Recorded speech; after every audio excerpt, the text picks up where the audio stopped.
ಜಂಬೂ ಸವಾರಿ ವಿಶೇಷ ನೇರ ಪ್ರಸಾರಕ್ಕೆ ಸ್ವಾಗತ. ನಾನು ಸುಕನ್ಯಾ. ನಾನು ಮಾಲ್ತೇಶ್. ಸಮಸ್ತ ಕರ್ನಾಟಕ ಜನತೆಗೆ ದಸರಾ ಹಬ್ಬದ ಹಾರ್ದಿಕ ಶುಭಾಶಯಗಳು. ಮಾಲ್ತೇಶ್, ನಿಮಗೂ ಕೂಡ ದಸರಾ ಹಬ್ಬದ ಹಾರ್ದಿಕ ಶುಭಾಶಯಗಳು. ಕೂಡ ಸುಕನ್ಯಾ, ಹಾಗೆ ನೀವು ಹೇಳಿದಾಗೆ ಸಮಸ್ತ ಕರ್ನಾಟಕಕ್ಕೂ ಕೂಡ ದಸರಾ ಹಬ್ಬದ ಶುಭಾಶಯಗಳು. ಆಮೇಲೆ ನಾವೆಲ್ಲರೂ ಎದುರು ನೋಡ್ತಾ ಇರುವಂತದ್ದು ಇಂಥ ಸಂಕಷ್ಟದ ಸಂದರ್ಭದಲ್ಲೂ ಕೂಡ ಒಂದ್ ಸ್ವಲ್ಪ ನಮಗೆ ಸಮಾಧಾನ ಸಡಗರ ಪಡೋದಕ್ಕೆ ಒಂದು ಸಂಗತಿ ಅಂತ ಅಂದ್ರೆ ಈಗ ಒಂದು 35ರಿಂದ 40 ನಿಮಿಷಗಳ ಕಾಲ ನಾವು ಕಣ್ತುಂಬಿಕೊಳ್ಳಬಹುದಾದಂತಹ ಜಂಬೂ ಸವಾರಿ, ಐತಿಹಾಸಿಕ ಜಂಬೂ ಸವಾರಿಗೆ ಕೌಂಟ್ ಡೌನ್ ಶುರುವಾಗಿದೆ. ನಂದಿ ಧ್ವಜಕ್ಕೆ ಪೂಜೆ ಸಲ್ಲಿಸುವ ಮುಖೇನವಾಗಿ ಅಧಿಕೃತವಾಗಿ ಜಂಬೂ ಸವಾರಿಯನ್ನ ಆರಂಭ ಮಾಡುವಂತ ಕ್ಷಣವನ್ನ ನಾವು ಕಣ್ತುಂಬಿಕೊಳ್ಳಬಹುದಾಗಿದೆ. ಮುಖ್ಯಮಂತ್ರಿಗಳು ಕೂಡ ಇನ್ನೇನು ಅರಮನೆಯ ಆವರಣಕ್ಕೆ ಆಗಮಿಸುತ್ತಾರೆ. ನವ ವಧುವಿನಂತೆ ಸಾಂಸ್ಕೃತಿಕ ನಗರಿ ಮೈಸೂರು ಸಿಂಗಾರಗೊಂಡಿದೆ. ಕೆಲವೇ ಕ್ಷಣಗಳಲ್ಲಿ ಜಂಬೂ ಸವಾರಿಗೆ ಅದ್ಧೂರಿಯಾದಂತಹ ಚಾಲನೆ ಸಿಗುತ್ತೆ. ನೀವೆಲ್ಲ ಗಮನಿಸಿದೀರಾ, ಈ ಬಾರಿ ಜಂಬೂ ಸವಾರಿ ಇಷ್ಟು ವರ್ಷ ನಡೆದ ಹಾಗೆ 5.5 ಕಿಲೋಮೀಟರ್ ಅಷ್ಟು ಜಂಬೂ ಸವಾರಿಯನ್ನ ನಡೆಸೋದಕ್ಕಾಗಲ್ಲ. ಬಟ್ ಈ ಬಾರಿ 400 ಮೀಟರ್, 350ರಿಂದ 400 ಮೀಟರ್ ಮಾತ್ರ ಜಂಬೂ ಸವಾರಿ ನಡೆಯುತ್ತೆ. ಬಟ್ ಆ ಸಡಗರ ಸಂಭ್ರಮ ಹಾಗೇ ಇರುತ್ತೆ ಅನ್ನುವಂಥದ್ದನ್ನ ನಾವು ಗಮನಿಸಬೇಕು. ಜಂಬೂ ಸವಾರಿಗೆ ಕ್ಷಣಗಣನೆ ಶುರುವಾಗಿದೆ. ಜಂಬೂ ಸವಾರಿ ಇನ್ನು ಕೆಲವೇ ಕ್ಷಣಗಳಲ್ಲಿ ಆರಂಭ ಆಗುತ್ತೆ. ಅದಕ್ಕೆ ಕೌಂಟ್ ಡೌನ್ ಶುರುವಾಗಿದೆ. ಕೊರೋನಾ ನಡುವೆ ಜಂಬೂ ಸವಾರಿ ಮೆರವಣಿಗೆ ಈ ಬಾರಿ ಹೇಗಿರುತ್ತೆ ಅನ್ನುವಂತಹ ಕುತೂಹಲ ಇದೆ. ಐತಿಹಾಸಿಕ ಜಂಬೂ ಸವಾರಿಗೆ ಅರಮನೆ ಆವರಣದಲ್ಲಿ ಸಕಲ ಸಿದ್ಧತೆ ಕೂಡ ನಡೀತಾ ಇದೆ. ನಂದಿ ಧ್ವಜಕ್ಕೆ ಪೂಜೆ ನೆರವೇರಿಸುವ ಮೂಲಕ ಸಿಎಂ ಬಿಎಸ್ವೈ ಚಾಲನೆ ನೀಡಲಿದ್ದಾರೆ. ನಂದಿ ಧ್ವಜ ಪೂಜೆಯ ಬಳಿಕ ಐತಿಹಾಸಿಕ ಜಂಬೂ ಸವಾರಿಗೆ ಚಾಲನೆ ಸಿಗತ್ತೆ. ವಿಶ್ವವಿಖ್ಯಾತ ಮೈಸೂರು ದಸರಾ ಜಂಬೂ ಸವಾರಿ ಈ ಬಾರಿ ಕೊರೋನಾ ಹಿನ್ನೆಲೆಯಲ್ಲಿ ಕೇವಲ ಆಚರಣೆಗೆ ಮಾತ್ರ ಸೀಮಿತ ಆಗಿದೆ. ಗಮನಿಸಬೇಕು, ಯಾಕಂದ್ರೆ ಪ್ರತಿ ಬಾರಿ ಜಂಬೂ ಸವಾರಿಯ ವೈಭವನೇ ಬೇರೆ ರೀತಿ ಇರುತ್ತೆ. ಆದ್ರೆ ಈ ಬಾರಿ ಜಂಬೂ ಸವಾರಿ ಇರುತ್ತೆ, ಆದ್ರೆ ಪ್ರತಿ ವರ್ಷ ಇರುವಂತಹ ವೈಭವೋಪೇತ ಅಂದ್ರೆ ಸುಮಾರು 5.5 ಕಿಲೋಮೀಟರ್ಗಳಷ್ಟು ಮೆರವಣಿಗೆ ನಡೀತಾ ಇತ್ತು, ಅದು ಇರೋದಿಲ್ಲ. ಕೇವಲ ಅರಮನೆ ಆವರಣದಲ್ಲಿ ಮಾತ್ರ, ಅಂದ್ರೆ 400 ಮೀಟರ್ನಷ್ಟು ದೂರ ಮಾತ್ರ ಜಂಬೂ ಸವಾರಿ ಇರುತ್ತೆ. ಈ ಬಾರಿ ಅರಮನೆಯಿಂದ ನೇರ ಪ್ರಸಾರವನ್ನ ನಾವು ನೋಡ್ತಾ ಇದೀವಿ. ಸಕಲ ಸಿಂಗಾರಗೊಂಡಂತಹ ಆನೆ ರೆಡಿ ಇದೆ ಈಗ ಜಂಬೂ ಸವಾರಿಗೆ. ಅಭಿಮನ್ಯು ಈ ಬಾರಿ ಜಂಬೂ ಸವಾರಿಯಲ್ಲಿ ಪಾಲ್ಗೊಳ್ತಾ ಇರೋದು. ಅದರಲ್ಲಿ ಅಭಿಮನ್ಯುವಿಗೆ ಬೇಕಾದಂತಹ ಎಲ್ಲ ಅಲಂಕಾರವೂ ಕೂಡ ಪ್ರತಿ ಬಾರಿ ಜನರಿಗೆ ಯಾವ ರೀತಿ ದಸರಾ ಅನ್ನುವಂತಹ ಒಂದು ಕುತೂಹಲ, ಸಡಗರ, ಸಂಭ್ರಮ ಇರುತ್ತೋ ಅದೇ ರೀತಿ ಆನೆಗಳು ಕೂಡ ಅಷ್ಟೇ ವಿಶೇಷವಾಗಿ ರೆಡಿಯಾಗಿರುತ್ತೆ ಈ ಜಂಬೂ ಸವಾರಿಗೆ ಅಂತ. ಈ ಬಾರಿ ಅಂತೂ ಅಭಿಮನ್ಯುವಿಗೆ ಕೂಡ ಅಷ್ಟೇ ಕಾತುರ, ಕುತೂಹಲ ಇರಬಹುದು ಅನ್ಸುತ್ತೆ ಮಾಲ್ತೇಶ್. ಮೊದಲೇ ಬಾರಿಗೆ ಅಂಬಾರಿ ಬೇರೆ ಹೊರತಾ ಇರುವಂತ ಕಾರಣದಿಂದ ಸಹಜವಾಗಿ ಒಂದು ಕುತೂಹಲ ಆನೆಗಳಿಗೂ ಇರುತ್ತೆ. ಆಮೇಲೆ ಇನ್ನೊಂದು ಸಂಗತಿ ಅಂತ ಅಂದ್ರೆ ಕುಮ್ಕಿ ಆನೆ ಸೇರಿದಾಗೆ 12ರಿಂದ 13 ಆನೆಗಳು ಅಲ್ವಾ ಸುಕನ್ಯಾ, ಪ್ರತಿ ವರ್ಷನೂ ಕೂಡ ಈ ಜಂಬೂ ಸವಾರಿಯಲ್ಲಿ ನಾವು ಗಮನಿಸ್ತಾ ಇದ್ದಿದ್ದು. ಬಟ್ ಈ ಬಾರಿ ಎಲ್ಲಾ ಸಡಗರಕ್ಕೆ ಬ್ರೇಕ್ ಹಾಕಿರುವಂತಹ ಸಂದರ್ಭದಲ್ಲಿ ಆನೆಗಳ ಸಂಖ್ಯೆಯನ್ನು ಕೂಡ ಕಮ್ಮಿ ಮಾಡಲಾಗಿದೆ. 5 ಆನೆನ ಸುಕನ್ಯಾ ಈ ಬಾರಿ 5ರಿಂದ 5 ಆನೆಗಳು ಮಾತ್ರ ಈ ಬಾರಿಯ ದಸರಾ ಜಂಬೂ ಸವಾರಿಯಲ್ಲಿ ಭಾಗಿಯಾಗ್ತಾ ಇವೆ. ಆಮೇಲೆ ಕೊನೆ ಹಂತದ ಸಿದ್ಧತೆಗಳನ್ನ ಕೂಡ ನಾವು ನೋಡ್ತಾ ಇದೀವಿ. ವಿಶೇಷವಾಗಿ ಅಲಂಕಾರ ಮಾಡುವಂತಹ ಸಂದರ್ಭದಲ್ಲಿ ಹಲವಾರು ಗಂಟೆಗಳನ್ನೇ ತೆಗೆದುಕೊಳ್ತಾರೆ. ಬಣ್ಣದ ಅಲಂಕಾರ ಮಾಡುವಂತಹ ಸಂದರ್ಭದಲ್ಲಿ ರಾಜ ಚಿಹ್ನೆಯನ್ನ ಕೂಡ ನಾವು ಗಮನಿಸಬಹುದಾಗಿದೆ. ಆನೆಯ ಸೊಂಡಿಲ್ನ ಮೇಲೆ ಅದರ ಜೊತೆಗೆ ಗಂಡಬೇರುಂಡ ಕೂಡ ಗಮನಿಸಬಹುದು. ಅಂದ್ರೆ ಆನೆಗಳಿಗೆ ಯಾವುದೇ ರೀತಿಯ ಸಮಸ್ಯೆ ಆಗದೇ ಇರೋ ತರ ವಾಟರ್ ಕಲರ್ ಅಲ್ಲಿ ಈ ರೀತಿ ಆನೆಗಳನ್ನ ಸಿಂಗಾರ ಮಾಡಲಾಗುತ್ತೆ. ಅದಕ್ಕೆ ಅಂತಾನೆ ಒಂದು ಕಲಾವಿದರ ಕುಟುಂಬನೇ ಬರುತ್ತೆ. ಕೆಲವು ವರ್ಷಗಳ ಹಿಂದೆ ಈ ಬಣ್ಣಗಳನ್ನ ಬಳಸೋ ಮುಖೇನವಾಗಿ ಆನೆಗಳಿಗೆ ಸಮಸ್ಯೆ ಆಗ್ಬಿಡುತ್ತೆ ಚರ್ಮಕ್ಕೆ ಅನ್ನುವಂತ ರೀತಿಯಾಗೆಲ್ಲ ಕೆಲವರು ವಾದ ಎತ್ತಿದ್ದುಂಟು. ಸೊ ಆ ಕಾರಣಕ್ಕಾಗಿ ನೈಸರ್ಗಿಕವಾಗಿ ಬಣ್ಣವನ್ನ ಬಳಸೋ ಮುಖೇನವಾಗಿನೇ ಅಲಂಕಾರ ಮಾಡುವಂತದನ್ನ ಕೂಡ ನಾವು ನಂತರದ ಹಂತದಲ್ಲಿ ಗಮನಿಸಿದ್ವಿ.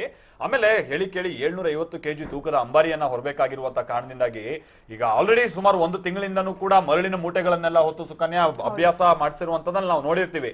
ಈಗಲೂ ಕೂಡ ಹಾಗೆ ಅಷ್ಟೊಂದು ತೂಕದ ಅಂಬಾರಿಯನ್ನ ಆನೆಯ ಮೇಲಿಡ್ಬೇಕಾದಂತ ಸಂದರ್ಭದಲ್ಲಿ ಅದು ಅರ್ಚಬಾರದು ಅನ್ನುವಂತ ಕಾರಣಕ್ಕಾಗಿ ಬೇರೆ ಬೇರೆ ತರಹದ ವ್ಯವಸ್ಥೆಗಳನ್ನು ಕೂಡ ಮಾಡಿರ್ತಾರೆ.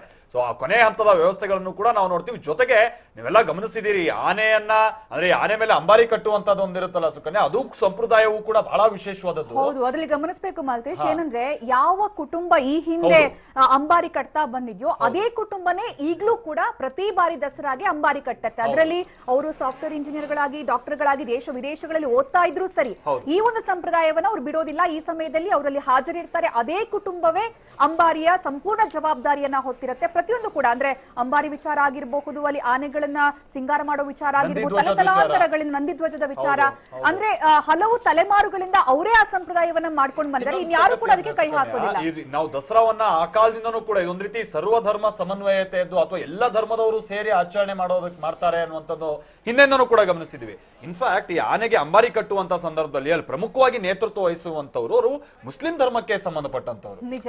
ಅಂದ್ರೆ ಅವರು ತಾಯಿಯ ಆರಾಧನೆಯನ್ನ ಅವ್ರು ಬಹಳ ಹಿಂದೆಯಿಂದ ಮಾಡ್ಕೊಂಡ್ ಬಂದು ಜೊತೆಗೆ ಅಂಬಾರಿ ಕಟ್ಟುವಂತ ಸಂದರ್ಭದಲ್ಲಿ ಅವ್ರು ಎಷ್ಟು ನೇಮ ನಿಷ್ಠೆಯಿಂದ ನಡ್ಕೊಳ್ತಾರೆ ಅಂತ ಅಂದ್ರೆ ಅವರು ಕೂಡ ಏನೇನ್ ಸಂಪ್ರದಾಯ ಬೇಕು ಪದ್ಧತಿ ಬೇಕು ಅದನ್ನ ಪಾಲಿಸೋದ್ರ ಜೊತೆಗೆ ಆ ಕುಟುಂಬದವರು ಹಿಂದೆಯಿಂದಲೂ ಕೂಡ ಜೊತೆಗೆ ಈಗಲೂ ಕೂಡ ನಾವು ಕಳೆದ ಬಾರಿ ಎಲ್ಲ ಗಮನಿಸಲು ಅಷ್ಟು ಕರಾರುವಕ್ಕಾಗಿ ಅದನ್ನ ಕಟ್ಟಿರ್ತಾರೆ. ನಿಜ. ಅದೇ ಹೇಳದ್ವಲ್ಲ ಈಗಲೇ ನಾಡ ಹಬ್ಬ ಇದು ಅಂತ. ನಾಡ ಹಬ್ಬ ಅಂದ್ರೆ ಜಾತಿಯನ್ನ ಮೀರಿದ್ದು ಸರ್ವಧರ್ಮವನ್ನ ಮೀರಿರುವ ರೀತಿಯಲ್ಲಿ ಒಂದು ಹಬ್ಬವನ್ನ ಆಚರಣೆ ಮಾಡಲಾಗುತ್ತೆ. ಪ್ರತಿಯೊಬ್ಬರು ಕೂಡ ನಾಡಿನ ಪ್ರತಿಯೊಬ್ಬರು ಕೂಡ ದಸರಾ ಸಂಭ್ರಮ ಮನೆ ಮಾಡಿರುತ್ತೆ. ಅದರಲ್ಲೂ ಕೂಡ ವಿಶೇಷವಾಗಿ ಮೈಸೂರಿನ ಜನತೆಗೆ ಅಂತೂ ಈ ಸಂಭ್ರಮ ಕೇಳೋದೇ ಬೇಡ. ಇಲ್ಲಿ ಗಮನಿಸಬೇಕು, ಪ್ರತಿ ಬಾರಿ ಕೂಡ ಭಯಂಕರ ವೈಭವೋಪೇತವಾಗಿ ಈ ಒಂದು ದಸರಾ ಆಚರಣೆ ಆಗುತ್ತೆ. ಹೊರ ರಾಜ್ಯ ದೇಶ ವಿದೇಶದ ಪ್ರವಾಸಿಗರೆಲ್ಲರೂ ಕೂಡ ಬರ್ತಾರೆ. ಆದ್ರೆ ಈ ಬಾರಿ ಹೊರ ರಾಜ್ಯದಿಂದ ಬರೋರಿಗೆ ಯಾರಿಗೂ ಕೂಡ ಅವಕಾಶ ಇಲ್ಲ, ದೇಶ ವಿದೇಶದ ಪ್ರವಾಸಿಗರಿಗೂ ಅವಕಾಶ ಇಲ್ಲ. ಕೇವಲ ಮೈಸೂರಿನ ಜನತೆ, ಅದು ಕೂಡ ಕೇವಲ 300 ಜನರಿಗೆ ಮಾತ್ರ ನೇರವಾಗಿ ವೀಕ್ಷಣೆಗೆ ಅವಕಾಶವನ್ನ ನೀಡಲಾಗ್ತಾ ಇರೋದು. ಆದ್ರೆ ಯಾರು ಕೂಡ ಬೇಜಾರು ಮಾಡಬೇಕಾಗಿಲ್ಲ. ಟಿವಿ9 ನಲ್ಲಿ ನಾವು ನೇರ ಪ್ರಸಾರವನ್ನ ತೋರಿಸ್ತೀವಿ. ನೀವು ದಸರಾ ಲೈವ್ ಅನ್ನ ವೀಕ್ಷಣೆ ಮಾಡಬಹುದು. ಅದಕ್ಕೆ ಸಂಬಂಧಪಟ್ಟಂತಹ ಮಾಹಿತಿಯನ್ನ ಕೂಡ ನಾವು ಕೊಡ್ತಾ ಇರ್ತೀವಿ. ವರ್ಷ ವರ್ಷ ಸುಕನ್ಯೆ ಹೇಗೆ ಈಗ ಶಬರಿಮಲೆಗೆ ನಾವು ಹೋಗೋರನ್ನ ನೋಡ್ತಾ ಇರ್ತೀವಿ, ಇರ್ಮುಡಿಯನ್ನು ಹೊತ್ತಿ ವರ್ಷಾನುವರ್ಷದಿಂದ ಗುರುಸ್ವಾಮಿಗಳೆಲ್ಲ 30 ವರ್ಷ 40 ವರ್ಷ ಹೋದಂತವ್ರು ಇರ್ತಾರೆ. ಅದೇ ರೀತಿಯಾಗಿ ನಾವು ಕೆಲವರನ್ನ ಅದರಲ್ಲೂ ಮೈಸೂರಿನವರಂತೂ ತೀರಾ ಕಾಮನ್. ಅದನ್ನ ಹೊರಗಡೆಯವರು ಕೂಡ ಪ್ರತಿ ವರ್ಷನೂ ಕೂಡ ಮೈಸೂರು ದಸರಾವನ್ನ ಬಂದು ನೋಡ್ಕೊಂಡು ಹೋಗುವಂತವ್ರು ಇರ್ತಾರೆ. 50 ವರ್ಷ 60 ವರ್ಷ ನೋಡಿದಂತ ಹಿರಿಯರನ್ನು ಕೂಡ ನಾವು ಗಮನಿಸಿದೀವಿ. ಬಟ್ ಅವರಿಗೆಲ್ಲ ಈ ಸಲ ಒಂದು ಬೇಸರದ ಸಂಗತಿ ಅಂತ ಅಂದ್ರೆ ನಾವು ನೇರವಾಗಿ ಹೋಗಿ ನೋಡಕ್ ಆಗ್ಲಿಲ್ವಲ್ಲಪ್ಪ ಅಂತ. ಸುಕನ್ಯಾ ಅವ್ರು ಹೇಳಿದಾಗೆ ಯಾರು ಬೇಸರ ಪಡ್ಕೊಳ್ಬೇಕಂತ ಅನಿವಾರ್ಯತೆ ಇಲ್ಲ. ಈ ಸಂದರ್ಭನೇ ಆಗಿದೆ, ಈ ವರ್ಷನೇ ಆಗಿದೆ. ಹೀಗಾಗಿ ಮಾಧ್ಯಮದ ಮುಖೇನವಾಗಿ ಅದರಲ್ಲೂ ಟಿವಿ9 ನ ಮುಖೇನವಾಗಿ ನೀವು ದಸರಾದ ಆಚರಣೆ ಪದ್ಧತಿ ಸಂಸ್ಕೃತಿ ಜೊತೆಗೆ ಈಗಿನ 30 ರಿಂದ 40 ನಿಮಿಷದ ಸನ್ನಿವೇಶ ಹೇಗಿರುತ್ತೆ, ಜಂಬೂ ಸವಾರಿಯ ಸನ್ನಿವೇಶ, ಅದೆಲ್ಲವನ್ನೂ ಕೂಡ ನೀವು ಕಣ್ತುಂಬಿಕೊಳ್ಬಹುದು. ಅದರ ಆರಂಭಿಕ ಭಾಗದಲ್ಲಿ ನೀವು ಆನೆಗಳನ್ನ ತಯಾರು ಮಾಡ್ತಾ ಇರುವಂತಹ ಕ್ಷಣವನ್ನ ನೀವು ಗಮನಿಸ್ತಾ ಇದ್ದೀರಾ.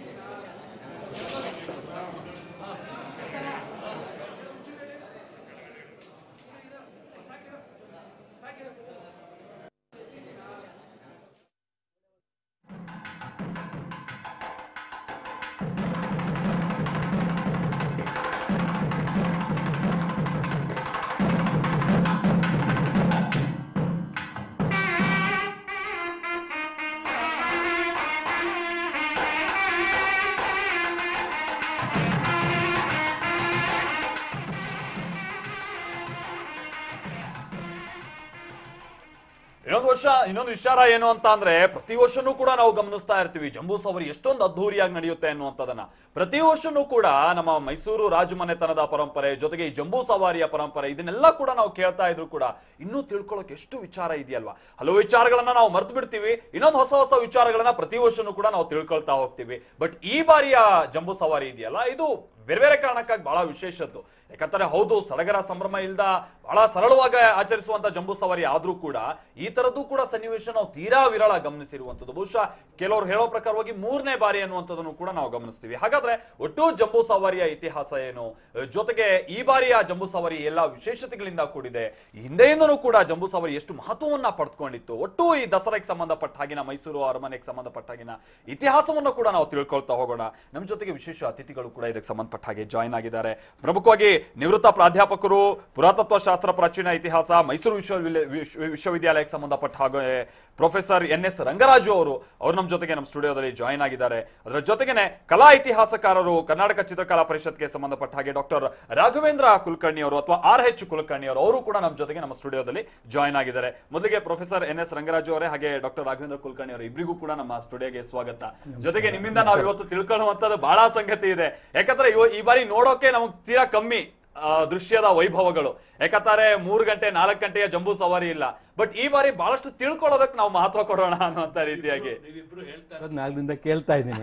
ನಮ್ಮಿಬ್ಬರು ಅವಶ್ಯಕತೆ ಇಲ್ಲ ಅಂತ ಕಾಣುತ್ತೆ. ಅಷ್ಟರ ಮಟ್ಟಿಗೆ ನೀವು ದಸರಾ ಬಗ್ಗೆ ತಿಳ್ಕೊಂಡು ಬಹಳ ಚೆನ್ನಾಗಿ ಪ್ರೆಸೆಂಟ್ ಮಾಡ್ತಿದ್ರ, ಬಹಳ ಸಂತೋಷ ಆಯ್ತು. ಹೇಳಿ ಸರ್, ಈ ಬಾರಿ ದಸರಾ ಕೇವಲ ಕೆಲವು ಗಂಟೆಗಳಿಗೆ ಮಾತ್ರ ಜಂಬೂ ಸವಾರಿ ಸೀಮಿತ ಆಗಿದ್ರು ಕೂಡ ನೀವು ಯಾವ್ಯಾವ ತರನಂತ ವಿಶೇಷತೆಗಳನ್ನ ಗಮನಿಸ್ತಾ ಇದ್ದೀರಾ? ಹೇಳ್ಬೇಕಂತಂದ್ರೆ ಇದೊಂದು ಸರಳ ದಸರಾನೇ. ನಾನು ಚಿಕ್ಕ ಹುಡುಗನಿಂದ ದಸರಾ ನೋಡಿದವನು, ಮಹಾರಾಜರು ಕುಳಿತಿದ್ದ ದಸರಾನು ನೋಡಿದಂತ 69ಕ್ಕೆ ಮೊದಲು ಮಹಾರಾಜರು ಅವರ ಮಗ ಶ್ರೀಕಂಠ ದತ್ತ ಅವರು ಕೂಳ್ತಿರೋದನ್ನ ದಸರಾ ರಸ್ತೆಯಲ್ಲಿ ನಿಂತು ನೋಡಿದಂಥವನು ಸ್ನೇಹಿತರ ಜೊತೆಲಿ.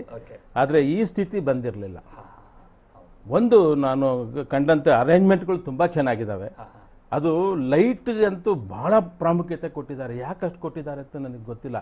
ಬಹುಶಃ ಮೈಸೂರು ದಸರಾಗೆ ಬರುವ ಮುಕ್ಕಾಲಷ್ಟು ಜನ ದಸರಾ ಲೈಟ್ ನೋಡಕ್ ಬಂದಿದ್ದಾರೆ. ಕಾರು, ಮೋಟರ್ ಬೈಕ್, ಸ್ಕೂಟರ್ ಅಂತ ಹೋಗಕ್ಕೆ ಆಗೋದಿಲ್ಲ ರಸ್ತೆನಲ್ಲಿ, ಅಷ್ಟ್ರ ಮಟ್ಟಿಗೆ ಲೈಟ್ ನೋಡಕ್ ಜನ ಇದ್ದಾರೆ. ಹೊಗೆ ಅಂದ್ರೆ ಹೊಗೆ. ನನ್ ಮಗ ಹೋಗಿ ನೋಡ್ ಬಂದ್ಬಿಟ್ಟು, ಅಪ್ಪ ನೀನು ಹೋಗಬೇಡ, ಅಷ್ಟು ಇದಾಗಿದೆ, ಅಷ್ಟ್ರ ಮಟ್ಟಿಗೆ ಅಲ್ಲಿ ಧೂಳು ಇದು ತುಂಬಿಕೊಂಡಿತ್ತು. ಬಟ್ ಚೆನ್ನಾಗಿದೆ lighting. That is only the attraction for this. ಈ ಬಾರಿ ಎಕ್ಸಿಬಿಷನ್ ಇಲ್ಲ, ರೈತ ದಸರಾ ಇಲ್ಲ, ಮಹಿಳಾ ದಸರಾ ಇಲ್ಲ, ಹೌದೌದು, ಎಲ್ಲಾ ತಂಡಗಳು, ಒಬ್ರು ಚಿಕ್ಕ ಗಡಿಯಾರದ ಹತ್ರ ಒಬ್ರು, ದೊಡ್ಡ ಗಡಿಯಾರದ ಹತ್ರ ಒಂದು, ಮಾನಸ್ ಗಂಗೋತ್ರಿಲಿ ಒಂದ್ ಕಡೆ, ಎಲ್ಲಾ ಕಡೆ ಕಲಾಮೇಳಗಳು, ಕುಸ್ತಿ ಇಲ್ಲ, ಯಾವುದೂ ಇಲ್ಲ. ಆಮೇಲೆ ಸ್ಪೋರ್ಟ್ಸ್ ಡೈರೆಕ್ಟರ್ ಮೊನ್ನೆ ಸಿ ಕೃಷ್ಣ ಅಂತ ಬಹಳ ನೊಂದ್ಕೊಂಡು ಹಾಕಿದ್ರು. ನಮ್ಮ ಹುಡುಗರುಗಳಿಗೆ ಒಂದು ಒಳ್ಳೆ ಬೇಸಿಕ್ ಟ್ರೈನಿಂಗ್ ಇರ್ತಾ ಇತ್ತು, ಅದಿಲ್ದಂಗೆ ಆಗೋಯ್ತು ಈ ಸಾರಿ. ಬಹಳ ಕಷ್ಟ ಆಗಿದೆ ಅಂತ ಏನ್ ಮಾಡಕ್ಕಾಗಲ್ಲ. We have to adjust for the situation. ಇದು ನೋಡಿ ಹಾಗಿದೆ, ನಾವು ಇದನ್ನ ಲೈಟ್ ಮಾಡಿರೋದೇ ತಪ್ಪು ಅಷ್ಟರ ಮಟ್ಟಿಗೆ. ಬಟ್ ಬೇರೆ ಏನು ಡೆಕೋರೇಷನ್ಗಳು ಮಾಡಿಲ್ಲ ಮೈಸೂರಲ್ಲಿ. ರಸ್ತೆಗಳು ರಿಪೇರಿ ಆಗ್ಲಿ ಅಥವಾ ಫುಟ್ಪಾತ್ಗೆ ಬಣ್ಣ ಹೊಡೆಯೋದಾಗ್ಲಿ, ನಾನು ಹೇಳ್ತಾ ಇದ್ದೆ ಕುಲಕರ್ಣಿ ಅವ್ರಿಗೆ ಈಗ ತಾನೆ, ಅದು ಮಾಡಿಲ್ಲ. ಯಾಕಂದ್ರೆ ದೇಶ ವಿದೇಶದ ಪ್ರವಾಸಿಗರಿಗೆ ಅವಕಾಶ ಇಲ್ಲ ವೀಕ್ಷಣೆಗೆ. ವಿದೇಶಿ ಬೇಡ, ನಮ್ಮ ಸ್ವದೇಶಿಯರು ಸುತ್ತಮುತ್ತ ಬೆಂಗಳೂರು ಮೈಸೂರು ಬರ್ತಕ್ಕಂಥ ಜನ ಬಿಟ್ರೆ ಹೊರಗಡೆಯಿಂದ ಯಾರು ಜನ ಬಂದಿಲ್ಲ ಅಷ್ಟು. ಆದ್ರೆ ಒಳಗಡೆನೆ ಅರಮನೆ ಒಳಗೆ ಸುತ್ತ ಹಾಕ್ತಾ ಇರೋದು ಒಂದು ವಿಶೇಷ, ಒಂದು ಹೊಸ ಅನುಭವ. ಆನೆಗಳಿಗೂ ಅಷ್ಟೇ, ಅಲ್ಲಿಯ ನೋಡೋರ್ಗೂ ಅಷ್ಟೇ. ನಿಮ್ಮಂತ TV9 ಇದೆ, ಎಲ್ಲರೂ ಚೆನ್ನಾಗಿ ತೋರಿಸ್ತಾ ಇದ್ದೀರಿ. ಸೊ ಇದನ್ನ ನೋಡ್ಕೊಂಡು ನಾವು ಮನೇಲಿ ಕೂತ್ಕೊಂಡೆ ಜನ ಸಂತೋಷ ಪಡಬೇಕು. RH ಕುಲಕರ್ಣಿ ಅವರೇ, ಈಗ ದಸರಾ ಈ ಬಾರಿ ಸರಳ ದಸರಾ ಕೊರೋನಾ ಭೀತಿ ನಡುವೆ ಆಗ್ತಾ ಇರೋದಂತ ಹೇಳಿದ್ರು ಕೂಡ ನಾಡಿನ ಜನತೆಗೆ ಅಥವಾ ಸರ್ಕಾರದ ಕಡೆಯಿಂದ ಮಾಡ್ತಾ ಇರೋದು ಸರಳ ದಸರಾ ಇರಬಹುದು. ಆದ್ರೆ ಅರಮನೆ ವಿಚಾರಕ್ಕೆ ಬಂದ್ರೆ, ಅರಮನೆ ದಸರಾ ಅಂತ ಏನಿದೆ, ಆ ರೀತಿ ರಿವಾಜುಗಳು, ಸಂಪ್ರದಾಯ ಯಾವ ರೀತಿ ಹಿಂದೆ ಪಾಲಿಸಿಕೊಂಡು ಬರ್ಲಾಗ್ತಾ ಇತ್ತು, ಅದೆಲ್ಲವೂ ಕೂಡ ಯಥಾವತ್ತಾಗಿರ್ಲೇಬೇಕಲ್ವಾ? ಅರಮನೆ ದಸರಾ ಸಹಜವಾಗಿ ಸಡಗರದಿಂದಲೇ ಇರಬಹುದು ಅನ್ಸುತ್ತಲ್ವಾ? ಹೌದು. ಮೊದಲನೇದಾಗಿ ನಾನು ಎಲ್ಲ ವೀಕ್ಷಕರಿಗೆ ದಸರೆಯ ಶುಭಾಶಯಗಳನ್ನು ಹೇಳ್ತಾ, ಕೋವಿಡ್-19 ಆದಷ್ಟು ಬೇಗ ಮುಕ್ತಿ ಸಿಗಲಿ ಮತ್ತು ಜನಜೀವನ ವಾಪಸ್ಸು ತನ್ನ ರೀತಿಗೆ ಬರಲಿ ಅನ್ನುವಂಥ ಒಂದು ಆಶಯದೊಂದಿಗೆ ನಮ್ಮ ಚರ್ಚೆ ಶುರು ಮಾಡಬಹುದು. ದಸರೆ ಯಾವತ್ತೂ ತನ್ನ ಪಾರಂಪರಿಕ ಹೊಳಪನ್ನು ಕಳ್ಕೊಳ್ಳೋದಿಲ್ಲ. ಅರಮನೆಗೆ ಪೂರಕವಾಗಿ ನಾವು ನೋಡೋದಾದರೆ, ಅರಮನೆಯಲ್ಲಿ ನಾಂದಿ ಸ್ಥಾಪನೆಯಿಂದ ಮೊದಲುಗೊಂಡು, ಅಂದರೆ ಅಮಾವಾಸ್ಯೆಯ ಮಾರನೇ ದಿನ ಪ್ರತಿಪದೆಯಿಂದ ಹಿಡಿದು ದಶಮಿಯವರೆಗೆ ಏನೆಲ್ಲ ಕಾರ್ಯಕ್ರಮಗಳಾಗಬೇಕು, ಪ್ರತಿಯೊಂದು ಕಾರ್ಯಕ್ರಮಗಳನ್ನು ಚಾಚು ತಪ್ಪದೆ ಮಾಡ್ತಾ ಇದ್ದಾರೆ. ಮೊದಲು ಶ್ರೀಕಂಠದತ್ತ ನರಸಿಂಹರಾಜ ಒಡೆಯರ್ ಮಾಡ್ತಾ ಇದ್ರು, ಈಗ ಅವರ ಮಾನಸ ಪುತ್ರ ಯದುವೀರವರು ಮಾಡ್ತಾ ಇದ್ದಾರೆ. ಸೊ ಅರಮನೆಗೆ ಪೂರಕವಾಗಿ ನಾವು ಗಮನಿಸಿದಾಗ ನಾಂದಿ ಸ್ಥಾಪನೆಯಿಂದ ಪ್ರಾರಂಭಗೊಂಡು ಇವತ್ತು ಏನೆಲ್ಲ ಕಾರ್ಯಕ್ರಮಗಳಾಗಬೇಕು, ನಿನ್ನೆ ವಿಶೇಷವಾಗಿ ಬನ್ನಿ ಮಹಾಂಕಾಳಿ ಪೂಜೆ ಆಗಬೇಕು, ಆವರಣದಲ್ಲಿ ಇರುವಂತಹ ದೇವಾಲಯಗಳಲ್ಲಿ ಪೂಜೆ ಆಗಬೇಕು, ಅರಮನೆಯಲ್ಲಿ ವಿಶೇಷವಾಗಿ ಭವಾನಿ ಪೂಜೆ ಆಗಬೇಕು ಅಥವಾ ದುರ್ಗಾ ಚಾಮುಂಡೇಶ್ವರಿ ಪೂಜೆ ಆಗಬೇಕು, ಪ್ರತಿಯೊಂದನ್ನು ಕೂಡ ಅವರು ಚಾಚು ತಪ್ಪದೆ ಮಾಡ್ಕೊಂಡು ಬಂದಿದ್ದಾರೆ. ಹಾಗೆ ಖಾಸಗಿ ದರ್ಬಾರನ್ನು ಕೂಡ ನಡೆಸ್ಕೊಂಡು ಬಂದಿದ್ದಾರೆ. ಖಾಸಗಿ ದರ್ಬಾರು ಅದು ಅರಮನೆಯವರು 1805ರಲ್ಲಿ ಪ್ರಾರಂಭ ಮಾಡಿದಂತಹದ್ದು.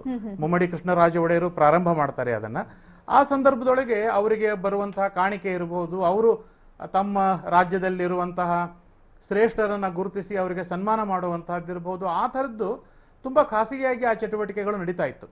ಅದಾದ್ಮೇಲೆ ಯುರೋಪಿಯನ್ ದರ್ಬಾರ್ ಕೂಡ ಯುರೋಪಿಯನ್ನರಿಗೋಸ್ಕರವಾಗಿ ಅವರು ಮಾಡ್ತಾ ಇದ್ದಂತ.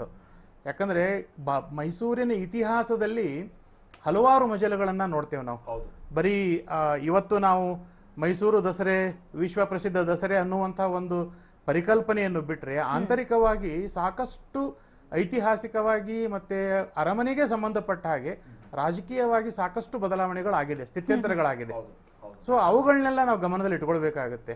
1610 ಸೆಪ್ಟೆಂಬರ್ 17 ಮೊದಲನೇ ಸಾರಿ ದಸರಾ ಪ್ರಾರಂಭ ಆಗಿದ್ದು ಮೈಸೂರು ಶ್ರೀರಂಗಪಟ್ಟಣದಲ್ಲಿ ರಾಜ ಒಡೆಯರು ಪ್ರಾರಂಭ ಮಾಡಿ ಆ ನಂತರ ಹೈದರ್ ಅಲಿ ಟಿಪ್ಪು ಸುಲ್ತಾನ್ರ ಮಧ್ಯಕಾಲದೊಳಗೆ ಏನು ಸಾಧಾರಣ ಒಂದು 50 ವರ್ಷದ ಸ್ಥಿತ್ಯಂತರ ಏನಿದೆ ಆ ಸಂದರ್ಭವನ್ನು ಹೊರತುಪಡಿಸಿದರೆ ಆಗ ಈ ಟಿಪ್ಪು ಅಥವಾ ಹೈದರ್ ಅಲಿ ಸಂದರ್ಭದಲ್ಲಿ ಜಂಬೂ ಸವಾರಿ ಅರಮನೆಗೆ ಪೂರಕವಾಗಿ ಕಾರ್ಯಕ್ರಮಗಳು ನಡೀತಾ ಇತ್ತು.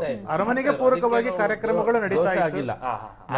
40 ವರ್ಷಗಳ ಕಾಲ ಇವರಿಬ್ರು ಆಳ್ವಿಕೆನಲ್ಲಿ ದಸರಾಗೆ ಮಹತ್ವ ಇಲ್ದಿದ್ರು ಸಹ ಯಾವುದಕ್ಕೂ ನಿರಂತರವಾಗಿ ನಡ್ಕೊಂಡು ಬಂದಿದೆ. ಆದ್ರೆ ಅರಮನೆ ದಸರಾ ಯಾವಾಗ್ಲೂ ಒಂದೇ ರೀತಿನೇ ಇರ್ತದೆ. ಹೌದು ಹೌದು, ಅರಮನೆಯಲ್ಲಿ ಅವರದೇ ಆದಂತಹ ವಿಧಿವಿಧಾನಗಳಿದೆ.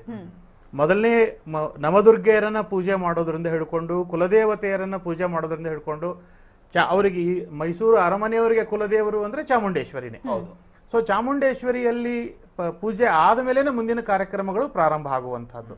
ಸೊ ಹೀಗಾಗಿ ಅರಮನೆಗೆ ಪೂರಕವಾದಂತಹ ಯಾವುದೇ ಆಚಾರ ವಿಚಾರಗಳಲ್ಲಿ ಮತ್ತೆ ಅಲ್ಲಿ ನಡೆಯುವಂತಹ ರೀತಿ ರಿವಾಜುಗಳಲ್ಲಿ ಯಾವುದೇ ಬದಲಾವಣೆಗಳಿರೋದಿಲ್ಲ. ಆದರೆ ಅದನ್ನ ಮಾಡುವಂತಹ ಕ್ರಮದಲ್ಲೂ ಕೂಡ ವ್ಯತ್ಯಾಸ ಇರೋದಿಲ್ಲ. ಅರಮನೆಗೆ ಆದಂತಹ ಪುರೋಹಿತರಿದ್ದಾರೆ, ಇವತ್ತಿಗೂ ಕೂಡ ಅದೇ ಕುಟುಂಬ ವರ್ಗದವರು ಪೌರೋಹಿತ್ಯವನ್ನ ಮಾಡ್ತಾ ಇದ್ದಾರೆ. ಹಾಗೆ ಪರಕಾಲ ಮಠದ ಯತಿಗಳು ಕೂಡ ಭಾಗವಹಿಸ್ತಾರೆ. ಪರಕಾಲ ಮಠಕ್ಕೆ ಇವರು ವಿಶೇಷವಾದಂತಹ ಸಂಪರ್ಕ ಮೊದಲಿನಿಂದಲೂ. ಇದ್ರ ಬಗ್ಗೆ ಮಾತಾಡೋಣ ಸರ್. ಇದ್ರ ಜೊತೆಗೇನೆ ಈಗ ಆರಂಭಿಕ ಹಂತದಲ್ಲಿ ಜಂಬೂ ಸವಾರಿಯ ತಯಾರಿ ವಿಚಾರವಾಗಿ ನೋಡ್ಕೊಂತ ಹೋದ್ರೆ ಜಂಬೂ ಸವಾರಿಗೆ ಸಿದ್ಧತೆ, ಆನೆಗಳ ಸಿದ್ಧತೆಯನ್ನ ನಾವು ಗಮನಿಸ್ತಾ ಇದ್ವಿ. ಪ್ರತಿ ರಾಜಮನೆತನ ಅಂತ ಅಂದ್ರೂ ಆನೆಗಳಿಗೆ ವಿಶೇಷವಾದಂತ ಸ್ಥಾನಮಾನ ಇದ್ದೇ ಇರುತ್ತೆ. ಇನ್ನು ಮೈಸೂರಿನ ವಿಚಾರವಾಗಿ ಬಂದ್ರು ಕೂಡ ಒಂದು ಆನೆ ಹೆಸರನ್ನೇ ಹೆಬ್ಬಾಗಿಲಿಗಿಡೋ ಮುಖೇನವಾಗಿ ಅಥವಾ ಮುಖ್ಯ ದ್ವಾರಕ್ಕಿಡೋ ಮುಖೇನವಾಗಿ ಆನೆ ವಿಶೇಷತೆ ಏನು ಅಥವಾ ಆನೆ ಎಷ್ಟು ವಿಶೇಷವಾಗಿ ನಾವು ಕನ್ಸಿಡರ್ ಮಾಡ್ತೀವಿ ಅನ್ನುವಂಥದ್ದು ತೋರಿಸ್ಕೊಟ್ಟಂತದ್ದು ಮೈಸೂರಿನ ರಾಜಮನೆತನ. ಸೊ ಈ ಆನೆ ಅಲಂಕಾರ, ಈ ಜಂಬೂ ಸವಾರಿ, ಈ ಆನೆಗಳನ್ನ ವಿಶೇಷವಾಗಿ ಪರಿಗಣಿಸಿದಂತದ್ದು ರಾಜಮನೆತನದಲ್ಲಿ, ಇದ್ರ ಬಗ್ಗೆ ಮಾತಾಡೋದಾದ್ರೆ ಬಹಳ ಮುಖ್ಯವಾಗಿ ಮಹಾರಾಜರು ಅರಮನೆಗೆ ಒಂದು ಆನೆಯನ್ನ ತಿರುಪತಿಲಿ ಗಮನಿಸ್ತಾರೆ. ಆ ತಿರುಪತಿ ಆನೆ ಬಹಳ ಎತ್ತರವಾಗಿ ಸುಂದರವಾಗಿ ಸುಮಾರು ತೂಕ ಇರ್ತಕ್ಕಂಥ ಆನೆ. ಅದನ್ನ ಮಹಾರಾಜರು ಮನಸ್ಸು ಮಾಡಿ ಅದನ್ನ ಪರ್ಚೇಸ್ ಮಾಡ್ತಾರೆ. ಅದನ್ನ ತಗೊಂಡ್ ಬಂದು ಸುಮಾರು 17 ವರ್ಷ ಅದರಲ್ಲಿ ಅಂಬಾರಿ ಕಟ್ಟಿದ್ದಾರೆ. ವಿಶಾಲವಾದ ಮೈಕಟ್ಟು, ಬೆನ್ನಿನ ವಿಶಾಲತೆ, ಅದರ ಗಾಂಭೀರ್ಯ, ನಡೆಯೋ ಗಾಂಭೀರ್ಯ, ಅದನ್ನ ತಡ್ಕೊಳ್ಳೋ ಶಕ್ತಿ, 750-800 kg ತೂಕ ತಡ್ಕೊಳ್ಳುವಂತ ಶಕ್ತಿ ಉಳ್ಳ ಆನೆಗಳನ್ನು ಹುಡುಕ್ತಾ ಇದ್ರು. ನೋಡಿ, ಈಗ ಅರ್ಜುನನ್ ನಿಲ್ಲಿಸ್ಬಿಟ್ರು. ಯಾಕೆ ನಿಲ್ಸು ಅಂದ್ರೆ 60 ವರ್ಷ. ಅವನಿಗೇನಾದ್ರು ಕಾಲಲ್ಲಿ ಬಲ ಕಡಿಮೆ ಆಗಿಬಿಟ್ರೆ, ಒಬ್ರು ಡಾಕ್ಟರ್ ನಾಗರಾಜು ಅಂತ ಹೇಳಿ ಡಾಕ್ಟ್ರು, ಬಹಳ ಒಳ್ಳೆ ಡಾಕ್ಟ್ರು, ವೆಟರ್ನರಿ ಡಾಕ್ಟ್ರು, ಬಹಳ ವರ್ಷಗಳಿಂದ ಗಮನಿಸ್ತಾ ಇದ್ದೀನಿ. ಆ ಮನುಷ್ಯ ಪ್ರತಿಯೊಂದು ಆನೆಗೆ ಸ್ವಲ್ಪ ಹೆಚ್ಚು ಕಡಿಮೆ ಆದ್ರೂ ಆ ಕ್ಯಾಂಪಲ್ಲಿ ಅವ್ರು ಇರ್ತಾರೆ. ಆನೆಗಳನ್ನ ಮಕ್ಕಳಿಗಿಂತ ಹೆಚ್ಚಾಗಿ ಅವರು ಸಾಕ್ತಾ ಇದ್ದಾರೆ. ಆ ಒಂದು ಆನೆಗಳ ಸಾಕುವಿನಲ್ಲಿ ಅವ್ರಿಗಿರೋ ತರಬೇತಿಯಿಂದ ಅರ್ಜುನ ಬೇಡ ಅಂತಕ್ಕಂಥದ್ದನ್ನ ತೀರ್ಮಾನ ಮಾಡಿ ಅಭಿಮನ್ಯುಗೆ ಪಟ್ಟ ಕಟ್ಟಿದ್ದಾರೆ. ಸೊ ಅದು ಆನೆ ತೂಕ, ಆನೆ ಮಟ್ಟಸ, ನಡೆಯೋ ಗಾಂಭೀರ್ಯ, ಇವು ಬಹಳ ಮುಖ್ಯ. ಅದು ಆನೆಗಳು ಮಹಾರಾಜರು ಪಟ್ಟದ ಆನೆ, ಆ ಪಟ್ಟದ ಆನೆಗಳನ್ನ ನಡೆಸ್ಕೊಳ್ತಾ ಇದ್ದ ರೀತಿ, ಅವು ಇವರಿಗೆ ಹೊಂದ್ಕೊಂಡಿರ್ತಕ್ಕಂಥದ್ದು.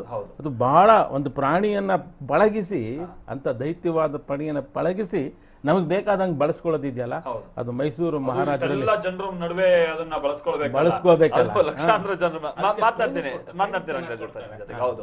ಸೊ ನಾವು ಆನೆಗಳ ವಿಚಾರವಾಗಿನೂ ಕೂಡ ತಿಳ್ಕೊಳ್ಳೋಣ. ಯಾಕಂತಾರೆ ಆನೆಗಳ ಇತಿಹಾಸವನ್ನ ಗಮನಿಸ್ತಾ ಹೋದ್ರೆ ಒಂದೊಂದು ಆನೆದು ಒಂದೊಂದು ರೀತಿಯಾದಂತ ವಿಶೇಷತೆ ಇದೆ. ಹಾಲಿವುಡ್ ನಲ್ಲೆಲ್ಲ ಆಕ್ಟ್ ಮಾಡಿರುವಂತಹ ಆನೆಗಳು, ಮೈಸೂರಿಗೆ ಸಂಬಂಧಪಟ್ಟಂಗಿನ ಆನೆಗಳನ್ನು ಕೂಡ ನಾವು ಗಮನಿಸಿದ್ವಿ. ಅದ್ರ ಬಗ್ಗೆನೂ ಕೂಡ ನಾವು ತಿಳ್ಕೊಳ್ತಾ ಹೋಗೋಣ. ಜೊತೆಗೆ ಈಗ ನಡೆಯುವಂತ ಪ್ರತಿಯೊಂದು ಪ್ರಕ್ರಿಯೆಗೆ ಸಂಬಂಧಪಟ್ಟ ಹಾಗಿನ ಪದ್ಧತಿ, ಅದ ಆಚರಣೆ ಹೇಗೆ, ಅದೆಲ್ಲವನ್ನೂ ಕೂಡ ನಾವು ತಿಳ್ಕೊಳ್ತಾ ಹೋಗೋಣ. ಮೈಸೂರು ಜಂಬೂ ಸವಾರಿ ಬಗ್ಗೆ ಕ್ಷಣ ಕ್ಷಣದ ಮಾಹಿತಿಯನ್ನ ಕೊಡ್ತಾ ಇದ್ವಿ. ಜಂಬೂ ಸವಾರಿಯ ವಿಶೇಷತೆ, ಅರಮನೆಯ ಪಾರಂಪರಿಕ ಚಿತ್ರಣ, ಎಲ್ಲವದ್ರ ಬಗ್ಗೆ ಕೂಡ ಕಂಪ್ಲೀಟ್ ಆದ ಡೀಟೇಲ್ಸ್ ಕೊಡ್ತಾ ಇದ್ವಿ. ಅತಿಥಿಗಳು ನಮ್ಮ ಜೊತೆ ಮಾತಾಡ್ತಾ ಇದ್ರು. RH ಕುಲಕರ್ಣಿ ಅವರೇ, ಈಗ ಅರಮನೆ ವಿಚಾರಕ್ಕೆ ಬಂದು ನಾವು ಆನೆಗಳ ಬಗ್ಗೆ ಮಾತಾಡ್ತಾ ಇದ್ವಿ. ಈಗ ಹೇಳ್ತಾ ಇದ್ರು ಆನೆಗಳ ಜಂಬೂ ಸವಾರಿ ಒಂದು ರೋಚಕ, ಯಾವ ರೀತಿ ಆನೆಗಳನ್ನ ಅರಮನೆ ಕರೆಸಿಕೊಳ್ಳಲಾಯ್ತು, ಯಾವ ರೀತಿ ನೋಡ್ಕೊಳ್ಳಲಾಗತ್ತೆ ಅಂತ ಹೇಳ್ತಾ ಇದ್ರು. ಈಗ ಈ ಜಂಬೂ ಸವಾರಿಗೆ ಅಂಬಾರಿ ಹೊರುವ ಒಂದು ವಿಚಾರದಲ್ಲಿ, ಅಂಬಾರಿ ರೆಡಿ ಮಾಡುವ ವಿಚಾರದಲ್ಲಿ ಅದಕ್ಕೊಂದು ಫ್ಯಾಮಿಲಿಯೇ ಇರುತ್ತೆ.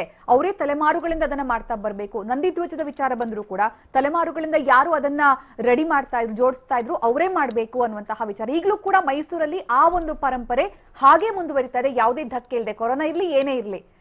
ಇದು ಹೇಗ್ ಸಾಧ್ಯ ಅದು ಕೂಡ ಈ ಸಮಯದಲ್ಲಿ ಅಂತ ನಿಜಕ್ಕೂ ಅಚ್ಚರಿ ಆಗುತ್ತೆ, ಖುಷಿ ಆಗುತ್ತೆ ನೋಡ್ತಾ ಇದ್ರೆ. 1970 ಆಚೆ ಜನತಾ ದಸರಾ ಪ್ರಾರಂಭ ಆಗ್ತದೆ. ಅದಕ್ಕಿಂತ ಮೊದಲು ಅರಮನೆಯಿಂದನೇ ದಸರಾ ಮಾಡ್ತಾ ಇದ್ರು. ಅರಮನೆಗೆ ಇಂತಿಷ್ಟು ಅಂತ ವಾರ್ಷಿಕವಾಗಿ ಒಂದಷ್ಟು ಹಣಕಾಸಿನ ನೆರವನ್ನ ಕೊಡ್ತಾ ಇದ್ರು. ಆದರೆ ಅರಮನೆ ಮತ್ತೆ ಜನಸಾಮಾನ್ಯರ ಮಧ್ಯೆ ಬಹು ಪ್ರಾಚೀನ ಕಾಲದಿಂದಲೂ ಕೂಡ ಒಂಥರ ಅವಿನಾಭಾವ ಸಂಬಂಧ ಇದೆ.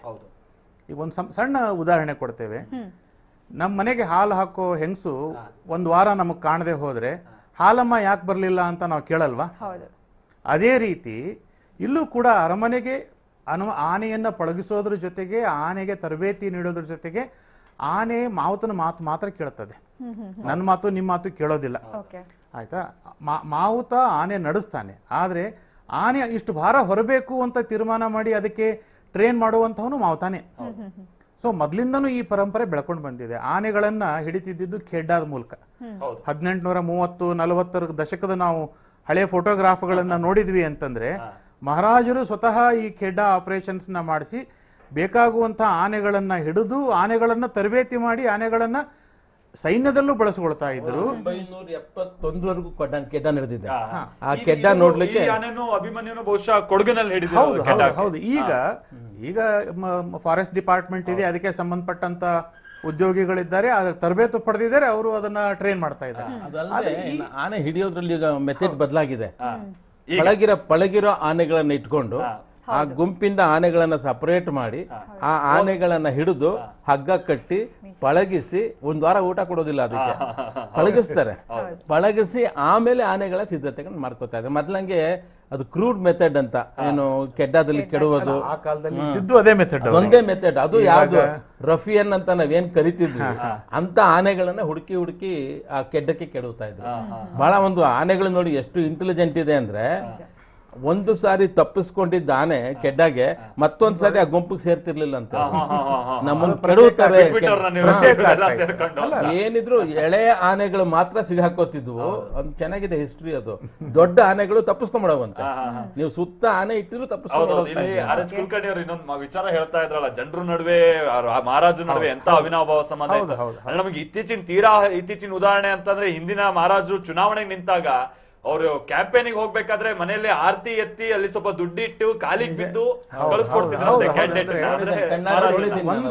ಒಂದು ಏನಿದೆ ನಮ್ಮಲ್ಲಿ, ರಾಜತ್ವ ಅನ್ನುವಂಥದ್ದು ಜನರಿಂದ ಹೋದಂತ ರಾಜ್ಯತ್ವ. ರಾಜ ಪ್ರತ್ಯಕ್ಷ ದೈವತಃ ಅನ್ನುವಂಥ ಒಂದು ನಂಬಿಕೆ ನಮ್ಮಲ್ಲಿದೆ. ರಾಜ ಭೂಮಿಯ ಮೇಲಿನ ನಿಜವಾದ ದೇವತೆ ಅನ್ನುವಂಥದ್ದು ನಾವು ಇವತ್ತಿಗೂ ಹೇಳ್ತಾರೆ. ನಮ್ಮ ದೇವರು, ನಮ್ಮ ರಾಜದೇವರು ಅಂತಾನೆ ಹೇಳುವಂತಹದ್ದು ರಾಜರಿಗೆ. ಹೌದು, ಪ್ರಜೆಗಳ ರಕ್ಷಣೆ ಮಾಡುವಂತವ್ರು. ನಾವು ನೋಡಿ ಮೈಸೂರು ಇತಿಹಾಸವನ್ನ ನೋಡ್ತಾ ಬಂದ್ರೆ ಪ್ರತಿಯೊಂದು ಹಂತದಲ್ಲೂ ಕೂಡ ಮೈಸೂರು ಅರಮನೆ ಜನಪರ ಕೆಲಸಗಳನ್ನ ಮಾಡಿದೆ. ಈಗ ಇತ್ತೀಚಿನ ಕನ್ನಂಬಾಡಿ ಕಟ್ಟೋದ್ರಿಂದ ಹಿಡಿದು ಕೆನಾಲ್ಗಳನ್ನ ಮಾಡಿಸೋದ್ರ ಮೂಲಕವಾಗಿ ನಾವೇನ್ ಮಾಡರ್ನ್ ಡೆವಲಪ್ಮೆಂಟ್ಗಳು ಭಾರತದಲ್ಲಿ ಇಂಪ್ಲಿಮೆಂಟ್ ಆಗೋದಕ್ಕಿಂತ ಮೊದಲು ಎಕ್ಸ್ಪೆರಿಮೆಂಟೇಷನ್ ಇಂಪ್ಲಿಮೆಂಟ್ ಆಗಿದ್ದು ಮೈಸೂರಿನಲ್ಲಿ. ಸೊ ಹೀಗಾಗಿ ಮೈಸೂರು ರಾಜಮನೆತನ ಏನಿದೆ 1610ರಿಂದ ನಾವು ಇತಿಹಾಸವನ್ನ 1970ವರೆಗೂ ತಗೊಂಡ್ರೆ ಆದಂತಹ ಪ್ರತಿಯೊಂದು ಹಂತದಲ್ಲೂ ಕೂಡ ಜನಪರವಾದ ಕೆಲಸಗಳನ್ನೇ ಅವರು ಮಾಡಿದ್ದಾರೆ. ಸೊ ಹೀಗಾಗಿ ಅಂಬಾರಿ ಕಟ್ಟುವ ವಿಚಾರದಲ್ಲಿ ಮತ್ತು ನಂದಿಧ್ವಜದ ವಿಚಾರದಲ್ಲಿ ನಾನು ಮಾತಾಡ್ತಾ ಇದ್ದೆ. ಅಂದ್ರೆ ತಲೆತಲಾಂತರಗಳಿಂದ ಆ ಫ್ಯಾಮಿಲಿ ಅವರು ತುಂಬಾ ಶಿಕ್ಷಿತರಾಗಿ ಹೊರದೇಶಗಳಲ್ಲಿ ಇದ್ರೂ ಸರಿ, ಅಂಬಾರಿ ಕಟ್ಟುವ ಸಂದರ್ಭದಲ್ಲಿ ಅಥವಾ ನಂದಿಧ್ವಜ ಜೋಡಿಸುವ ಸಂದರ್ಭದಲ್ಲಿ ಅವರು ಇರ್ತಾರೆ, ಹಾಜರಿರ್ತಾರೆ. ಹೌದು, ಸಹಜವಾಗಿ ಈಗ ಅದು ಹೈರಾರ್ಕಿ ಅಂತ ಹೇಳಬಹುದು. ಮನೆತನದಿಂದ ಅವರ ಪೂರ್ವಜರಿಂದ ಅವರಿಗೆ ಬಳವಳಿಯಾಗಿ ಬಂದಂತಹ ಒಂದು ವಿದ್ಯೆ. ಸಹಜವಾಗಿ ನಾವು ಗಮನಿಸಬಹುದು, ಹಿಂದೆನೂ ಕೂಡ ರಂಗರಾಜ ಮೇಷ್ಟ್ರು ಹೇಳ್ತಾರೆ ಮಧ್ಯದೊಳಗೆ, ಆ ಮನೆತನದವ್ರನ್ನ ಬಿಟ್ಟು ಬೇರೆಯವರ ಕಡೆಯಿಂದ ಅಂಬಾರಿ ಕಟ್ಟಿಸಿದಂತ ಸಂದರ್ಭದಲ್ಲಿ ಏನೆಲ್ಲ ಅನಾಹುತಗಳಾಗಿದೆ ಅನ್ನುವಂಥದ್ದು ಗೊತ್ತು. ಆಮೇಲೆ ಶ್ರೀಕಂಠದತ್ತ ನರಸಿಂಹರಾಜ ಒಡೆಯರು ಇರೋವರೆಗೂ ಕೂಡ ಅಂಬಾರಿ ಕಟ್ಟಬೇಕಾದ್ರೆ ಸ್ವತಃ ಅವ್ರು ನಿಂತು ಕಟ್ಟಿಸ್ತಾ ಇದ್ರು. ಸ್ವತಃ ಅವ್ರು ಕಟ್ಟಿಸ್ತಾ ಇದ್ರು. ಒಂದು ಸಾರಿ ಅದು ಏನಾಗಿದೆ, ಆನೆ ಅದು ಮೇಲ್ಗಡೆ ವಾಲ್ ಬಿಡತ್ತೆ, ಕಟ್ಟಿ 2 ಹೆಜ್ಜೆ ಇಟ್ಟಾಗ್ಲೇ ಆನೆ ವಾಲ್ ಬಿಡುತ್ತೆ. ಶ್ರೀಕಂಠ ದತ್ತ ಅವರ ಮೇಲ್ ನಿಂತ್ಕೊಂಡು ನೋಡ್ತಿದ್ದಾರೆ, ಓಡ್ ಬಂದು ಈ ತರ ಕಟ್ಟಿರೋ ತಪ್ಪು, ನೀವು ಇಂಥ ಕುಣಿಕೆ ಹಾಕಬೇಕು, ಇಂಥ ಗಂಟು ಹಾಕಬೇಕು ಅಂತ ಹೇಳ್ಕೊಟ್ಟು ಅದನ್ನ ಸರಿ ಮಾಡಿಸ್ತಾರೆ. ಅದು ಎಷ್ಟು ಇನ್ವಾಲ್ವ್ಮೆಂಟ್ ಇದೆ ನೋಡಿ ಮಹಾರಾಜರಿಗೆ. ಸ್ಪಷ್ಟವಾಗಿ ಗೊತ್ತಾಗುವಂತದ್ದು ಏನು ಅಂತಂದ್ರೆ, ಈಗ ನಾವು ಎಲ್ಲಾ ವಿದ್ಯೆದಲ್ಲಿ ಯಾರು ಕೂಡ ಬುದ್ಧಿವಂತರಾಗ್ಲಿಕ್ಕೆ ಸಾಧ್ಯ ಇಲ್ಲ. ಅವರಿಗೆ ಬಂದಂತಹದ್ದು ಆನೆ ಮೇಲೆ ಬ್ಯಾಲೆನ್ಸ್ ನ ಯಾವ ರೀತಿ ಮಾಡಬೇಕು, ಅದ್ರ ಭಾರವನ್ನ ಸಮತಟ್ಟಾಗಿ ಇಡಬೇಕಾದಾಗ ಒಂದು ಚೂರು ಆಚೆ ಈಚೆ ಆದ್ರೂ ಕೂಡ ಆನೆಗೆ ತೊಂದರೆ ಆಗುತ್ತೆ. ಆನೆಗೆ ತೊಂದರೆ ಆದ್ರೆ, ಆನೆಗೆ ಏನಾದ್ರೂ ಕೋಪ ಹತ್ಕೊಂಡ್ರೆ ಅದು ಇಡೀ ಪ್ರೊಸೆಷನ್ ಪೂರ್ತಿ ಹಾಳಾಗುವಂತ ಸಾಧ್ಯತೆ ಇರ್ತದೆ. ಸೊ ಹೀಗಾಗಿ ಎಲ್ಲದನ್ನೂ ಗಮನದಲ್ಲಿಟ್ಕೋಬೇಕು. ಮೊದಲನೇದ್ದು ಅಲ್ಲಿ ನಡೆಯುವಂತ ವಾದ್ಯ ಮೇಳ ಇರಬಹುದು, ಪಟಾಕಿಗಳಿರಬಹುದು, ಆ ಶಬ್ದನ ತಡ್ಕೊಳ್ಳುವಂತ ಶಕ್ತಿ ಆನೆಗೆ ಬರಬೇಕು. ಮೇಲ್ಗಡೆ ಇರುವಂತ ಭಾರ ಅದನ್ನ ಅವರು ಕಂಟ್ರೋಲ್ ಮಾಡುವಂತಹದ್ದು ಇಲ್ಲ, ಅದನ್ನ ಆನೆಗೆ ತಯಾರಿ ಕೊಡ್ತಾರೆ.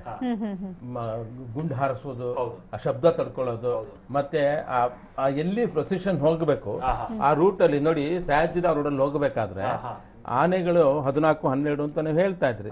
ಆ ಆನೆಗಳು ಹೋಗಕ್ ಮೊದಲೇ ಒಂದು ಮ್ಯಾಗ್ನೆಟಿಕ್ ಜೀಪ್ ಅನ್ನ ಮುಂದೆ ಕಳಿಸ್ತಾರೆ. Magnetic jeep that attracts all the ಕಬ್ಬಣ ಬಿದ್ದಿದ್ರೆ, ಹೊಳೆಗಳು ಬಿದ್ದಿದ್ರೆ ಅದು ಎಲ್ಲವನ್ನು ಎಳ್ಕೊಂಡ ಮೇಲೆ ಅದ್ರ ಹಿಂದೆ ಆನೆ ಪ್ರೊಸೆಷನ್ ಬರುತ್ತೆ. ಅಂದ್ರೆ ಚುಚ್ಚಬಾರ್ದು, ಕಾಲಿಗೆ ಚುಚ್ಕೊಂಡ್ ಬಿಟ್ರೆ ಯಾವ ಆನೆನೂ ಬರಕ್ ಆಗೋದಿಲ್ಲ ಮುಂದಕ್ಕೆ. ಪೂರ್ತಿ 5 ಕಿಲೋಮೀಟರ್ ಸಹ ಪ್ರತಿದಿನ ನಾನು ನೋಡಿದ್ದೀನಿ ಕಣ್ಣಾರೆ. ಹೆರಿಟೇಜ್ ವಾಕ್ ಹೋಗುವಾಗ ಬೆಳಗ್ಗೆ ಹೊತ್ತು ನೋಡ್ತಾ ಇದ್ದೆ. ಒಂದು ಜೀಪ್ಗೆ ಮ್ಯಾಗ್ನೆಟಿಕ್ ಒಂದು ದೊಡ್ಡ ರಾಡ್ ಅನ್ನ ಕಟ್ಟಿಬಿಟ್ಟು ಪಟ್ಟಿ ಹಾಕಿರ್ತಾರೆ, ಅದು ಭೂಮಟ್ಟದಲ್ಲೇ ಎಳ್ಕೊಂಡು ಹೋಗ್ತದೆ. ಅಂದ್ರೆ ಒಂದ್ ಆನೆ ಏನಾದ್ರು ವಿಚಲಿತ ಆಗ್ಬಿಟ್ರೆ ಉಳಿದವೆಲ್ಲ ಡಿಸ್ಟರ್ಬ್. ಮಾತನಾಡ್ತೀನಿ ಸರ್, ಮಾತನಾಡ್ತೀನಿ. ಇದ್ರ ಜೊತೆಗೆ ಅವ್ರು ಹೇಳ್ತಾ ಇದ್ರು ಆನೆಗಳನ್ನ ಹೇಗೆ ಸೆಲೆಕ್ಟ್ ಮಾಡ್ತಾ ಇದ್ರು ಅನ್ನೋದ್ರಿಂದ ಹಿಡಿದು ಆನೆಗಳನ್ನ ಪಳಗಿಸ್ತಾ ಇದ್ದಿದ್ದು ಹೇಗೆ, ಯಾವ ರೀತಿಯಾಗಿ ಜಂಬೂ ಸವಾರಿ ಸಂದರ್ಭದಲ್ಲಿ ಅದನ್ನ ಬಳಸ್ಕೊಳ್ತಾ ಇದ್ರು ಅಂತ. ಹಾಗಾದ್ರೆ ನಾವು ಈ ಕೊರೋನಾ ಅನ್ನುವಂಥ ಸಂದರ್ಭ ಈಗ ನೋಡ್ತಾ ಇದ್ವಿ. ಈ ತಲೆತಲಾಂತರಗಳಿಂದ ಬಹಳ ಇತಿಹಾಸಗಳು ಅಥವಾ ಬಹಳಷ್ಟು ಶತಮಾನಗಳಲ್ಲಿ ಬೇರೆ ಬೇರೆ ತರನಂತ ಕಾಯಿಲೆಗಳನ್ನ ನಾವು ನೋಡಿದ್ವಿ. ಇದೇ ತರನಂತ ಸಾಂಕ್ರಾಮಿಕ ಕಾಯಿಲೆಗಳು ಬಂದಂತ ಸಂದರ್ಭದಲ್ಲಿ ಪ್ಲೇಗ್ ಆಗಿರ್ಬೋದು, ಸಿಡುಬು ಆಗಿರ್ಬೋದು, ಕ್ಷಯ ರೋಗ ಆಗಿರ್ಬೋದು.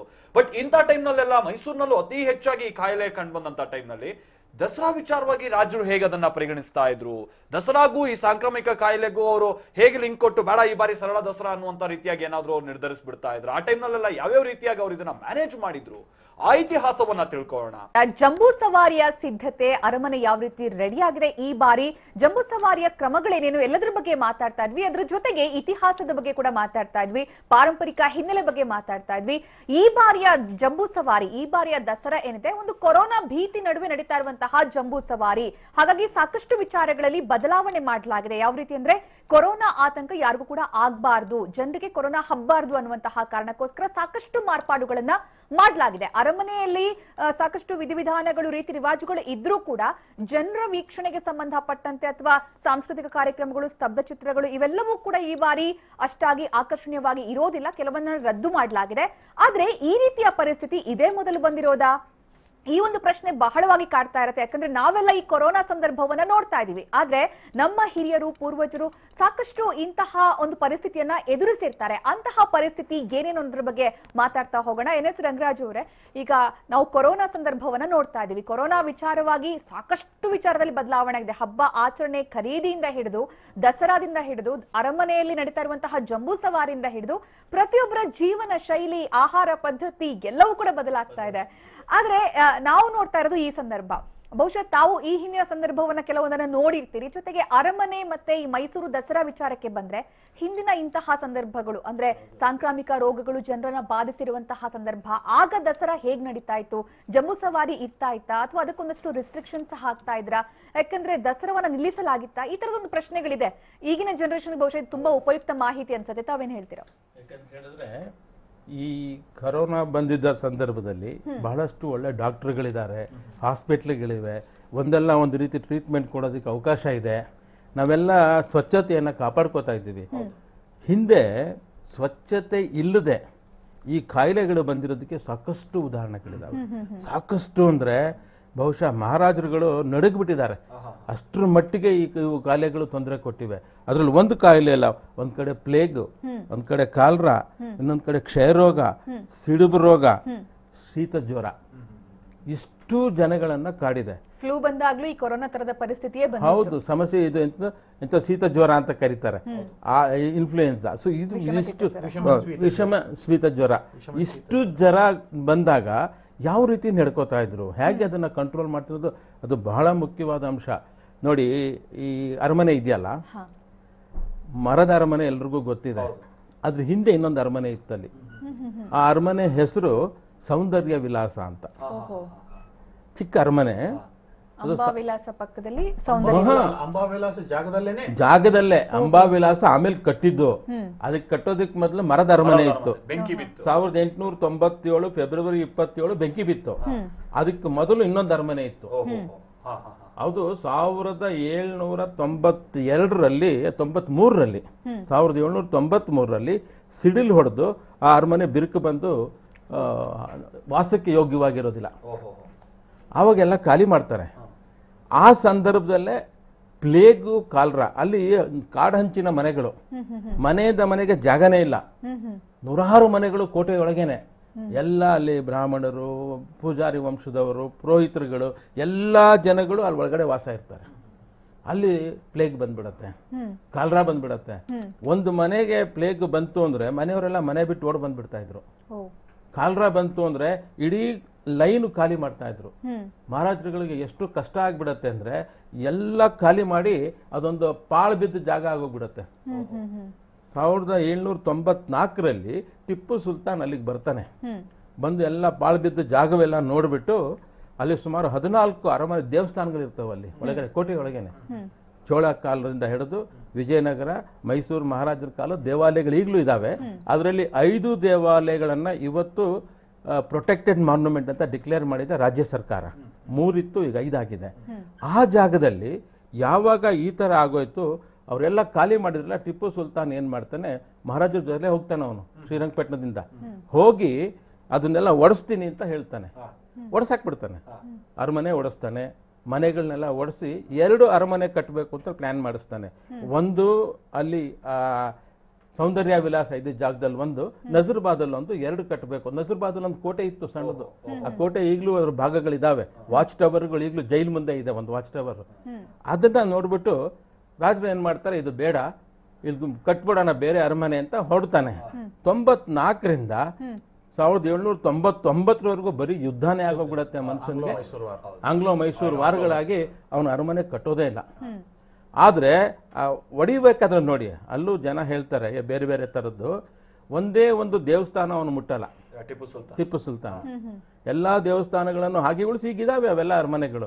ಯದುರಾಯ ಬಂದಂತ ಕಾಲದಲ್ಲಿದ್ದ ದೇವಸ್ಥಾನದಿಂದ ಹಿಡಿದು ಎಲ್ಲ ದೇವಸ್ಥಾನಗಳು ಈಗ ಸುಮಾರು 32 ದೇವಸ್ಥಾನ ಇದೆ. 32 ಕೋಟೆಯ ಹೊರಭಾಗದಲ್ಲಿ ಒಂದು ಮಾರಮ್ಮನ ದೇವಸ್ಥಾನವನ್ನು ಕಟ್ಟಿದ್ದಾರೆ, ಗನ್ ಹೌಸ್ ಎದುರುಗಡೆ, ಕೋಟೆ ಹೊರಗಡೆ.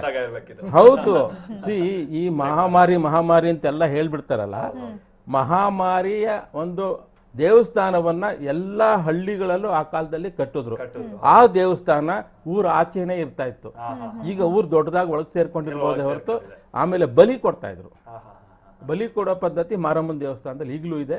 ಅದಕ್ಕೆ ಬಲಿ ಮಂಟಪಗಳನ್ನು ಕಟ್ಟಿದ್ರು ಆಗ್ಲೇನೆ, ಕೋಣನ ಕತ್ತಿಡ್ಲಿಕ್ಕೆ ಅಥವಾ ಕುರಿನ ಕೋಳಿನ ಕುಯ್ಲಿಕ್ಕೆ, ರಕ್ತ ಹೋಗ್ಲಿಕ್ಕೆ. ಈ ದೇವಸ್ಥಾನದಲ್ಲಿ ಇಲ್ಲೂ ಇದೆ ಹೊರಗಡೆ. ಈಗ 3-4 ವರ್ಷದ ಹಿಂದೆ ಒಂದು ಮರ ಬಿದ್ದು ಆ ಮಾರಮ್ಮನ ದೇವಸ್ಥಾನ ಡ್ಯಾಮೇಜ್ ಆಗೋಯ್ತು. ತಕ್ಷಣ ಎಲ್ಲ ಸೇರಿ ದುಡ್ಡು ಕೊಟ್ಟು ದೇವಸ್ಥಾನ 1 ತಿಂಗಳು 2 ತಿಂಗಳಲ್ಲಿ ರೆಡಿ ಮಾಡ್ಬಿಟ್ಟು. ಅಂದ್ರೆ ಆ ಟೈಮಲ್ಲೂ ಕೂಡ ದಸರಾ ಈ ರೀತಿ ದಸರಾಗಿಲ್ಲ ನೋಡಿ, ಬರ್ತೀನಿ 1 ನಿಮಿಷ. ದಸರಾಗೆ ಇದು ಏನೂ ತೊಂದರೆ ಕೊಟ್ಟಿಲ್ಲ. ಇದ್ರೂ ಸಾಂಕ್ರಾಮಿಕ ರೋಗಗಳಿದ್ರೂ ಸಹ ಜನಗಳನ್ನ ಖಾಲಿ ಮಾಡಿಸ್ತಿದ್ರು. ಅದರಲ್ಲೂ 10ನೇ ಚಾಮರಾಜ ಒಡೆಯರ್ ಕಾಲದಲ್ಲಿ ಇದು ಮಿತಿ ಮೀರಿದಾಗ ಜನಗಳನ್ನ ಖಾಲಿ ಮಾಡಿಸಿ ಕುಕ್ಕರಹಳ್ಳಿ ಕೆರೆ, ಕಾರಂಜಿ ಕೆರೆ, ಆಮೇಲೆ ಇದು ನಮ್ಮ 3-4 ಕೆರೆಗಳಿಗೆ ಜನಗಳನ್ನ ಶಿಫ್ಟ್ ಮಾಡ್ಬಿಡ್ತಾನೆ, ಕೆರೆ ಬೈಲಿಗೆ ಮನೆಯಲ್ಲಿರೋ ವಸ್ತು ಸಮೇತ ಬೆಂಕಿ ಹಾಕೋದು, ಅದು ಹರಡಬಾರ್ದು ಅಂತ. 1902ರಲ್ಲಿ ಮಹಾರಾಜರು ಎಲ್ಲ ಬೆಂಕಿ ಬಿದ್ದ ಮೇಲೆ ನಾಲ್ವಡಿ ಕೃಷ್ಣರಾಜ ಒಡೆಯರು ನಮ್ಮ ಜಗನ್ಮೋಹನ್ ಅರಮನೆಯಲ್ಲಿ ಇರ್ತಾರೆ. ಒಂದ್ ದಿವಸ ಬೆಳಿಗ್ಗಿನ ಜಾವ ಆ ಮನೆ ಜನ ಎಲ್ಲ ಬಂದು 1 ನಿಮಿಷ ಮುಗಿಸ್ಬಿಡ್ತೀನಿ. ತುಂಬಾ ಇಂಟ್ರೆಸ್ಟಿಂಗ್ ಇದೆ ಇದು, ಖಂಡಿತವಾಗ್ಲೂ ಇದ್ರ ಬಗ್ಗೆ ಇನ್ನಷ್ಟು ತಗೊಂಡ್ ಬರ್ತೀನಿ. ಯಾಕಂದ್ರೆ ಆ ಟೈಮಲ್ಲಿ ದಸರಾ ಹೇಗಿತ್ತು ಅನ್ನೋದೊಂದು ಸಹಜ ಕುತೂಹಲ ಎಲ್ಲರೂ ಕೂಡ ಇರುತ್ತೆ. ಯಾಕಂದ್ರೆ ನಾವು ಈ ಕೊರೋನಾ ಸಂದರ್ಭ ನೋಡ್ತಾ ಇರುವಾಗ ಒಂದು ಪ್ರಶ್ನೆ ಉದ್ಭವ ಆಗುತ್ತೆ. ಅದು ಖಂಡಿತವಾಗ್ಲೂ ಇದ್ರ ಬಗ್ಗೆ ನೀವು ಡಿಟೇಲ್ ಆಗಿ ಮಾತಾಡೋಣ. ಒಂದು ವಿರಾಮ ತಗೊಂಡ್ ಬರೋಣ. ನಾವು ಈ ಕೊರೋನಾ ಸಂದರ್ಭವನ್ನ ಪ್ಯಾಂಡಮಿಕ್ ಟೈಮ್ ಅನ್ನ ನೋಡ್ತಾ ಇದೀವಿ. ಆಗ ಈ ತರದ ಸಾಂಕ್ರಾಮಿಕ ಕಾಯಿಲೆಗಳು 10 ಬಂದು ಹೋಗಿದೆ. ಆ ಟೈಮ್ನಲ್ಲಿ ಹೇಗೆ ರಾಜರು ಅದನ್ನ ಮ್ಯಾನೇಜ್ ಮಾಡ್ತಾ ಇದ್ರು ಅನ್ನುವಂಥದ್ದನ್ನ ನಮ್ಮ ಜೊತೆಗೆ ರಂಗರಾಜು ಅವರು ಮಾತನಾಡುವಂತ ಸಂದರ್ಭದಲ್ಲಿ ಹೇಳ್ತಾ ಇದ್ರು. ವಿಶೇಷ ಅಂತ ಅಂದ್ರೆ ಆಗ್ಲೂ ಕೂಡ ಕ್ವಾರಂಟೈನ್ ಮಾಡ್ತಾ ಇದ್ರು. ಹೀಗೇನೆ 7 ದಿವಸ 9 ದಿವಸ ಎಲ್ಲರನ್ನೂ ಕರ್ಕೊಂಡೋಗಿ ಬೇರೆ ಬೇರೆ ಕಡೆ ಬಿಟ್ಟು ಬಂದಂಥದ್ದನ್ನು ಕೂಡ ಉಂಟು. ಪ್ರೊಫೆಸರ್ ರಂಗರಾಜು ಅವರೇ, ನೀವು ಹೇಳ್ತಾ ಇದ್ರಿ 70ರ ಅಂದ್ರೆ ಅಂತ್ಯದ ಸಂದರ್ಭ, 17ನೇ ಶತಮಾನದ ಅಂತ್ಯದ ಸಂದರ್ಭದಲ್ಲೆಲ್ಲ ಅಂದ್ರೆ 99 ಆ ಟೈಮ್ನಲ್ಲಿ ಇಷ್ಟೆಲ್ಲ ಮ್ಯಾನೇಜ್ ಮಾಡ್ಬೇಕಾದ್ರೆ ಪಾಪ್ಯುಲೇಷನ್ ಎಷ್ಟಿತ್ತು, ಜನ ಅದನ್ನ ಹೆಂಗ್ ಮ್ಯಾನೇಜ್ ಮಾಡ್ತಾ ಇದ್ರು ಆ ಜನಸಂಖ್ಯೆನ ಮಹಾರಾಜರು ಅಂತ ಹೇಳಿ? ನೋಡಿ, ನಾನು ಒಂದು ಬಹಳ ಇದಕ್ಕಾಗೆ ಬಹಳ ಪ್ರಿಪರೇಷನ್ ಮಾಡ್ಕೊಂಡ್ ಬಂದಿದ್ದೇನೆ. 1832ರಲ್ಲಿ ಅರಮನೆ ಒಳಭಾಗದಲ್ಲಿ, ಕೋಟೆಯ ಹೊರಭಾಗದಲ್ಲಿ ಮೈಸೂರಿನ ಜನಸಂಖ್ಯೆ 1 ಲಕ್ಷ. 1 ಲಕ್ಷ. ಆಗ ಈ ಕ್ಷಯ ಕಾಲ್ರಾ ಬಂದ್ಬಿಟ್ಟು ದಿನಕ್ಕೆ 500 ಜನ ಸಾಯ್ತಾರೆ. ಲೆಕ್ಕ ಇಟ್ಟಿದ್ದಾರೆ, ಒಂದು ಜನಕ್ಕೆ 500ರಂತೆ ಮಿನಿಮಮ್ 500 ಜನ 3 ವಾರಗಳ ಕಾಲ ಸತ್ತಿದ್ದಾರೆ. ಆ ಪಾಪ್ಯುಲೇಷನ್ ಕಡಿಮೆ ಆದಾಗ ಮಹಾರಾಜರು ತಕ್ಷಣ ಏನ್ ಮಾಡ್ತಾರೆ, ಜನಗಳನ್ನ ಅಲ್ಲಿಂದ ಖಾಲಿ ಮಾಡಿಸ್ತಾ ಹೋಗ್ತಾರೆ. ಅವ್ರು ಇರೋ ಜಾಗದಿಂದ ಖಾಲಿ ಮಾಡಿಸೋದು, ಕೆರೆ ಬಯಲುಗಳಿಗೆ ಶಿಫ್ಟ್ ಮಾಡೋದು, ಅಲ್ಲಿ ಅವ್ರಿಗೆ ಸಕಲ ಸೌಕರ್ಯಗಳನ್ನು ಕೊಡುವುದು, ಕ್ವಾರಂಟೈನ್ ಮಾಡ್ದಂಗೆ ನಾವು. ಅದಕ್ಕೆ ಇನ್ನೊಂದು ಉದಾಹರಣೆ ಬಹಳ ಬೆಸ್ಟ್ ಅಂದ್ರೆ 1902ರಲ್ಲಿ ನಾನು ಹೇಳ್ತಾ ಇದ್ದೆ, ನಾಲ್ವಡಿ ಕೃಷ್ಣರಾಜ ಒಡೆಯರ್ ಆಗ್ತಾನೆ ರಾಜ ಆಗಿರ್ತಾರೆ. ಅವ್ರಿಗೆ ಬೆಳಿಗ್ಗೆ 5:30-6 ಗಂಟೆಗೆ ಎದ್ದಾಗ ಮನೆ ಮುಂದೆ ಸುತ್ತ ಇರೋ ಬ್ರಾಹ್ಮಣ ಜನರೆಲ್ಲ ಬಂದು ಮನೆ ಮುಂದೆ ನಿಂತಿರ್ತಾರೆ. ಏನಾಯ್ತು ಏನಾಯ್ತು ಅಂತ ಮಹಾರಾಜರು ಕೇಳಿದಾಗ, ಮಹಾಸ್ವಾಮಿಗಳೇ ಈ ತರ 2 ಅಳಿಲು ಸತ್ತು ಬಿದ್ದಿದೆ. ಅದು ಎಲ್ಲಿ ಅಂದ್ರೆ ಜಗನ್ಮೋಹನ ಅರಮನೆ ಹಿಂಭಾಗದ ಜಾಗ, ಈಗಲೂ ತಿಕ್ಲಿ ಪಾಪ್ಯುಲೇಟೆಡ್ ಏರಿಯಾ ಅದು. ಆ ಏರಿಯಾದಿಂದ ಬಂದು ತಕ್ಷಣ ಹೇಳಿದಾಗ ಮಹಾರಾಜರು 1902 ಆಗ್ತಾನೆ ಚಿಕ್ಕ ಹುಡುಗ ರಾಜ ಆಗಿರ್ತಾರಾಗ, ತಕ್ಷಣ ಆ ಏರಿಯಾ ಪೂರ್ತಿ ಜನಗಳನ್ನ ಶಿಫ್ಟ್ ಮಾಡಿಬಿಡ್ತಾರೆ. ಅಲ್ಲಿಂದ ಅವ್ರನ್ನ ಕ್ವಾರಂಟೈನ್ ಮಾಡಿ ಅಲ್ಲಿಗೆ ಸ್ಯಾನಿಟೈಸ್ ಮಾಡ್ತಾರೆ. ಎಷ್ಟು 9 ದಿವಸ ಒಂದೇ ಸಮ ಸ್ಯಾನಿಟೈಸ್ ಮಾಡಿಸ್ತಾರೆ. ಮಾಡಿಸಿ ಎಲ್ಲ ಆದ್ಮೇಲೆ ದೊಡ್ಡ ದೊಡ್ಡ ಮನೆಗಳು ಬೆಂಕಿ ಹಚ್ಚಿ ಸುಡಂತ ಮನೆಗಳಲ್ಲ ಅವು. ಮೂರವ್ರು ಜನಕ್ಕೆ ಬಂದಿರಲಿಲ್ಲ. ಅದು ಎಚ್ಚರಿಕೆ, ಮುನ್ನೆಚ್ಚರಿಕೆ ಎಷ್ಟಿತ್ತು ಅಂತ. ಅದೆಲ್ಲ ಆಗಿ ಏನೂ ಸಮಸ್ಯೆ ಇಲ್ಲ ಅಂತ ಹೇಳಿದ ಮೇಲೆ ಇವರು ಅಲ್ಲಿಗೆ ಜನಗಳನ್ನು ವಾಪಸ್ ತರ್ತಾರೆ. ಇದು ಬಹಳ ಮುಖ್ಯವಾದಂತಹ ಐತಿಹಾಸಿಕ ದಾಖಲೆ ಇದು. ಇವತ್ತು ನಾವು ಕ್ವಾರಂಟೈನ್ ಆಗಿದೆ, ನಾವು ಸ್ವಚ್ಛವಾಗಿದ್ದೀವಿ, ಆದ್ರೂ ನಮ್ಗೆ ಕಾಲ ಇದು ಬಿಡ್ತಾ ಇಲ್ಲ, ಅದು ಕೊರೋನಾ ಬಿಡ್ತಾ ಇಲ್ಲ ನಮ್ಮನ್ನ. ಆ ಕಾಲದಲ್ಲಿ ಸಾಂಕ್ರಾಮಿಕ ರೋಗಗಳು ಎಷ್ಟು ತೊಂದರೆ ಕೊಟ್ಟಿವೆ ಅಂತಂದ್ರೆ 1799ರ ಆಸ್ಪಾಸ್ನಲ್ಲಿ ಆಗತಾನೆ ಮುಮ್ಮಡಿ ಕೃಷ್ಣರಾಜ ಒಡೆಯರು ರಾಜರಾಗಿರ್ತಾರೆ. ಅವರ ಸಾಕು ತಾಯಿ ಲಕ್ಷ್ಮಣ್ಣಿ ಒಂದು ತೀರ್ಮಾನ ಮಾಡ್ತಾರೆ, ಏನಂದ್ರೆ ಆಗತಾನೆ ಸಿಡುಬು ರೋಗಕ್ಕೆ ಔಷಧಿ ಕಂಡಿಡಿರ್ತಾರೆ. ಒಬ್ರು ಮುಂದೆ ಬರೋದಿಲ್ಲ. ಅಲ್ಲಿ ಹೇಳ್ತಾರೆ, ಬಿಳಿಯರು ಕೊಡುವ ಔಷಧಿ ನಾವು ತಗೊಳ್ಳೋದಿಲ್ಲ, ಸತ್ರು ಸಾಯ್ತೀವಿ ನಾವು, ಬಿಳಿಯರ ಔಷಧಿ ನಾವು ತಗೊಳ್ಳೋದಿಲ್ಲ, ಬೇಡ ನಮಗೆ, ನಾವು ಸಾಯ್ತೀವಿ ಬೇಕಾದ್ರೆ ಅಂತ. ಅದನ್ನ ಕಂಡ ಲಕ್ಷ್ಮಣ್ಣಿ ಮುಮ್ಮಡಿ ಕೃಷ್ಣರಾಜ ಒಡೆಯರ ಹೆಂಡತಿ ಚಿಕ್ಕ ಹುಡುಗಿ, ಆಗ ಸಣ್ಣ ವಯಸ್ಸಲ್ಲೇ ಮದುವೆ ಮಾಡ್ತಿದ್ರಲ್ಲ, ಆಕೆಗೆ ಸಿಡುಬು ಬಂದಿರುತ್ತೆ. ಅವಳನ್ನ ಮುಂದೆ ಕರ್ಕೊಂಡು ಬಂದು, ಆಗ ತೋಳು ತೋರ್ಸೋ ಹಾಗಿಲ್ಲ ಡಾಕ್ಟರ್ಗಳಿಗೆ, ಆದ್ರೂ ಆ ಹುಡುಗಿಯ ತೋಳನ್ನ ತೋರಿಸಿ ಆ ತೋಳಿಗೆ ಇಂಜೆಕ್ಷನ್ ಕೊಡಿಸ್ತಾರೆ. 4 ದಿವಸಕ್ಕೆ ಅವಳು ಕ್ಯೂರ್ ಆಗ್ಬಿಡ್ತಾಳೆ ಸಿಡಿಬಿಂದ. ಆಗ ಜನಗಳೆಲ್ಲ ಮುಂದೆ ಬರ್ತಾರೆ, ನಾವು ಮಾಡ್ತೀವಿ, ನಾವು ತಗೊಳ್ತೀವಿ ಅಂತ. ಶ್ರೀರಂಗಪಟ್ಟಣದ ಮಸೀದಿಯ ಮುಂದೆ ಕ್ಯೂನಲ್ಲಿ ಜನ ನಿಂತ್ಕೊಂಡು ಚುಚ್ಚುಮದ್ದು ಹಾಕ್ಸ್ಕೊಂಡಿದ್ದಾರೆ. ಇದಕ್ಕೆ ಕಾರಣ ಲಕ್ಷ್ಮಣಿಯವರು. ಮಹಾರಾಜರುಗಳು ಇತ್ತೀಚೆಗೆ ಮತ್ತೆ ಅಧಿಕಾರಕ್ಕೆ ಬರೋಕ್ಕೂ ಅವರೇ ಕಾರಣ. ಟಿಪ್ಪು ಸುಲ್ತಾನನ ಕಾಲದಲ್ಲಿ ಬ್ರಿಟಿಷರೊಡನೆ ಒಂದು ನೇರ ಸಂಪರ್ಕವನ್ನು ಬೆಳೆಸಿ ಇಲ್ಲಿಂದ ಒಬ್ಬ ಇವನನ್ನ ಕಳಿಸಿ ಆ ಮನುಷ್ಯ ಮಡ್ರಾಸ್ಗೆ ಹೋಗಿ ಅವರಿಗೆ ತಲುಪಿಸ್ತಾನೆ. ಅದು ಗೊತ್ತಾದ್ಮೇಲೆ ಟಿಪ್ಪು ಜಾನ ಆ ಇಡೀ ವಂಶನೇ ನಾಶ ಮಾಡ್ತಾನೆ. ಖಂಡಿತ ಇದ್ರ ಬಗ್ಗೆ ಮಾತಾಡ್ತೀನಿ ಪ್ರೊಫೆಸರ್ ರಂಗರಾಜ್ ಅವರು. ಈಗ ಮೈಸೂರಿಂದ ಸಂಶೋಧಕರು, ಪ್ರಾಚ್ಯವಸ್ತು ಸಂಶೋಧನಾಲಯ ಟಿವಿ ಸತ್ಯನಾರಾಯಣ ಅವರಿಗೆ ನಮ್ಮ ಜೊತೆಗೆ ಜಾಯ್ನ್ ಆಗಿದ್ದಾರೆ. ಟಿವಿ ಸತ್ಯನಾರಾಯಣ ಅವರೇ ನಮಸ್ತೆ, ದಸರಾ ಹಬ್ಬದ ಹಾರ್ದಿಕ ಶುಭಾಶಯಗಳು ನಿಮಗೆ. ಈ ಬಾರಿಯ ದಸರಾ ಯಾವತ್ತಿನ ದಸರಾಗಿಂತ ವಿಭಿನ್ನವಾಗಿ ಕಾಣಿಸ್ತಾ ಇದೆ, ಸಾಕಷ್ಟು ಆಚರಣೆಗಳಿಗೆ ಬ್ರೇಕ್ ಬಿದ್ದಿದೆ. ಹಾಗಾಗಿ ಮೈಸೂರಿನ ಜನ ಎಂದಿನ ದಸರಾ ವೈಭವವನ್ನ ಮಿಸ್ ಮಾಡ್ಕೊಳ್ತಿದ್ದಾರಾ ಹೇಗೆ? ಇಲ್ಲಮ್ಮ, ಯಾಕೆಂದ್ರೆ ನಮ್ಮ ಧಾರ್ಮಿಕವಾದಂತಹ ಆಚರಣೆಗಳೇನಿದೆ, ಈ ಧಾರ್ಮಿಕವಾದ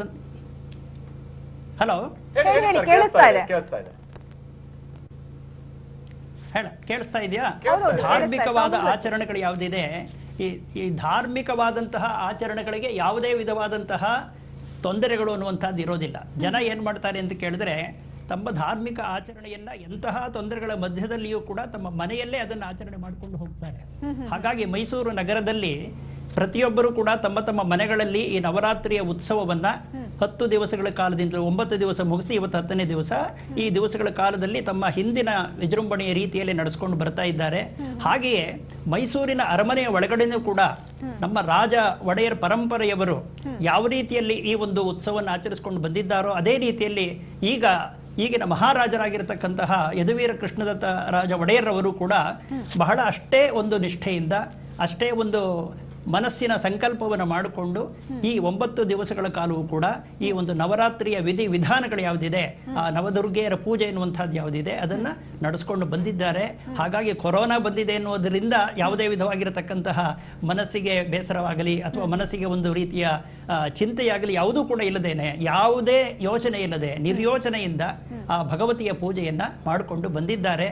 ಹಾಗಾಗಿ ಇದು ಆ ದೇವಿಯ ಒಂದು ಶಕ್ತಿ ಅಂತಲೇ ನಾವು ಹೇಳಬೇಕು. ಖಂಡಿತ. ಟಿವಿ ಸತ್ಯನಾರಾಯಣ ಅವರು, ಈಗ ಧಾರ್ಮಿಕ ವಿಚಾರವಾಗಿ ನೋಡ್ತಾ ಹೋದ್ರೆ ಖಂಡಿತವಾಗ್ಲೂ ತಾವು ಹೇಳಿರುವಂತಹ ವಿಚಾರ ನಿಜ. ಆದ್ರೆ ಇಲ್ಲಿ RH ಕುಲಕರ್ಣಿ ಅವರೇ, ಈಗ ಈ ವಿಚಾರ ನೋಡ್ತಾ ಹೋದ್ರೆ ಒಂದ್ ನಿಮಿಷದಲ್ಲಿ ಅಂಬಾರಿ ರೆಡಿ ಆಗ್ತಾ ಇದೆ, ಇನ್ನೇನು ಕೆಲವೇ ಕ್ಷಣಗಳಲ್ಲಿ ಜಂಬೂ ಸವಾರಿ ಶುರುವಾಗುತ್ತೆ. ಅದ್ರ ಬಗ್ಗೆ ನಾವು ನೋಡ್ತಾ ಅದ್ರ ಬಗ್ಗೆ ಕೂಡ ಮಾತಾಡ್ತಾ ಹೋಗೋಣ. ಅರಮನೆ ಮುಖ್ಯ ಅಂದ್ರೆ ಮುಖ್ಯ ಆವರಣಕ್ಕೆ ತರ್ತಾ ಇರೋ ಸಂದರ್ಭ ಅನ್ಸುತ್ತಲ್ವಾ ಅಂಬಾರಿಯನ್ನ? ಈಗ ಟ್ರಾಲಿನಲ್ಲಿ ಅಂಬಾರಿ ಇರ್ತದೆ, ಅದನ್ನ ಎಳ್ಕೊಂಡು ಬರ್ತಾರೆ ಹೊರಗಡೆಗೆ. ಅಷ್ಟು ಜನ ಸೇರಿ ತಗೊಂಡ್ ಬಂದು ಆಮೇಲಿಂದ ಕ್ರೇನ್ ನಿಂದ ಮೇಲಕ್ಕೆ ಎತ್ತಿ ಆನೆ ಮೇಲಿಟ್ಟು ಕಟ್ಟುವಂತ ಕೆಲಸ ಪ್ರಾರಂಭ ಆಗುತ್ತೆ. ಈಗ ಟಿವಿ ಸತ್ಯನಾರಾಯಣ ಅವ್ರ ಜೊತೆ ಮಾತಾಡ್ತಾ ಇದ್ವಿ, ಯಾವುದೇ ರೀತಿಯ ಮಿಸ್ ಆಗ್ತಾ ಇಲ್ಲ, ಅಂದ್ರೆ ಯಾವುದೇ ರೀತಿಯ ಸಂಭ್ರಮಕ್ಕೆ ಬ್ರೇಕ್ ಬಿದ್ದಿಲ್ಲ ಅಂತ ಹೇಳ್ತಾ ಇದ್ರು. ಆದ್ರೆ ಇನ್ನೊಂದು ರೀತಿಲಿ ನೋಡೋದಾದ್ರೆ ಈಗ ಸಂಪ್ರದಾಯ ಹಿಂದಿನ ಅರಮನೆ ಆಚರಣೆಗಳು ಎಲ್ಲವನ್ನ ನೋಡ್ತಾ ಹೋದ್ರೆ ಜಟ್ಟಿ ಕಾಳಗ ಆಗಿರಬಹುದು ಅಥವಾ ಸ್ತಬ್ಧ ಚಿತ್ರಗಳ ಪ್ರದರ್ಶನದಿಂದ ಹಿಡಿದು ಅಲ್ಲಿ ಅಂದ್ರೆ ಸಾಕಷ್ಟು ಜನರಿಗೆ ಭಾಗಿಯಾಗೋದಕ್ಕೆ ಅವಕಾಶ ಇರ್ತಾ ಇತ್ತು, ಜಾನಪದ ಕಲಾ ನೃತ್ಯಗಳೆಲ್ಲವೂ ಕೂಡ ಇರ್ತಾ ಇತ್ತು. ಎಲ್ಲವೂ ಕೂಡ ಈಗ ಬ್ರೇಕ್ ಬಿದ್ದಿದೆ ಒಂದು ರೀತಿಯಲ್ಲಿ. ಅಂದ್ರೆ ಯಾವುದು ಸಂಭ್ರಮ ಪಡೋದಕ್ಕೆ ಸಾಂಸ್ಕೃತಿಕವಾಗಿ ಯಾವ್ದು ನೋಡ್ಲಾಗ್ತಾ ಇತ್ತು ಅದಕ್ಕೆಲ್ಲ ಬ್ರೇಕ್ ಬಿದ್ದಿದೆ. ಒಂದು ರೀತಿಯಲ್ಲಿ ಹೇಳಿದ್ರೆ ಅದು ಮೈಸೂರಿನ ಜನ ಮತ್ತೆ ಪ್ರವಾಸಿಗರು ಬಹಳ ಎಂಜಾಯ್ ಮಾಡ್ತಾ ಇದ್ದಂತಹ ವಿಚಾರ ಆಗಿತ್ತಲ್ವಾ ಅದು? ನಿಜ. ಆದ್ರೆ ಇವತ್ತಿನ ಸಂದರ್ಭ ಆಗಿದೆ, ಯಾವುದಕ್ಕೂ ಅವಕಾಶ ಕೊಡ್ತಾ ಇಲ್ಲ. ಈ ಕಳೆದ ವರ್ಷನೂ ಕೂಡ ಗಮನಿಸಿದೆ ನಾವು, ಕಳೆದ ವರ್ಷ ಯಾವುದೇ ಕಾರ್ಯಕ್ರಮಕ್ಕೂ ಚ್ಯುತಿ ಆಗ್ಲಿಲ್ಲ. ಎಲ್ಲಾ ಕಾರ್ಯಕ್ರಮನೂ ಒಂದೊಂದಾಗಿ ಯಾವ್ಯಾವ ಸಂದರ್ಭದಲ್ಲಿ ನಡಿಬೇಕು ಅದು ನಡ್ಕೊಂಡು ಬಂದಿದೆ. ಈಗ ಜಂಬೂ ಸವಾರಿ ನೋಡಿದ್ರು 5.5 ಕಿಲೋಮೀಟರ್ ಜಂಬೂ ಸವಾರಿ 400 ಮೀಟರ್ ಜಂಬೂ ಸವಾರಿಗೆ ಕಟ್ಟಾದಾಗ ಒಂದು ರೀತಿಯಲ್ಲಿ ಸಹಜವಾಗಿ ಬೇಸರ ಆಗುತ್ತೆ. ಅದು ಅನಿವಾರ್ಯತೆನೂ ಇದೆ, ಸಂದರ್ಭದ ಅನಿವಾರ್ಯತೆಯಿಂದ ಹಾಗಾಗ್ತಾ ಇದೆ ಅಷ್ಟೇ ಹೊರತಾಗಿ. ಕುಲಕರ್ಣಿ ಸರ್, ನಾವ್ ಇದನ್ನ ನೋಡ್ತಾ ಇದೀವಿ ನಾವೀಗ. ಅಂದ್ರೆ ಅಭಿಮನ್ಯು ಮೇಲೆ ಅಂಬಾರಿಯನ್ನ ಕೂರಿಸ್ತಾ ಇರುವಂತ ಸಂದರ್ಭ ಇದು.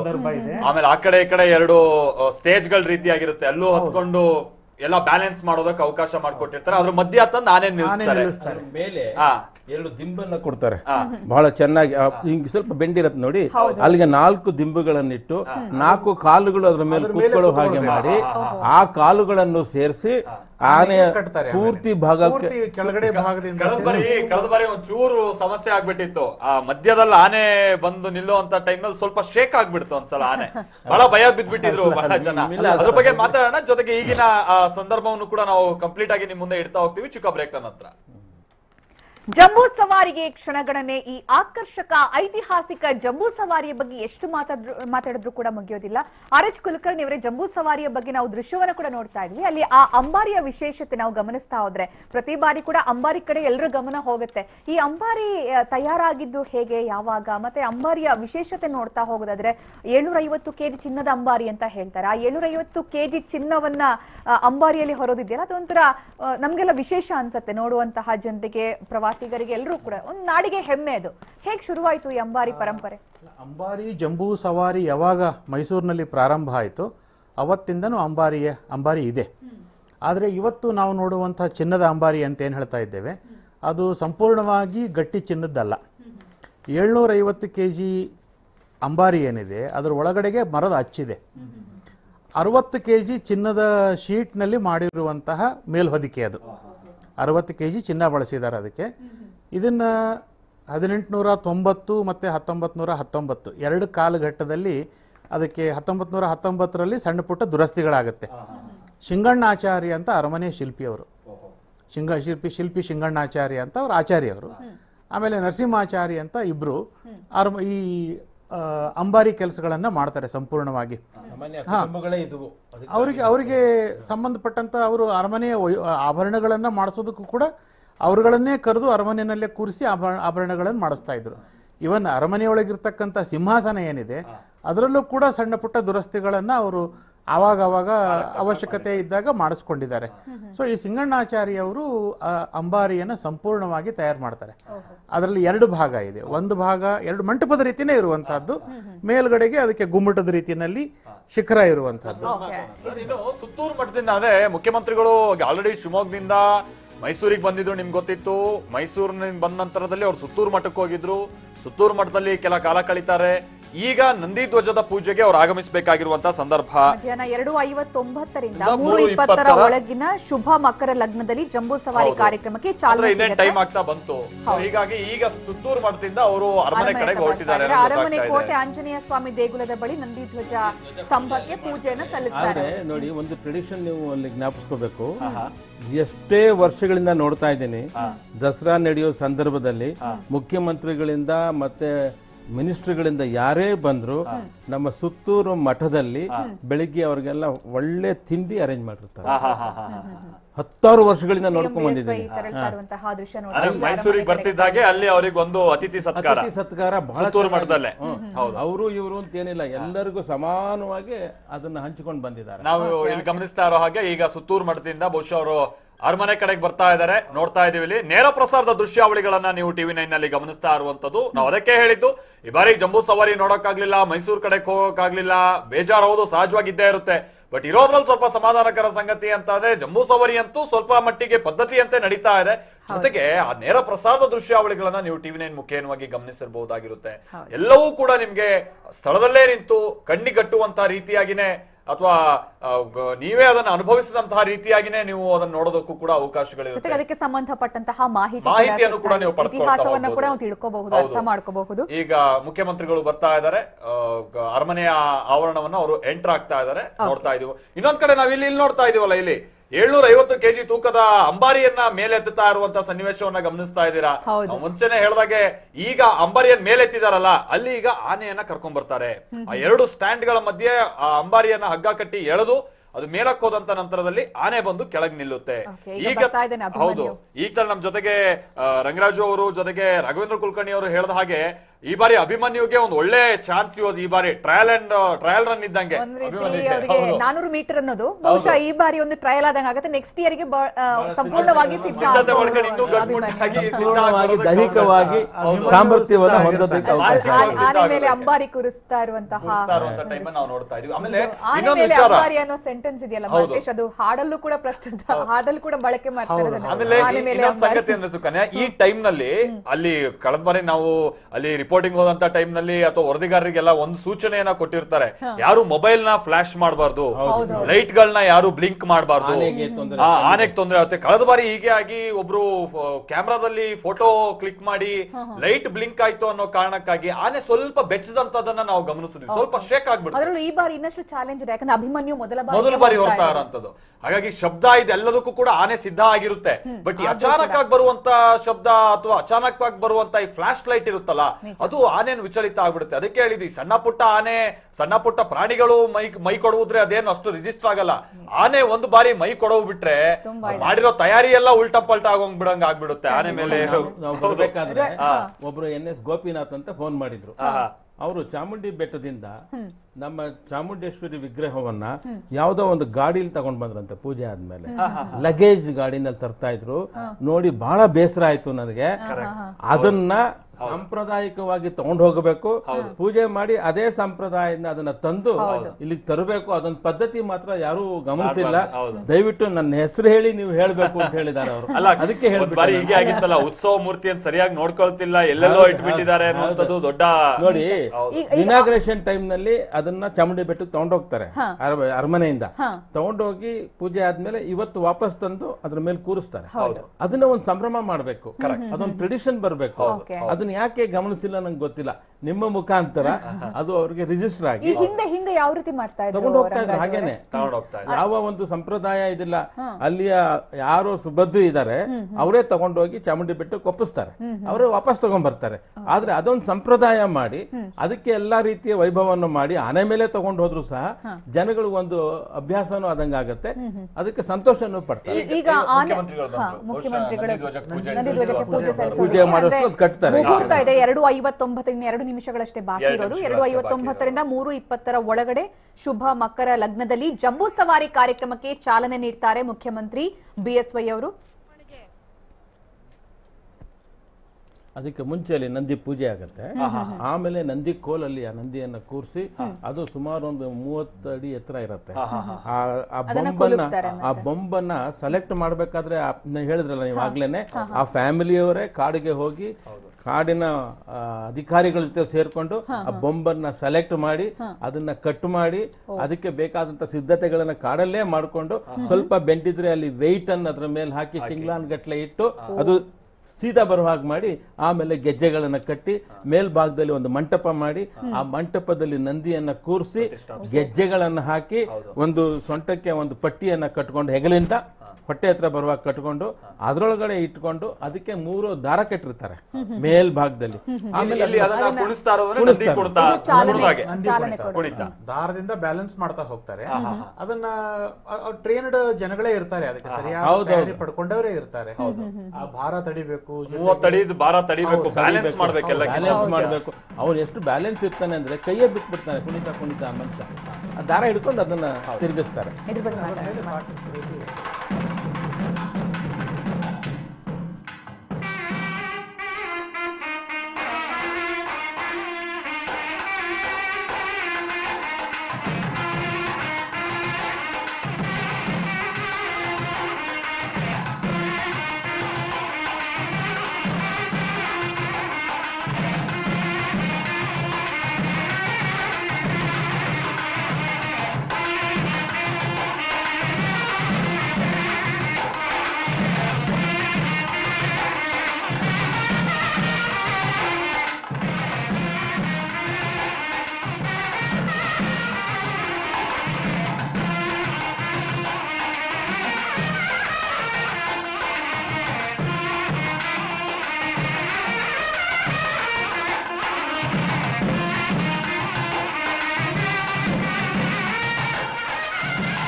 ಸಿಎಂ ಬಿಎಸ್ವೈ ವಿಶ್ವವಿಖ್ಯಾತ ಜಂಬೂ ಸವಾರಿಗೆ ಚಾಲನೆ ನೀಡ್ತಾ ಇದ್ದಾರೆ. ಅದ್ ಮೊದಲನೇದಾಗಿ ಅರಮನೆ ಕೋಟೆ ಆಂಜನೇಯ ಸ್ವಾಮಿ ದೇಗುಲದ ಬಳಿ ನಂದಿ ಧ್ವಜ ಸ್ತಂಭಕ್ಕೆ ಅವರು ಪೂಜೆಯನ್ನ ಸಲ್ಲಿಸ್ತಾರೆ. ನಂತರ ಅದಾದ್ಮೇಲೆ ಅಲ್ಲಿ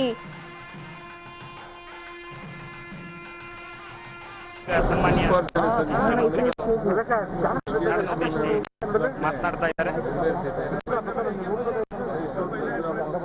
ಅದರದೇ ಆದಂತಹ ಒಂದು ಐತಿಹಾಸಿಕ ಪರಂಪರೆ ಹಾಗೂ ಸಾಂಸ್ಕೃತಿಕ ಹಿನ್ನೆಲೆ, ಭಾರತೀಯ ಸಂಸ್ಕೃತಿಯ ಚರಿತ್ರೆಯಲ್ಲೇ ಇಷ್ಟೊಂದು ಕಾಲ ನಡೆದು ಬಂದಿರುವ ಮತ್ತೊಂದು ಹಬ್ಬ ಕಾಣಲು ಸಿಗೋದಿಲ್ಲ, ಬಹಳ ಅಪರೂಪ. ಕನ್ನಡ ನಾಡಿನ ಕಲೆ ಸಂಸ್ಕೃತಿ ನಿರ್ಮಿಸುವ ದೇಶ ವಿದೇಶದ ಜನರ ಆಕರ್ಷಿಸುವ ದಸರಾ ಹಬ್ಬವನ್ನು ಈ ಬಾರಿ ಕೋವಿಡ್-19 ಹಿನ್ನೆಲೆಯಲ್ಲಿ ಸರಳವಾಗಿ ಆಚರಿಸ್ತಾ ಇದ್ದೇವೆ.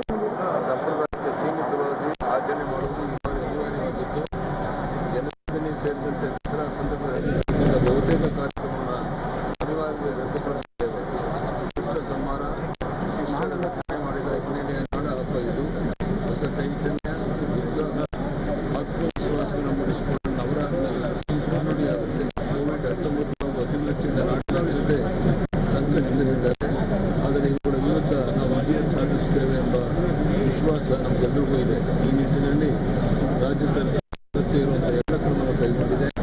ಸಾರ್ವಜನಿಕರು ಸಹ ರಾಜ್ಯ ಸರ್ಕಾರದಲ್ಲಿ ಸಹಕರಿಸಿ ಮುನ್ನೆಚ್ಚರಿಕೆ ವಹಿಸಬೇಕಾದ ಎಲ್ಲರನ್ನು ನಾನು ಈ ಸಂದರ್ಭದಲ್ಲಿ ಅಭಿನಂದಿಸುತ್ತೇನೆ. ಕೋವಿಡ್-19 ಪ್ರವಾಹ ಸಂಕಟಗಳಿಂದ ನಾಡಿನ ಜನತೆಯನ್ನು ಪಾರು ಮಾಡಿ ಶಾಂತಿ ಮತ್ತು ಸೌಹಾರ್ದತೆಯ ಜೊತೆಗೆ ನಾವೆಲ್ಲ ಪ್ರಾರ್ಥನೆ ಮಾಡ್ತೇವೆ. ನಾಡಿನ ಸಮಸ್ಯೆ ಜಗನ್ಮಾತೆ ಸನ್ಮಾನಗಳನ್ನು ಪ್ರಾರ್ಥಿಸಿ ನಮ್ಮ ಸಂಕಷ್ಟ ಕಾಲದಲ್ಲಿ ಸವಾಲಿನ ದಸರಾ ಈಗ ನಡೆಯುವುದಲ್ಲಪ್ಪ. ನಡೆದ ಈಗ 9 ದಿನವೂ ಕೂಡ ಯಾವ ರೀತಿ ನಡೆದಿದೆ, ಯಾವ ರೀತಿ ಎಲ್ಲ ಕಡೆ ನಮ್ದೇನು ಕಾರ್ಯಕ್ರಮ ನಿಷ್ಠೆಯಾಗಿದೆ ನಡೆದಿದೆ. ಈ ವರ್ಷ ಏನೇನು ಕೊರತೆ ಆಗಿದೆ ಅದೆಲ್ಲವನ್ನ ಸೇರಿಸಿಕೊಂಡು ವಿಜೃಂಭಣೆಯಿಂದ ಆಚರಿಸಲಿಕ್ಕೆ ಆಶೀರ್ವಾದ ಮಾಡಿ ಪ್ರಾರ್ಥನೆ.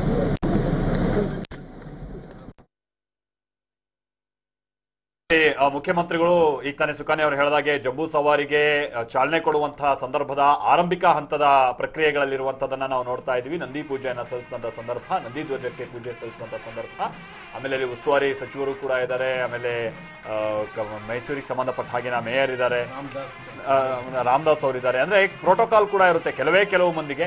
ಈಗಂತೂ ಒಂದ್ ಸ್ವಲ್ಪ ಅಕ್ಕಪಕ್ಕದಲ್ಲಿ ನಿಲ್ಲೋಕೆ ಅವಕಾಶ ಅಂತೂ ಇರುತ್ತೆ. ಬಟ್ ಜಂಬೂ ಸವಾರಿಗೆ ಚಾಲನೆ ಕೊಡುವಂತ ಸಂದರ್ಭದಲ್ಲಿ ಕೆಲವೇ ಮಂದಿಯಷ್ಟು, ಅದರಲ್ಲಿ ಮುಖ್ಯಮಂತ್ರಿಗಳು, ಜೊತೆಗೆ ಉಸ್ತುವಾರಿ ಸಚಿವರು, ಅನಂತರಲ್ಲಿ ಮೇಯರ್, ಕಮಿಷನರ್, ಹೀಗೆ 4 ರಿಂದ 5 ಮಂದಿಗೆ ಬಹುಶಃ ಅಲ್ವಾ ಸರ್ ಮಾತ್ರ ಸ್ಟೇಜ್ ಮೇಲೆ ಹತ್ತೋದಕ್ಕೆ ಅವಕಾಶ ಇರುತ್ತೆ. 4:15 ಒಳಗಡೆ ಜಂಬೂ ಸವಾರಿಗೆ ಚಾಲನೆ ಕೊಡುವಂತ ಟೈಮ್ ನಲ್ಲಿ. ಬಟ್ ಇನ್ನೊಂದು ಸಂಗತಿ ಅಂತಂದ್ರೆ ಪ್ರತಿ ಸರ್ಕಾರಗಳು ಕೂಡ ಪ್ರತಿ ವರ್ಷನೂ ಕೂಡ ಮೈಸೂರಿನ ದಸರಾ ಆಚರಣೆಗೆ ಸಂಬಂಧಪಟ್ಟಂಗೆ ವಿಶೇಷವಾದಂತ ಕಮಿಟಿಯನ್ನ ಮಾಡ್ತಾರೆ. ವಿಶೇಷವಾಗಿ 3-4 ತಿಂಗಳ ಹಿಂದೆಯಿಂದಾನೇ ಸಿದ್ಧತೆಗಳನ್ನ ಆರಂಭಿಸ್ತಾರೆ. ಅದೊಂದು ಸಂಭ್ರಮ. ಆಮೇಲೆ ಅದು ನಮ್ಮ ನಾಡಿನ ಗತ ವೈಭವವನ್ನ ಸಾರುವಂತ ನಿಟ್ಟಿನ ಒಂದು ಸುಸಂದರ್ಭ. ಸೊ ಅಂತ ಟೈಮ್ ಅನ್ನ ಬಹಳ ಚೆನ್ನಾಗಿ ಅವ್ರು ಆಚರಿಸಬೇಕು. ದಸರಾ ಸಕ್ಸಸ್ ಆದ್ರೆ ಸರ್ಕಾರಕ್ಕೊಂದು ಹಿರಿಮೆ. ಈ ರೀತಿಯಾಗಿ ನಾವು ಹಿಂದೆಯಿಂದನೂ ಕೂಡ ಗಮನಿಸಿಕೊಂಡು ಬರ್ತೀವಿ. ಬಟ್ ಈ ಬಾರಿ ಈ ದಸರಾ ಮಾಡೋದೇ ಈಗ ದೊಡ್ಡ ಸಂಕಷ್ಟದ ಸಂದರ್ಭ ಅನ್ನುವಂತ ರೀತಿಯಾದ ಟೈಮ್ ಬಂದ್ಬಿಟ್ಟಿತ್ತು. ಬಟ್ ಆದ್ರೂ ಆಚರಣೆಗೆ ಯಾವುದೇ ತೆರಣ ಅಂತ ವಿಘ್ನಗಳು ಎದುರಾಗಬಾರ್ದು ಅನ್ನುವಂತ ನಿಟ್ಟಿನಲ್ಲಿ ಅಟ್ಲೀಸ್ಟ್ ಇರೋದ್ರಲ್ಲಿ ಸ್ವಲ್ಪ ಸರಳ ದಸರಾವನ್ನ ನಾವು ಗಮನಿಸ್ತಾ ಇದೀವಿ. ಆಮೇಲೆ ಹಿಂದೆ ಎಲ್ಲ ಬಹಳ ಬರಗಾಲ ಬಂದಂತ ಸಂದರ್ಭದಲ್ಲಿ ನಾವು ನೋಡ್ತಾ ಇದ್ವಿ ಸರಳ ದಸರಾ ಅನ್ನುವಂಥದ್ದನ್ನ ಆಚರಣೆ ಮಾಡ್ತಾ ಇದ್ದಿದ್ದು. ಯಾಕಂದ್ರೆ ಜನರಲ್ಲೇ ಒಂದ್ ರೀತಿ ಹುಮ್ಮಸ್ ಇರ್ತಿರ್ಲಿಲ್ಲ.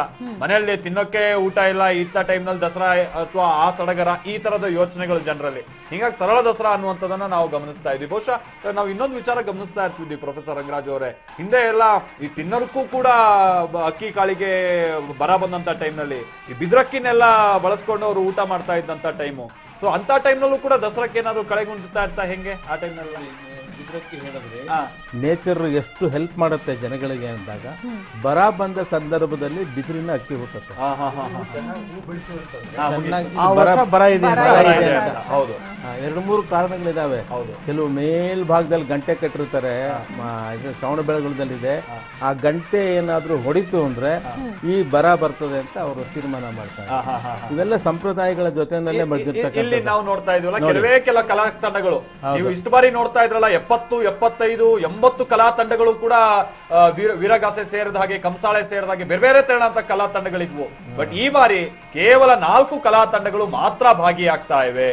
ಕಾರಣ ಅಂತಂದ್ರೆ ಅಗೈನ್ ಈ ಕೊರೋನಾದ ಒಂದು ಸಂದರ್ಭ. ಜೊತೆಗೆ 300 ಜನರಿಗೆ ಮಾತ್ರ ವೀಕ್ಷಣೆಗೆ ಅವಕಾಶ. ಅದು ಕೂಡ ಅಲ್ಲಿ ಅದರಲ್ಲೊಂದು 150-200ಕ್ಕಿಂತ ಹೆಚ್ಚಿನ ಮಂದಿ ಕಲಾ ತಂಡಗಳಿಗೆ ಸಂಬಂಧಪಟ್ಟವರೇ ಇದ್ದಾರೆ. ಸ್ತಬ್ಧ ಚಿತ್ರಗಳು ಅತ್ಯಂತ ಆಕರ್ಷಣೀಯವಾಗಿತ್ತು. ಅದು ಕೂಡ ಇಲ್ಲ. ಪೊಲೀಸ್ನವರು ಜಾಸ್ತಿ ಇದಾರಂತೆ. ಹೌದು. ಆಮೇಲೆ ಸೋಷಿಯಲ್ ಡಿಸ್ಟೆನ್ಸಿಂಗ್ ಚೆನ್ನಾಗಿ ಮೇಂಟೈನ್ ಮಾಡಿದ್ದಾರೆ ನೋಡಿ. ಚೇರ್ಗಳು ಹಾಕೋ ಜಾಗದಲ್ಲಿ ಎಲ್ಲರಿಗೂ ಸರಿಯಾಗಿ ಜಾಗ ಮಾಡಿ ಆ ಸ್ಥಳ ಬಿಟ್ಟು ಹಾಕಿದ್ದಾರೆ. ಎಲ್ಲಕ್ಕಿಂತ ತುಂಬಾ ಆಕರ್ಷಣೀಯವಾಗಿ ಇರ್ತಿದ್ದು ಮುಷ್ಟಿ ಕಾಳಗ ಮತ್ತೆ ಜಟ್ಟಿ ಕಾಳಗ. ಅದಂತೂ ಎಷ್ಟು ವಿಶೇಷವಾಗಿ ಇರ್ತಿತ್ತು ಅಂದ್ರೆ ಅದಕ್ಕೋಸ್ಕರ ಸುಮಾರು 3-4 ತಿಂಗಳಿಂದ ಜಟ್ಟಿಗಳು ರೆಡಿ ಆಗ್ತಾ ಇದ್ರು. ಮತ್ತೆ ರಾಜರ ಎದುರುಗಡೆ ಎಲೆ ಅಡಿಕೆ ಹಾಕೊಂಡು ಕುತ್ಕೊಳ್ಳುವಂತ ಒಂದು ಸ್ವಾತಂತ್ರ್ಯ, ಆ ಒಂದು ಗೌರವ ಸಿಕ್ತಿದ್ದು ಜಟ್ಟಿಗಳಿಗೆ ಮಾತ್ರ. ಅವರು ವಂಶಸ್ಥರುಗಳು ಹಾಗೆ ಬಂದಿದ್ದಾರೆ. ನೀವು ಆಗ್ಲೇ ಹೇಳಿದ್ರಿ ಹೊರದೇಶದಲ್ಲಿದ್ದವರು ಬಂದ್ಬಿಡ್ತಾರೆ ಅಂತ. ಹೊರದೇಶದಲ್ಲಿರುವ ಜಟ್ಟಿಗಳು ಸಹ ಬಂದು ಜಟ್ಟಿ ಕಾಳಗದಲ್ಲಿ ತಯಾರಿ ನಡೆಸ್ಕೊಂಡು ಮಹಾರಾಜರ ಮುಂದೆ ತಲೆ ಬೋಳಿಸ್ಕೊಂಡು ಅವರು ಜಟ್ಟಿ ಕಾಳಗವನ್ನು ಮಾಡ್ತಾರೆ. ಆಮೇಲೆ ಒಂದು ತೊಟ್ಟು ರಕ್ತ ಬರುವ ಕಾದಾಡಬೇಕು. ಅವರೆಲ್ಲ ಒಂದ್ ಕಡೆ ನತ್ತಿಲಿ ಯಾವ್ದೋ ಒಂದು ಭಾಗದಲ್ಲಿ ಹೊಡೆದಾಗ ನಿಲ್ಲಿಸ್ಬಿಟ್ಟು ನೋಡಿ ಶ್ರೀಕಂಠ ದತ್ತ ಮಹಾರಾಜರು ಕತ್ತಿ ಇತ್ತು ತೆಗೆದು ಕತ್ತಿಯಿಂದ ಚೈನ್ ತೆಗೆದು. ಈ ಬಾರಿ ಅದೆಲ್ಲದಕ್ಕೂ ಕೂಡ ಬ್ರೇಕ್ ಬಿದ್ದಿದೆ. ಅದೊಂದು ಮಿಸ್ ಆಗತ್ತೆ ಖಂಡಿತವಾಗ್ಲೂ ಕೂಡ. ಈಗ ಮೈಸೂರಿನ ಟಿವಿ ಸತ್ಯನಾರಾಯಣ ಅವರು, ಈಗ ದಸರಾ ಬಗ್ಗೆ ನಾವು ಮಾತಾಡ್ತಾ ಇದ್ವಿ. ದಸರಾ ಜಂಬೂ ಸವಾರಿಗೆ ಚಾಲನೆ ಸಿಗ್ತಾ ಇದೆ. ಕೌಂಟ್ ಡೌನ್ ಶುರುವಾಗಿದೆ ಜಂಬೂ ಸವಾರಿಗೆ. ನಂದಿ ಧ್ವಜದ ಪೂಜೆ ಕೂಡ ನೆರವೇರ್ತು ಈಗ ಸಿಎಂ ಅವರಿಂದ. ಸದ್ಯ ಅಲ್ಲಿನ ಪರಿಸ್ಥಿತಿ ನೋಡ್ತಾ ಇದ್ರೆ, ಅಂದ್ರೆ ಆ ದೃಶ್ಯಗಳನ್ನ ನೋಡ್ತಾ ಇದ್ರೆ ವೈಭವ ಅನ್ನೋದು ಇಲ್ಲದೆ ಇದ್ರೂ ಕೂಡ ಯಾವುದೇ ರೀತಿಯ ಸಂಭ್ರಮಕ್ಕೆ ಕೊರತೆ ಇಲ್ಲ ಅನ್ನೋದು ಬಹಳ ಸ್ಪಷ್ಟವಾಗ್ತಾ ಇದೆ. ಅಭಿಮನ್ಯು ಮೊದಲ ಬಾರಿಗೆ ಜಂಬೂ ಸವಾರಿಯಲ್ಲಿ ಪಾಲ್ಗೊಳ್ತಾ ಇರೋದು ಸೇರಿದಂತೆ ಹಲವು ವಿಶೇಷತೆಗಳನ್ನ ಗಮನಿಸಬಹುದು. ಈ ಬಾರಿ ಪರ್ಟಿಕ್ಯುಲರ್ ಆಗಿ ಗಮನ ಬಿಟ್ಟು ನೋಡೋದಾದ್ರೆ ಯಾವೆಲ್ಲ ವಿಶೇಷತೆಗಳು ಎದ್ದು ಕಾಣ್ತಾ ಇದೆ? ಅಂದ್ರೆ ಜನಗಳಲ್ಲಿ ಒಂದು ರೀತಿಯ ನಿಷ್ಠೆ ಎನ್ನುವಂತಹದ್ದು, ದೈವದಲ್ಲಿ ಒಂದು ನಂಬಿಕೆ, ಒಂದು ಭಕ್ತಿ ಎನ್ನುವಂತಹದ್ದು ಎಂದು ಕಡಿಮೆ ಆಗಿಲ್ಲ ಅನ್ನುವಂಥದ್ದು ತೋರುತ್ತೆ. ಇಲ್ಲೇ ನಾವು ನೋಡ್ತಾ ಇದ್ದೀವಿ, ಆ ನಂದಿ ಧ್ವಜವನ್ನ ಪೂಜೆ ಮಾಡಿ ನಂದಿ ಧ್ವಜವನ್ನ ಆಗಲೇ ಅವರು ಕುಣಿತಾ ಇರ್ತಕ್ಕಂಥವ್ರು ನಂದಿ ಧ್ವಜವನ್ನ ಇಟ್ಕೊಂಡು ಕುಣಿತಾ ಇದ್ದಾರೆ ನೋಡಿ. ಇದು ಒಂದು ವೃಷಭಧ್ವಜ ಅಂತ ನಾವು ಅದಕ್ಕೆ ಈಶ್ವರನಿಗೆ ಹೆಸರು ಹೇಳ್ತೀವಿ. ಆ ವೃಷಭಧ್ವಜ ಅಂದ್ರೆ ವೃಷಭವನ್ನ ಸಂಕೇತವಾಗಿ ಇಟ್ಕೊಂಡಿರ್ತಕ್ಕಂಥವನು ಶಿವ ಅಂತ ಹೇಳಿ. ಒಂದು ಎಲ್ಲರೂ ಕೂಡ ಮರ್ತಿದ್ದಾರೆ, ಮೈಸೂರು ನಗರ ಅನ್ನುವಂಥದ್ದು ಮಹಾಬಲಗಿರಿ ನಿವಾಸಿನಿ ಚಾಮುಂಡೇಶ್ವರಿ ಆದರೆ ಆ ಬೆಟ್ಟಕ್ಕೆ ಅಧಿಪತಿಯಾಗಿರ್ತಕ್ಕಂಥವನು ಮಹಾಬಲೇಶ್ವರ ಈಶ್ವರ. ಹಾಗಾಗಿ ಇದು ಶಿವನ ಏನು ಒಂದು ಕ್ಷೇತ್ರವಾಗಿರೋ ಕಾರಣದಿಂದಲೂ ಕೂಡ ಇದು ನಂದಿ ಧ್ವಜದ ಪೂಜೆ ಎನ್ನುವಂತಹದ್ದನ್ನ ಸಾಂಕೇತಿಕವಾಗಿ ಮೊಟ್ಟ ಮೊದಲಿಗೆ ಮಾಡಬೇಕು ಅನ್ನುವಂಥದ್ದು, ಆ ನಿಷ್ಠೆ ಎನ್ನುವಂಥದ್ದು ಎಂದೂ ಹೋಗಿಲ್ಲ ಇಲ್ಲಿ. ಇದ್ರ ಜೊತೆಗೆ ಆ ನಂದಿಧ್ವಜ ಆಗ್ತಿದ್ದ ಹಾಗೇನೆ ಜನಗಳಲ್ಲಿಯೂ ಕೂಡ ಅಷ್ಟೇ ರೀತಿಯ ಒಂದು ಆಸಕ್ತಿ, ಒಂದು ಶ್ರದ್ಧೆ, ಒಂದು ಭಕ್ತಿ ಎನ್ನುವಂತಹದ್ದು ಕೂಡ ನಾವು ಇಲ್ಲಿರುವಂತಹದ್ದನ್ನು ಕಾಣ್ತೇವೆ. ಹಾಗಾಗಿ ನಮ್ಮ ಧಾರ್ಮಿಕವಾದಂತಹ ಏನು ಒಂದು ಆಚರಣೆಗಳಿದೆ, ವಿಧಾನಗಳಿದೆ, ಅದರಲ್ಲಿ ಆ ದೈವಿ ಶಕ್ತಿಯಲ್ಲಿ ಒಂದು ನಂಬಿಕೆ ಎನ್ನುವಂಥದ್ದು ಇದೇ ಇಲ್ಲ. ಅದಕ್ಕೆ ಯಾವುದೇ ವಿಧವಾದಂತಹ ಆತಂಕ ಭಂಗಗಳು, ಜನ ಹೆದರೋದಿಲ್ಲ, ಅವರಲ್ಲಿ ಒಂದು ಆಸಕ್ತಿ ಎಲ್ಲ ಇದೆ ಎನ್ನುವಂತಹದ್ದನ್ನು ಅದು ನಮಗೆ ತೋರಿಸ್ತಾ ಇದೆ. ಮೈಸೂರಿನ ಜನರನ್ನ ನೋಡ್ತಾ ಇದ್ರೆ, ಆ ಸಂದರ್ಭಗಳನ್ನು ಗಮನಿಸ್ತಾ ಇದ್ರೆ ಅಷ್ಟೇ ಉತ್ಸಾಹ. ಈ ಒಂದು ಅಂಬಾರಿಯನ್ನು ಕಟ್ಟೋದಾಗ್ಲಿ, ಅಂಬಾರಿಯನ್ನು ಅದ್ರ ಮೇಲೆ ತಂದು ಇಡತಕ್ಕಂಥದ್ದಾಗಲಿ, ನಂದಿ ಧ್ವಜವನ್ನು ಪೂಜೆ ಮಾಡ್ತಾ ಇರುವಂತಹ ರೀತಿಯನ್ನಲ್ಲಾಗಲಿ, ಕಳೆದ ವರ್ಷ ಅದರ ಹಿಂದಿನ ವರ್ಷ ಹೇಗೆ ನಡೆದಿತ್ತೋ ಅದೇ ರೀತಿಯ ಒಂದು ಉತ್ಸಾಹದಿಂದಲೂ ಶ್ರದ್ಧಾ ಭಕ್ತಿಗಳಿಂದಲೂ ಕೂಡ ನಡೀತಾ ಇದೆ ಅನ್ನುವಂಥದ್ದನ್ನು ನಾವು ಗಮನಿಸಬೇಕು. ಹಾಗಾಗಿ ಈ ಒಂದು ಕೊರೋನಾ ಬಂದಿದೆ ಎನ್ನುವಂತಹ ಕಾರಣದಿಂದ ಯಾವುದೇ ವಿಧವಾಗಿರತಕ್ಕಂತಹ ಜನರ ಒಂದು ಉತ್ಸಾಹಕ್ಕಾಗಲಿ ಯಾವುದೇ ವಿಧವಾದಂತಹ ತೊಂದರೆಗಳು ಆಗಿಲ್ಲ ಅನ್ನುವಂತಹದನ್ನ ಕಾಣ್ತಾ ಇದ್ದೇವೆ ನಾವು. ಟಿವಿ ಸತ್ಯನಾರಾಯಣ ಅವರೇ, ಅಂದ್ರೆ ನಾವು ಪ್ರತಿ ಬಾರಿನೂ ಕೂಡ ಗಮನಿಸ್ತಾ ಇರ್ತೀವಿ, ಈ ನಂದಿ ಧ್ವಜದ ಪೂಜೆ ಪುನಸ್ಕಾರಕ್ಕೆ ವಿಶೇಷವಾದಂತ ಮಹತ್ವ ಇದ್ದೇ ಇರುತ್ತೆ. ಎಲ್ಲ ಪ್ರಕ್ರಿಯೆಗೆ ಒಂದೊಂದು ರೀತಿ ಆರಂಭಿಕ ಹಂತ ಇದು ನಂದಿ ಧ್ವಜದ ಪೂಜೆ. ಒಟ್ಟು ಇದು ಏನ್ ಸೂಚಿಸುತ್ತೆ ಈ ನಂದಿ ಧ್ವಜದ ಪೂಜೆ? ಅಂದ್ರೆ ಶಿವನ ಅನುಗ್ರಹ ಇರ್ಲಿ ಅಂತನೋ ಅಥವಾ ವಿಜಯ ಪ್ರಾಪ್ತಿ ಆಗ್ಲಿ ಅನ್ನುವಂತ ನಾವು ಯಾಕಂದ್ರೆ ಕೆಲವು ಬಾರಿ ಕೇಳ್ತಾ ಇದ್ವಿ, ಈ ಹಿಂದೆ ಯುದ್ಧದ ಟೈಮ್ ನಲ್ಲೂ ಕೂಡ ಏನಾದ್ರು ಹೋಗೋ ಟೈಮ್ ನಲ್ಲಿ ಅಥವಾ ಬಂದಂತ ನಂತರದಲ್ಲಿ ಏನಾದ್ರು ನಂದಿ ಧ್ವಜ ಪೂಜೆ ಮಾಡ್ತಾ ಇದ್ದುಂಟು ಈ ತರದೇನಾದ್ರು? ಟಿವಿ ಸತ್ಯನಾರಾಯಣ ಅವರೇ, ಇಲ್ಲ, ನಂದಿ ಎನ್ನುವಂತಹದ್ದು ನೋಡಿ ಶಕ್ತಿಯ ಸಂಕೇತ. ಹಿಂದಿನ ಕಾಲದಲ್ಲಿ ರೈತಾಪಿ ವರ್ಗದವರು ಗದ್ದೆ ಆಗಲಿ ಹೊಲವಲ್ಲಾಗಲಿ ಅದನ್ನು ಉಳಬೇಕಾದಂತಹ ಸಂದರ್ಭಗಳಲ್ಲಿ ಎತ್ತುಗಳನ್ನ ಹೂಡಿಕೊಂಡು ಅಲ್ಲಿ ಹೋಗಿ ನೇಗಲ್ನ ಕಟ್ಕೊಂಡು ಭೂಮಿಯನ್ನು ಉಳ್ತಾ ಇದ್ರು. ಹಾಗಾಗಿ ಆ ಇಡೀ ಒಂದು ಜನರಿಗೆ ಆ ಒಂದು ವೃಷಭ, ಎತ್ತು ಅಥವಾ ಗೋ ಸಂಪತ್ತು ಅನ್ನುವಂಥದ್ದು ಯಾವುದಿದೆ ಅದು ಎಲ್ಲ ವಿಧವಾಗಿರತಕ್ಕಂತಹ ಏನು ಒಂದು ಸಂಪತ್ತುಗಳನ್ನ ಕೊಡತಕ್ಕಂಥದ್ದು. ಹಾಲು ಕೊಡುತ್ತೆ, ಮೊಸರು ಕೊಡುತ್ತೆ, ಇನ್ನೊಂದು ಬೆಣ್ಣೆ ಸಿಗುತ್ತೆ, ನಮಗೆ ತುಪ್ಪ ಸಿಗುತ್ತೆ, ಸಗಣಿ ಸಿಗುತ್ತೆ. ಅರಮನೆಯಂತೂ ಕಳೆಗಟ್ಟಿದೆ. ಇವತ್ತು ಜಂಬೂ ಸವಾರಿಗೆ ಎಲ್ಲ ಸಿದ್ಧತೆ ಕೂಡ ಮುಗಿತಾ ಬಂದಿದೆ. ಸಿಎಂ ಕೂಡ ಆಗಮಿಸಿದ್ದಾರೆ, ನಂದಿ ಧ್ವಜಕ್ಕೆ ಪೂಜೆಯನ್ನ ನೆರವೇರಿಸಿದ್ದಾರೆ. ಇನ್ನು ಕೆಲವೇ ನಿಮಿಷಗಳಲ್ಲಿ ಜಂಬೂ ಸವಾರಿಗೂ ಕೂಡ ಅವರು ಚಾಲನೆ ಕೊಡ್ತಾ ಇದ್ದಾರೆ. ಮತ್ತೊಂದು ಕಡೆ ನಾವು ನೋಡ್ತಾ ಇದ್ದೀವಿ ದೃಶ್ಯದಲ್ಲಿ ಅಂಬಾರಿಯನ್ನ ಸಿದ್ಧ ಮಾಡಿ ಆನೆಯ ಮೇಲೆ ಕೂರಿಸುವಂತಹ ಕೆಲಸ ಕೂಡ ಆಗ್ತಾ ಇದೆ. NS ರಂಗರಾಜು ಅವರೇ, ಪ್ರೊಫೆಸರ್, ಇದು ಈ ದೃಶ್ಯ ನೋಡ್ತಾ ಇದೀವಿ, ಆನೆ ಮೇಲೆ ಅಂಬಾರಿ ಕೂರಿಸುವಂತಹ ದೃಶ್ಯ. ಅದಕ್ಕೂ ಕೂಡ ಅಂಬಾರಿ ಕೂರಿಸೋದಕ್ಕೂ ಕೂಡ ಮುಹೂರ್ತ ಅಂತ ಇರತ್ತಾ? ಅದಕ್ಕೊಂದಷ್ಟು ನೀತಿ ನಿಯಮಗಳೆಲ್ಲ ಏನಾದ್ರೂ ಇರತ್ತಾ? ಹೌದು, ಯಾಕೆಂತಂದ್ರೆ ಆ ಸಮಯ ಕೊಟ್ಟಿದ್ದಾರೆ ನೋಡಿ, ಆ ಸಮಯಕ್ಕೆ ಸರಿಯಾಗಿ ಹೊಂದಿಕೊಳ್ಳುವಂತೆ ಎಲ್ಲ ತಯಾರಿಗಳನ್ನು ಮಾಡ್ಕೊಂಡಿರ್ತಾರೆ. ಕಳೆದ ಭಾಗದಲ್ಲೆಲ್ಲ ಬಹಳಷ್ಟು ಜನ ತುಂಬಿಕೊಂಡ್ ಬಿಡ್ತಾ ಇದ್ರು ಆನೆ ಸುತ್ತ. ನೋಡಿ ಈ ಸಲ ಇಲ್ಲ, ಪ್ರೋಟೋಕಾಲ್ ಪ್ರಕಾರ ಎಷ್ಟು ಬೇಕೋ ಅಷ್ಟೇ ಜನ ಇದ್ದಾರೆ. ಬಹಳ ಸಂತೋಷ ಪಡ್ತಕ್ಕಂಥ ಇದೇ ಇದನ್ನ ಟ್ರೆಡಿಷನ್ ಮುಂದುವರಿಸ್ಬಿಟ್ರೆ ನಮ್ ಜಂಬೂ ಸವಾರಿ ಚೆನ್ನಾಗೇ ನಡೆಯುತ್ತೆ. ಅಂದ್ರೆ ಈಗ ಜಂಬೂ ಸವಾರಿ ಇನ್ನು ಕೂಡ ಕೆಲ ನಿಮಿಷಗಳು ಬಾಕಿ ಇದೆ, ಒಂದು ಅರ್ಧ ಮುಕ್ಕಾಲು ಗಂಟೆ ಇದೆ. ಆದ್ರೂ ಕೂಡ ಅಲ್ಲಿ ಆನೆ ಮೇಲೆ ಅಂಬಾರಿಯನ್ನ ಪ್ರಾಕ್ಟೀಸ್ ಕೊಡಿಸುವಂತಹ ಕೆಲಸ ಆಗ್ತಾ ಇದೆ. ಇಲ್ಲ, ಪ್ರಾಕ್ಟೀಸ್ ಏನಿಲ್ಲ, ಇವಾಗ ಪ್ರಾಕ್ಟೀಸ್ ಗಳು ಮುಗಿದೋಗಿವೆ. ಕಟ್ಟೋದಕ್ಕೆ ಸಮಯ ಬೇಕು. ಎಷ್ಟು ಸಮಯ ಬೇಕು, ಯಾರು ಕಟ್ಟಬೇಕು, ಎಲ್ಲಿ ಕುಣಿಕೆ ಹಾಕಬೇಕು ಅನ್ನೋದು ಮೊದಲೇ ತೀರ್ಮಾನ ಮಾಡ್ತಾರೆ. ಇಲ್ಲಿ ಆನೆಯ ತಾಳ್ಮೆ ಬಹಳ ಮುಖ್ಯ ನೋಡಿ, ಬಹಳ ಮುಖ್ಯ. ಅಭಿಮನ್ಯುಗೆ ಈಗ ನಿಧಾನವಾಗಿ ಆ ಸ್ಟ್ಯಾಂಡ್ ಹೊರಗೆ ಕರ್ಕೊಂಡ್ ಬರೋ ಕೆಲಸ ನಡೀತಾ ಇದೆ. ಅಲ್ಲಿಗೆ ಅಂಬಾರಿ ಕಟ್ಟಿದ್ದಾಯ್ತು. ಅಂಬಾರಿ ಕಟ್ಟಿದ್ದಾಯ್ತು. ಈಗ ಅದಕ್ಕೆ ವಿದ್ಯುಕ್ತವಾಗಿ ಚಾಲನೆ ಕೊಡುವಂತ ಸಂದರ್ಭಕ್ಕೆ ಆ ಮುಖ್ಯ ವೇದಿಕೆ ಅನ್ನೊಂದು ಮಾಡಿದಾರಲ್ಲ, ಸ್ಟೇಜ್. ಅಂದ್ರೆ ಹೆಚ್ಚು ಕಡಿಮೆ ಸುಮಾರು ಒಂದು 18 ಅಡಿ 20 ಅಡಿ ಅಷ್ಟು ಎತ್ತರದಲ್ಲಿ ಮುಖ್ಯಮಂತ್ರಿಗಳು ತಮ್ಮ ಸಂಪುಟದ ಕೆಲ ಸಹೋದ್ಯೋಗಿಗಳ ಜೊತೆಗೆ ಮೈಸೂರಿಗೆ ಸಂಬಂಧಪಟ್ಟಾಗಿನ ಅಧಿಕಾರಿ ಗಣದ ಜೊತೆ ನಿಂತು ಅಲ್ಲಿ ಪುಷ್ಪಾರ್ಚನೆಯನ್ನ ಮಾಡಿ, ತಾಯಿಗೆ ಪುಷ್ಪಾರ್ಚನೆಯನ್ನ ಮಾಡಿ ಅಲ್ಲಿ ನೋಡಿ ಜಂಬೂ ಸವಾರಿ ಸತ್ಯನಾರಾಯಣ ಅವರು ಬಹಳ ಒಳ್ಳೆ ಮಾಹಿತಿಯನ್ನು ಕೊಟ್ಟರು ಮಹಾಬಲೇಶ್ವರ ದೇವಸ್ಥಾನದ ಬಗ್ಗೆ. ಮಹಾಬಲೇಶ್ವರ ದೇವಸ್ಥಾನ ಮಹಾಬಲಿ ಬೆಟ್ಟನೇ ಅದು, ಚಾಮುಂಡಿ ಬೆಟ್ಟಕ್ಕೆ ಮೊದಲು. ಆ ಮಹಾಬಲೇಶ್ವರ ದೇವಸ್ಥಾನ ಈಗಲೂ ಚಾಮುಂಡಿ ಬೆಟ್ಟದಲ್ಲಿ ಇದೆ. ಅದು ಗಂಗರ ಕಾಲದಲ್ಲಿ 8ನೇ ಶತಮಾನದಲ್ಲಿ ಕಟ್ಟಿದಂತ ದೇವಸ್ಥಾನ. ಆ ನಂತರ 10, 11ನೇ ಶತಮಾನದಲ್ಲಿ ಹೊಯ್ಸಳರನ್ನ ಇಂಪ್ರೂವ್ ಮಾಡಿದ್ದಾರೆ. ಅಲ್ಲಿ ಪೂಜೆ ಈಗಲೂ ದೇವಸ್ಥಾನ ಬಹಳ ಚೆನ್ನಾಗಿ ಕಾಪಾಡ್ಕೊಂಡ್ ಬಂದಿದ್ದಾರೆ. ಇಲ್ಲಿ ಚೆನ್ನಾಗಿದೆ. ಈ ದೃಶ್ಯಾವಳಿಗಳ ಬಗ್ಗೆ ಹೇಳೋದಾದ್ರೆ, ಈಗ ತಾನೇ ನಮ್ಮ ಸ್ಟುಡಿಯೋದಲ್ಲಿರುವಂತಹ ಅತಿಥಿಗಳು ಕೂಡ ಹೇಳ್ತಾ ಇದ್ದ ಹಾಗೆ, ಸುಕನ್ಯಾ, ಕಳೆದ ಬಾರಿ ಎಲ್ಲ ಈ ತರದ ಏನು ಅಂಬಾರಿಯನ್ನ ಕಟ್ಟೋ ಟೈಮ್ ನಲ್ಲಿ ಆ ಸನ್ನಿವೇಶನೇ ಬೇರೆ ತರ. ಜನ ಗಿಜಿ ಗುಡ್ತಾ ಇರ್ತಿದ್ರು, ಬಹಳ ಜನಗಳು. ಆಮೇಲೆ ಅಂಬಾರಿ ಕಟ್ಟೋರ್ಕಿಂತ ಅಲ್ಲಿ ಹೋಗಿ ಓಡಾಡ್ಕೊಂಡು ಉಸ್ತುವಾರಿ ನೋಡ್ಕೊಳ್ಳೋರೆ ಜಾಸ್ತಿ.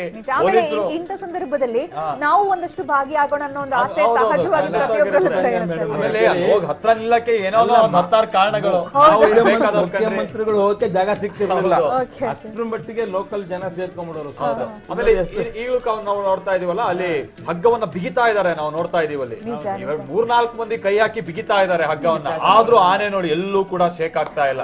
ಆನೆ ನಡಿಗೆ ಒಂದು ರೀತಿಯಲ್ಲಿ ಗಾಂಭೀರ್ಯದ ನಡಿಗೆ ಅದು. ಅದ್ರಲ್ಲೂ ಕೂಡ ಈ ರೀತಿ ಸರ್ವಾಲಂಕಾರವಾಗಿ ಅದ್ ನೋಡ್ಬಹುದು, ಆ ಮುಖದ ಮೇಲಿಂದ ಹಿಡಿದು ಆ ಚಿನ್ನದ ಪಟ್ಟಿಯಿಂದ ಹಿಡಿದು ಕುಲಕರ್ಣಿ ಅವರು ಹೇಳಿದಾಗೆ ಅಂಬಾರಿಯನ್ನ ಹೊರತು ಬರುವಾಗ ನಿಜಕ್ಕೂ ಕೂಡ ವರ್ಣಿಸೋದೇ ಕಷ್ಟ. ಇಲ್ಲೂ ನಾವು ನೋಡ್ತಾ ಇದ್ದ ಹಾಗೆ ಅದ್ರ ಮೇಲ್ಗಡೆ ಶಾಲಿನ ಮಾದರಿಯಲ್ಲಿ ಹೊತ್ತಿರುವಂತದನ್ನ ನಾವು ನೋಡ್ತಾ ಇದೀವಲ್ಲ, ಅದ್ರ ಒಳಗಡೆ ಇರುವಂತಹ ಹಗ್ಗಗಳನ್ನ ಬಿಗಿತಾ ಇದ್ದಾರೆ. ಬಿಗಿದು ಏನೇನ್ ಮಾಡ್ಬೇಕು ಅದು ಸೆಟ್ ಮಾಡ್ಬಿಟ್ಟು ನಂತರದಲ್ಲಿ ಮತ್ತೆ ಅಲಂಕಾರಿಕವಾಗಿ ಆ ಬಟ್ಟೆಗಳನ್ನ ಮತ್ತೆ ಮುಚ್ಚುವಂತದ್ದು ನಾವು ನಂತರದಂತ ನೋಡ್ತೀವಿ. ಆಮೇಲೆ ವಿಶೇಷವಾಗಿ ಅಂತ ಅಂದ್ರೆ ಅಕ್ಕಪಕ್ಕದಲ್ಲಿರುವಂತ ಕುಮ್ಕಿ ಆನೆಗಳು ನಾವು ಗಮನ, ವಿಜಯ, ಕಾವೇರಿ ಆನೆಗಳನ್ನೇ ಇರಿಸಲಾಗುತ್ತೆ ಆ ಕಡೆ. ಗಂಡಿನ ದೃಷ್ಟಿ ಆ ಕಡೆ ಈ ಕಡೆ ಹೋಗ್ಬಾರ್ದು ಅಂತ ವಾಲ್ ಬಿಟ್ಟಿತ್ತು. ವಾಲ್ದಾಗ ಆನೆಯನ್ನ ನಿಲ್ಲಿಸಿದ್ರು. ಈ 2 ಕುಮ್ಕಿ ಆನೆಗಳು ಹತ್ರ ಬಂದು ಒಂದು ಹೆಣ್ಣಾನೆ ಮೇಲೆ ನಿಂತ್ಕೊಂಡು ಎಳೆದು ಅದನ್ನ ಸರಿ ಮಾಡಿ ಈ 3-4 ವರ್ಷದಿಂದ 3-4 ವರ್ಷದಿಂದ ಆಗಿದ್ದು. ಅದ್ರ ಮೇಲೆ ಹತ್ತಿ ನಿಂತ್ಕೊಂಡು ಆ 2 ಆನೆ ಮೇಲೂ ಒಬ್ಬ ಕಾಲಿಟ್ಕೊಂಡು ನಿಂತ್ಕೋತಾನೆ, 2 ಆನೆ ಮೇಲೂ ನಿಂತ್ಕೊಂಡು ನೋಡಿ ಅಳ್ಳಾಡೋದಿಲ್ಲ, ಅವ್ನು ಬಿದೋಗ್ಬೇಕಾಗಿ ನೋಡಿದ್ರೆ ಅವ್ ಅಳ್ಳಾಡ್ದಂಗ್ ನಿಂತ್ಕೊಂಡು ಅದನ್ನ ಮತ್ತೆ ಕಟ್ಟೋದಕ್ಕೆ ವ್ಯವಸ್ಥೆ ಮಾಡ್ತಾರೆ. ಅಂದ್ರೆ ಅಕ್ಕಪಕ್ಕದಲ್ಲಿ ಕುಮ್ಕಿ ಆನೆ ಹೆಸರಲ್ಲಿ ಹೆಣ್ಣಾನೆಗಳು ನಿಟ್ಟಾಗ ಗಂಡು ಎಷ್ಟು ಗಾಂಭೀರ್ಯ ಆಗ್ತಾನೆ ಅನ್ನೋದೊಂದು ಲೆಕ್ಕಾಚಾರ. ಇಬ್ರು ಆ ಕಡೆ ಈ ಕಡೆ ಡಿಸ್ಟರ್ಬ್ ಆಗಬಾರ್ದು. ರುಕ್ಮಿಣಿ ಸತ್ಯಭಾಮಿಯರ ತರ ಮಧ್ಯದಲ್ಲಿ ಆ ಕಡೆ ಈ ಕಡೆ ಇರ್ತಾರೆ. ಅಭಿಮನ್ಯು ಮರ್ಯಾದೆ ಪ್ರಶ್ನೆ ಬೇರೆ ಆಗಿರುತ್ತೆ. 13 ಆನೆಗಳು ಇರ್ತಾ ಇದ್ವು, ಆದ್ರೆ ಈ ಸಲ 5 ಆನೆಗಳಿಗೆ ಮಾತ್ರ ಸೀಮಿತ ಆಗಿದೆ. 6 ತರಕ್ಕಿದ್ರು, ಒಂದ್ ಆನೆನ ಬೇಡ ಅಂತ ಹೇಳಿ ಅದಕ್ಕೆ ಆರೋಗ್ಯ ಸರಿಗಿಲ್ಲ ಅಂತ ಅಲ್ಲೇ ಬಿಟ್ಟು 5 ತಂದಿದ್ದಾರೆ. ಆಮೇಲೆ ಎಲ್ಲೂ ಒಗ್ಗಂಗಿಲ್ಲ, ಕುಗ್ಗಂಗಿಲ್ಲ, ಬಹಳ ಸುಸ್ತಾದಂಗ್ ವರ್ತಿಸಂಗಿಲ್ಲ ಗಂಡಾನೆ. ಪಕ್ಕಕ್ಕೆ 2 ಹೆಣ್ಣಾನೆ ಇರ್ತಾವಲ್ಲ ಆ ಕಾರಣಕ್ಕೆ. ಆಮೇಲೆ ದೃಷ್ಟಿ ಆ ಕಡೆ ಈ ಕಡೆ ಹೊರಳಂಗಿಲ್ಲ. ಮೈಸೂರಿಗೆ ಆನೆಗಳನ್ನು ತಂದಾಗಿಂದನು ಅದಕ್ಕೆ ಈ ಜಂಬೂ ಸವಾರಿಗೆ ಏನೊಂದು ಆನೆಗಳಿಗೆ ಡಯಟ್ ಫಿಕ್ಸ್ ಮಾಡಿರ್ತಾರೆ, ಅದ್ರ ಪ್ರಕಾರ ಅದಕ್ಕೆ ವಿಟಮಿನ್ ಸಪ್ಲೈ ಮಾಡೋದಾಗ್ಲಿ, ಮತ್ತೆ ಅದಕ್ಕೆ ಸೊಪ್ಪನ್ನು ಕೊಡೋದಾಗ್ಲಿ, ಒಣ ಸೊಪ್ಪನ್ನು ಕೊಡೋದಾಗ್ಲಿ ಬಹಳ ಕಟ್ಟುನಿಟ್ಟಾಗಿ ಆಹಾರವನ್ನ ಕೊಡ್ತಾರೆ. ಆಮೇಲೆ ಬೆಲ್ಲ ಜೊತೆ ಮುದ್ದೆ, ಆ ತರದ್ದು 2-3 ಹೊತ್ತು ಅದಕ್ಕೆ ಬೇಕಾಗುವಂತ ವಿಟಮಿನ್ ಸಪ್ಲೈಗಳನ್ನ 2-3 ತಿಂಗಳುಗಳಿಂದ ಅದಕ್ಕೆ ಬೇಕಾದಂತಹ ತಯಾರಿ ಎಲ್ಲವೂ 100-200 ಕೆಜಿ ತೂಕ ಜಾಸ್ತಿ ಆಗಿರುತ್ತೆ ಆನೆಗಳಿಗೆ. ಜಾಸ್ತಿ ಆಗಬೇಕು ಅಂತಾನೆ ಕೊಡುವಂತದ್ದು. ಯಾಕಂದ್ರೆ ಅಷ್ಟು ವೇಟ್ ನ ತಡಿಬೇಕು ಅಂದ್ರೆ ಆನೆ ವೇಟು ಕೂಡ ವೃದ್ಧಿ ಆಗ್ಬೇಕಲ್ಲಿ. ಆನೆಗಳಿಗೂ ಕೂಡ ಒಂದು ರೀತಿಯ ಸಂಭ್ರಮ ದಸರಾ. ಈ ಟೈಮ್ ನಲ್ಲಿ ಬಂದು ಹೋದ್ರೇನೆ ಬಹಳ ಖುಷಿ. ಟೈಮ್ ಅಲ್ಲಿ ಒಂದು 100-200 ಕೆಜಿನೂ ಜಾಸ್ತಿ ಆಗುತ್ತವೆ. ಆಮೇಲೆ ಅದಕ್ಕೆ ಸಿಗುವಂತದ್ದು ಎಲ್ಲವೂ ಕೂಡ ರಾಜಾತಿಥ್ಯನೇ ಆನೆಗಳಿಗೆ. ಆಮೇಲೆ ಇನ್ನೊಂದು ಸಂಗತಿ ಅಂತ ಅಂದ್ರೆ ಈ ಒಟ್ಟು ಆನೆಗಳ ಪೈಕಿ ನಾವು ನೋಡ್ತಾ ಹೋದಾಗ ಹಿಂದೆ ಬಿಳಿಗಿರಿ ಅನ್ನುವಂತ ಆನೆ ಅದು ಇರೋ ಆನೆಗಳಲ್ಲಿ ಅತಿ ಬಲಿಷ್ಠವಾದಂತ ಆನೆ ಅಂತಾರೆ. ಸುಮಾರು 7,000ಕ್ಕಿಂತ ಹೆಚ್ಚಿನ ತೂಗ್ತಾ ಇದ್ದಂತ ಆನೆ ಬಿಳಿಗಿರಿ ಆನೆ. ನಾವ್ ಈ ಅಭಿಮನ್ಯು, ಹಿಂದೆ ಅರ್ಜುನ, ಆಮೇಲೆ ಬಲರಾಮ ಆತನನ್ನ ನೋಡಿನೇ ಅಬ್ಬಾ ಎಂತ ದೊಡ್ಡ ಆನೆಗಳು ಅಂತ ಅನ್ಸ್ತಾ ಇತ್ತು. ಇನ್ನು ಬಿಳಿಗಿರಿ ನೋಡೋದಕ್ಕೆ ಹೇಗಿರ್ತಾ ಇತ್ತು ಅಂತೇಳಿ. ಬೇರೆ ಆನೆಗಳನ್ನ ಹಿಡಿಲಿಕ್ಕೆ ಈ ಅರ್ಜುನ, ಅಭಿಮನ್ಯು ಬಳಸ್ತಾರೆ ಕಾಡಲ್ಲಿ. ಆಮೇಲೆ ಇವು ಕಾಡಿಗೆ ಹೋದ್ಮೇಲೆ ಏನ್ ಮಾಡತ್ತೆ ಅಂದ್ರೆ ಎಲ್ರಿಗೂ ಒಂದು ಪ್ರಶ್ನೆ ಇದ್ದೇ ಇದೆ. ದೊಡ್ಡ ಮರಗಳನ್ನ ಕಡ್ದಾಗ ಲಾರಿ ಒಳಗಕ್ ಹೋಗಕ್ ಸಾಧ್ಯ ಇಲ್ದಿದ್ದಾಗ ಆ ದಿಮ್ಮಿಗಳನ್ನ ಇದಕ್ಕೆ ಕಟ್ಟಿ ರಸ್ತೆ ಎಳ್ಸ್ಕೊಂಡ್ ಬರ್ತಾರೆ. ಬೇರೆ ಆನೆ ಹಿಡಿಯಕ್ ಬಳಸ್ಕೋತಾರೆ. ಬಹಳಷ್ಟು ಮಾತಾಡೋಣ ಇದ್ರ ವಿಚಾರವಾಗಿ. ಇನ್ನು ಬಹಳಷ್ಟು ವಿಶೇಷವಾದಂತ ನೇರಪ್ರಸಾದ ದೃಶ್ಯಾವಳಿಗಳನ್ನ ನಾವು ಗಮನಿಸ್ತಾ ಹೋಗೋಣ. ಒಂದು ಕಡೆ ಮುಖ್ಯಮಂತ್ರಿಗಳು ಆಗಮಿಸಿದ್ದಾರೆ, ನಂದಿ ಧ್ವಜ ಪೂಜೆ ನೆರವೇರಿಸಿದ್ದಾರೆ. ಮತ್ತೊಂದು ಕಡೆಗೆ ಜಂಬೂ ಸವಾರಿಗೆ ಸಕಲ ಸಿದ್ಧತೆ ಕೂಡ ಆಗ್ತಾ ಇದೆ. ಇನ್ನು ಕೆಲವೇ ಕ್ಷಣಗಳಲ್ಲಿ ಐತಿಹಾಸಿಕ ಜಂಬೂ ಸವಾರಿಗೆ ಚಾಲನೆ ಕೂಡ ಸಿಗತ್ತೆ. 3:40ರಿಂದ 4:15 ಶುಭ ಮುಹೂರ್ತದಲ್ಲಿ ಜಂಬೂ ಸವಾರಿಗೆ ಚಾಲನೆ ಸಿಗತ್ತೆ. ಇನ್ನು ಈ ಜಂಬೂ ಸವಾರಿಯ ಸಂದರ್ಭದಲ್ಲಿ ಆನೆ ಯಾವ ರೀತಿ ಸಿಂಗಾರಗೊಂಡಿದೆ, ಈ ಬಾರಿ ಮೊದಲ ಬಾರಿಗೆ ಅಂಬಾರಿ ಹೊರ್ತಾ ಇರುವಂತಹ ಅಭಿಮನ್ಯುವಿನ ಸಡಗರ ಕಳೆಗಟ್ಟಿದೆ. ನಾವೀಗ ನೋಡಬಹುದು ದೃಶ್ಯದಲ್ಲಿ ಮೈಸೂರು ಅರಮನೆಯಿಂದ ನೇರ ಪ್ರಸಾರದ ದೃಶ್ಯವನ್ನ ನೋಡ್ತಾ ಇದೀವಿ. NS ರಂಗರಾಜ್ ಅವರೇ, ಪ್ರೊಫೆಸರ್, ಈ ವಿಚಾರದಲ್ಲಿ ನೋಡ್ತಾ ಹೋದ್ರೆ ಅಲ್ಲಿ ನಾವು ನೋಡ್ತೀವಿ ಮಹಾರಾಣಿಯರು, ಋಷಿಕಾ ಕುಮಾರಿ ಆಗಿರಬಹುದು, ರಾಜಮಾತೆ ಪ್ರಮೋದ ದೇವಿ ಒಡೆಯರ್ ಆಗಿರಬಹುದು, ಅಲ್ಲಿ ಮೇಲ್ಗಡೆಯಿಂದ ನೋಡ್ತಾ ಇರ್ತಾರೆ ಈ ಒಂದು ಸಂಭ್ರಮವನ್ನ. ಪ್ರತಿ ಬಾರಿಯೂ ಕೂಡ ನಮ್ಗೆ ಆ ದೃಶ್ಯ ಲಭ್ಯ ಆಗುತ್ತೆ. ಅಂದ್ರೆ ಈ ಜಂಬೂ ಸವಾರಿ, ಈ ದಸರಾ ಸಂದರ್ಭದಲ್ಲಿ ಮಹಾರಾಣಿಯರ ಪಾತ್ರ ಏನಿರುತ್ತೆ ಅಂತ ನೋಡೋದಾದ್ರೆ? ಸಾಮಾನ್ಯವಾಗಿ ಮಹಾರಾಣಿಯರು ತಮಗಿರ್ತಕ್ಕಂಥ ಜಾಗದಿಂದಾನೇ ಅದನ್ನ ನೋಡ್ತಾರೆ. ಈ ಕಿಟಕಿಗಳನ್ನ ನೋಡ್ತಾ ಇದೀವಲ್ಲ, ಅದು ಒಂದು ಸಂಪ್ರದಾಯ. ಅದು ಮೈಸೂರಲ್ಲಿರೋ 14 ಅರಮನೆಗಳಲ್ಲಿ 9 ಅರಮನೆಗಳಲ್ಲಿ ಡ್ಯಾನ್ಸಿಂಗ್ ಹಾಲ್ ಇದೆ. ಆ ಡ್ಯಾನ್ಸಿಂಗ್ ಹಾಲ್ಗಳಲ್ಲಿ ಫಸ್ಟ್ ಫ್ಲೋರ್ ಅಲ್ಲಿ ಮೇಲ್ಗಡೆ ಸಣ್ಣ ಕಿಟಕಿಗಳಿರ್ತಕ್ಕಂಥ ಸುತ್ತ ಇರುವ ಜಾಗಗಳಿದಾವೆ. ಅದಕ್ಕೆ ಪರ್ದೆ ಹಾಕ್ಲಿಕ್ಕೆ ಈಗಲೂ ಪುಲ್ಲಿಗಳೆಲ್ಲ ಇದಾವೆ. ಜಯಲಕ್ಷ್ಮಿ ವಿಲಾಸ್ ಮ್ಯಾನ್ಷನ್ ಇರ್ಬೋದು, ಕಾರಂಜಿ ಮ್ಯಾನ್ಷನ್ ಇರ್ಬೋದು, ಇಲ್ಲೆಲ್ಲ ಅದೀಗ್ಲೂ ಇದೆ. ಅಲ್ಲಿಂದ ಪರ್ದೆ ಬಿಟ್ಟು ಅದ್ರೊಳಗಡೆ ಹಿಂದೆ ನಿಂತ್ಕೊಂಡೆ ಅವರು ನೋಡ್ತಾ ಇದ್ರು. ಈಗ ಇವರಿಬ್ರು ಬಹಳ ಸಂತೋಷ ಆಗತ್ತೆ. ಏನಪ್ಪಾ ಅಂದ್ರೆ ಖುಷಿಯಿಂದ ಮೊಮ್ಮಗನ್ ಹಿಡ್ಕೊಂಡು ನೋಡ್ಕೊಂಡು. ಇನ್ನೊಂದು ವಿಚಾರ ಅಂದ್ರೆ ಈಗ ಶ್ರೀಕಂಠದತ್ತ ಒಡೆಯರವರ ಕಾಲಾನಂತರದಲ್ಲಿ ಈಗ ಏನು ಯದುವೀರ್ ಕೃಷ್ಣದತ್ತ ಚಾಮರಾಜ ಒಡೆಯರವರು ಹೊಸಬ್ರು ಅವರು. ಆಗ ಪ್ರಮೋದಾದೇವಿಯವರು, ರಾಜಮಾತೆ ಪ್ರಮೋದಾದೇವಿಯವರು, ನಾವು ಕಳೆದ 2 ವರ್ಷದ ಹಿಂದೆ ನೋಡೋದಾದ್ರೆ ಈ ಟೈಮ್ ನಲ್ಲೆಲ್ಲ ಅವರು ಇನ್ಸ್ಟ್ರಕ್ಷನ್ಸ್ ಕೊಡ್ತಾ ಇರ್ತಿದ್ರು ಕಿಟಕಿಯಲ್ಲಿ, ಇಲ್ಲಿ ಎಳಿ, ಇಲ್ಲಿ ಹಾಕು, ದಾರ ಎಳಿ. ಶ್ರೀಕಂಠದತ್ತ ಕೆಲಸ ಮಾಡ್ತಾ ಇದ್ರು. ಹೌದು, ಅವ್ರಿಗೆ ಚೆನ್ನಾಗಿ ಗೊತ್ತು ಎಲ್ಲೆಲ್ಲಿ ಏನೇನ್ ಮಾಡ್ಬೇಕಂತದ್ದು. ಅವರು ಶ್ರೀಕಂಠದತ್ತ ಅವರ ಮಿಸಸ್ ಆಗಿ ಅದನ್ನೆಲ್ಲ ಹೇಳ್ತಾ ಇದ್ರು. ನೋಡಿ, ಒಂದು ಕೆಲಸ ಬಹಳ ಒಳ್ಳೇದ್ ಮಾಡಿದ್ರೆ ಯದುವೀರ್ ಕೃಷ್ಣದತ್ತ ಚಾಮರಾಜ ಒಡೆಯರ್ ಅಂತ ಯದುವೀರ್ ಅವ್ರ ಹೆಸರು ಅಷ್ಟೇ. ನಾನು ಸ್ವಲ್ಪ ಅದ್ರ ಬಗ್ಗೆ ಅವ್ರ ಜೊತೆನೆ ಮಾತಾಡುವಾಗ ಇದನ್ನ ಕೇಳಿದೆ, ಸಂತೋಷ ಪಟ್ಟು ಹೌದು ಅಂತ ಹೇಳಿದ್ರು. ಏನ್ ಹೇಳಿದ್ರು ಅಂದ್ರೆ, ನೋಡಿ, ಯದುವೀರ, ಯದುರಾಯರ ಹೆಸರಿದೆ ಅದರಲ್ಲಿ. Yaduraya is the founder of Mysuru Wodeyar family, ಯದುವಂಶಕ್ಕೆ. ಕೃಷ್ಣ, ನಾಲ್ವಡಿ ಕೃಷ್ಣರಾಜ ಒಡೆಯರ್ ಹೆಸರು ಅದರಲ್ಲಿ. ದತ್ತ, ಶ್ರೀಕಂಠ ದತ್ತ ಚಾಮರಾಜ ಒಡೆಯರ್. ಆಮೇಲೆ ಚಾಮರಾಜ, 10ನೇ ಚಾಮರಾಜ ಒಡೆಯರ್. ನೋಡಿ, ಅವ್ರ ಹೆಸರಿನಲ್ಲಿ ಎಷ್ಟು ಸುಂದರವಾಗಿ ಎಲ್ಲರನ್ನೂ ಸೇರಿಸಿ, ಹೌದು, ಪೂರ್ತಿ 4 ಜನರೇಷನ್ ಬಂದು. ಈ ಚಾಮರಾಜ ಒಡೆಯರ್ ಒಬ್ಬರೇ ಅಲ್ಲ, 10 ಜನ ಚಾಮರಾಜ ಒಡೆಯರ್ ಬರ್ತಾರೆ.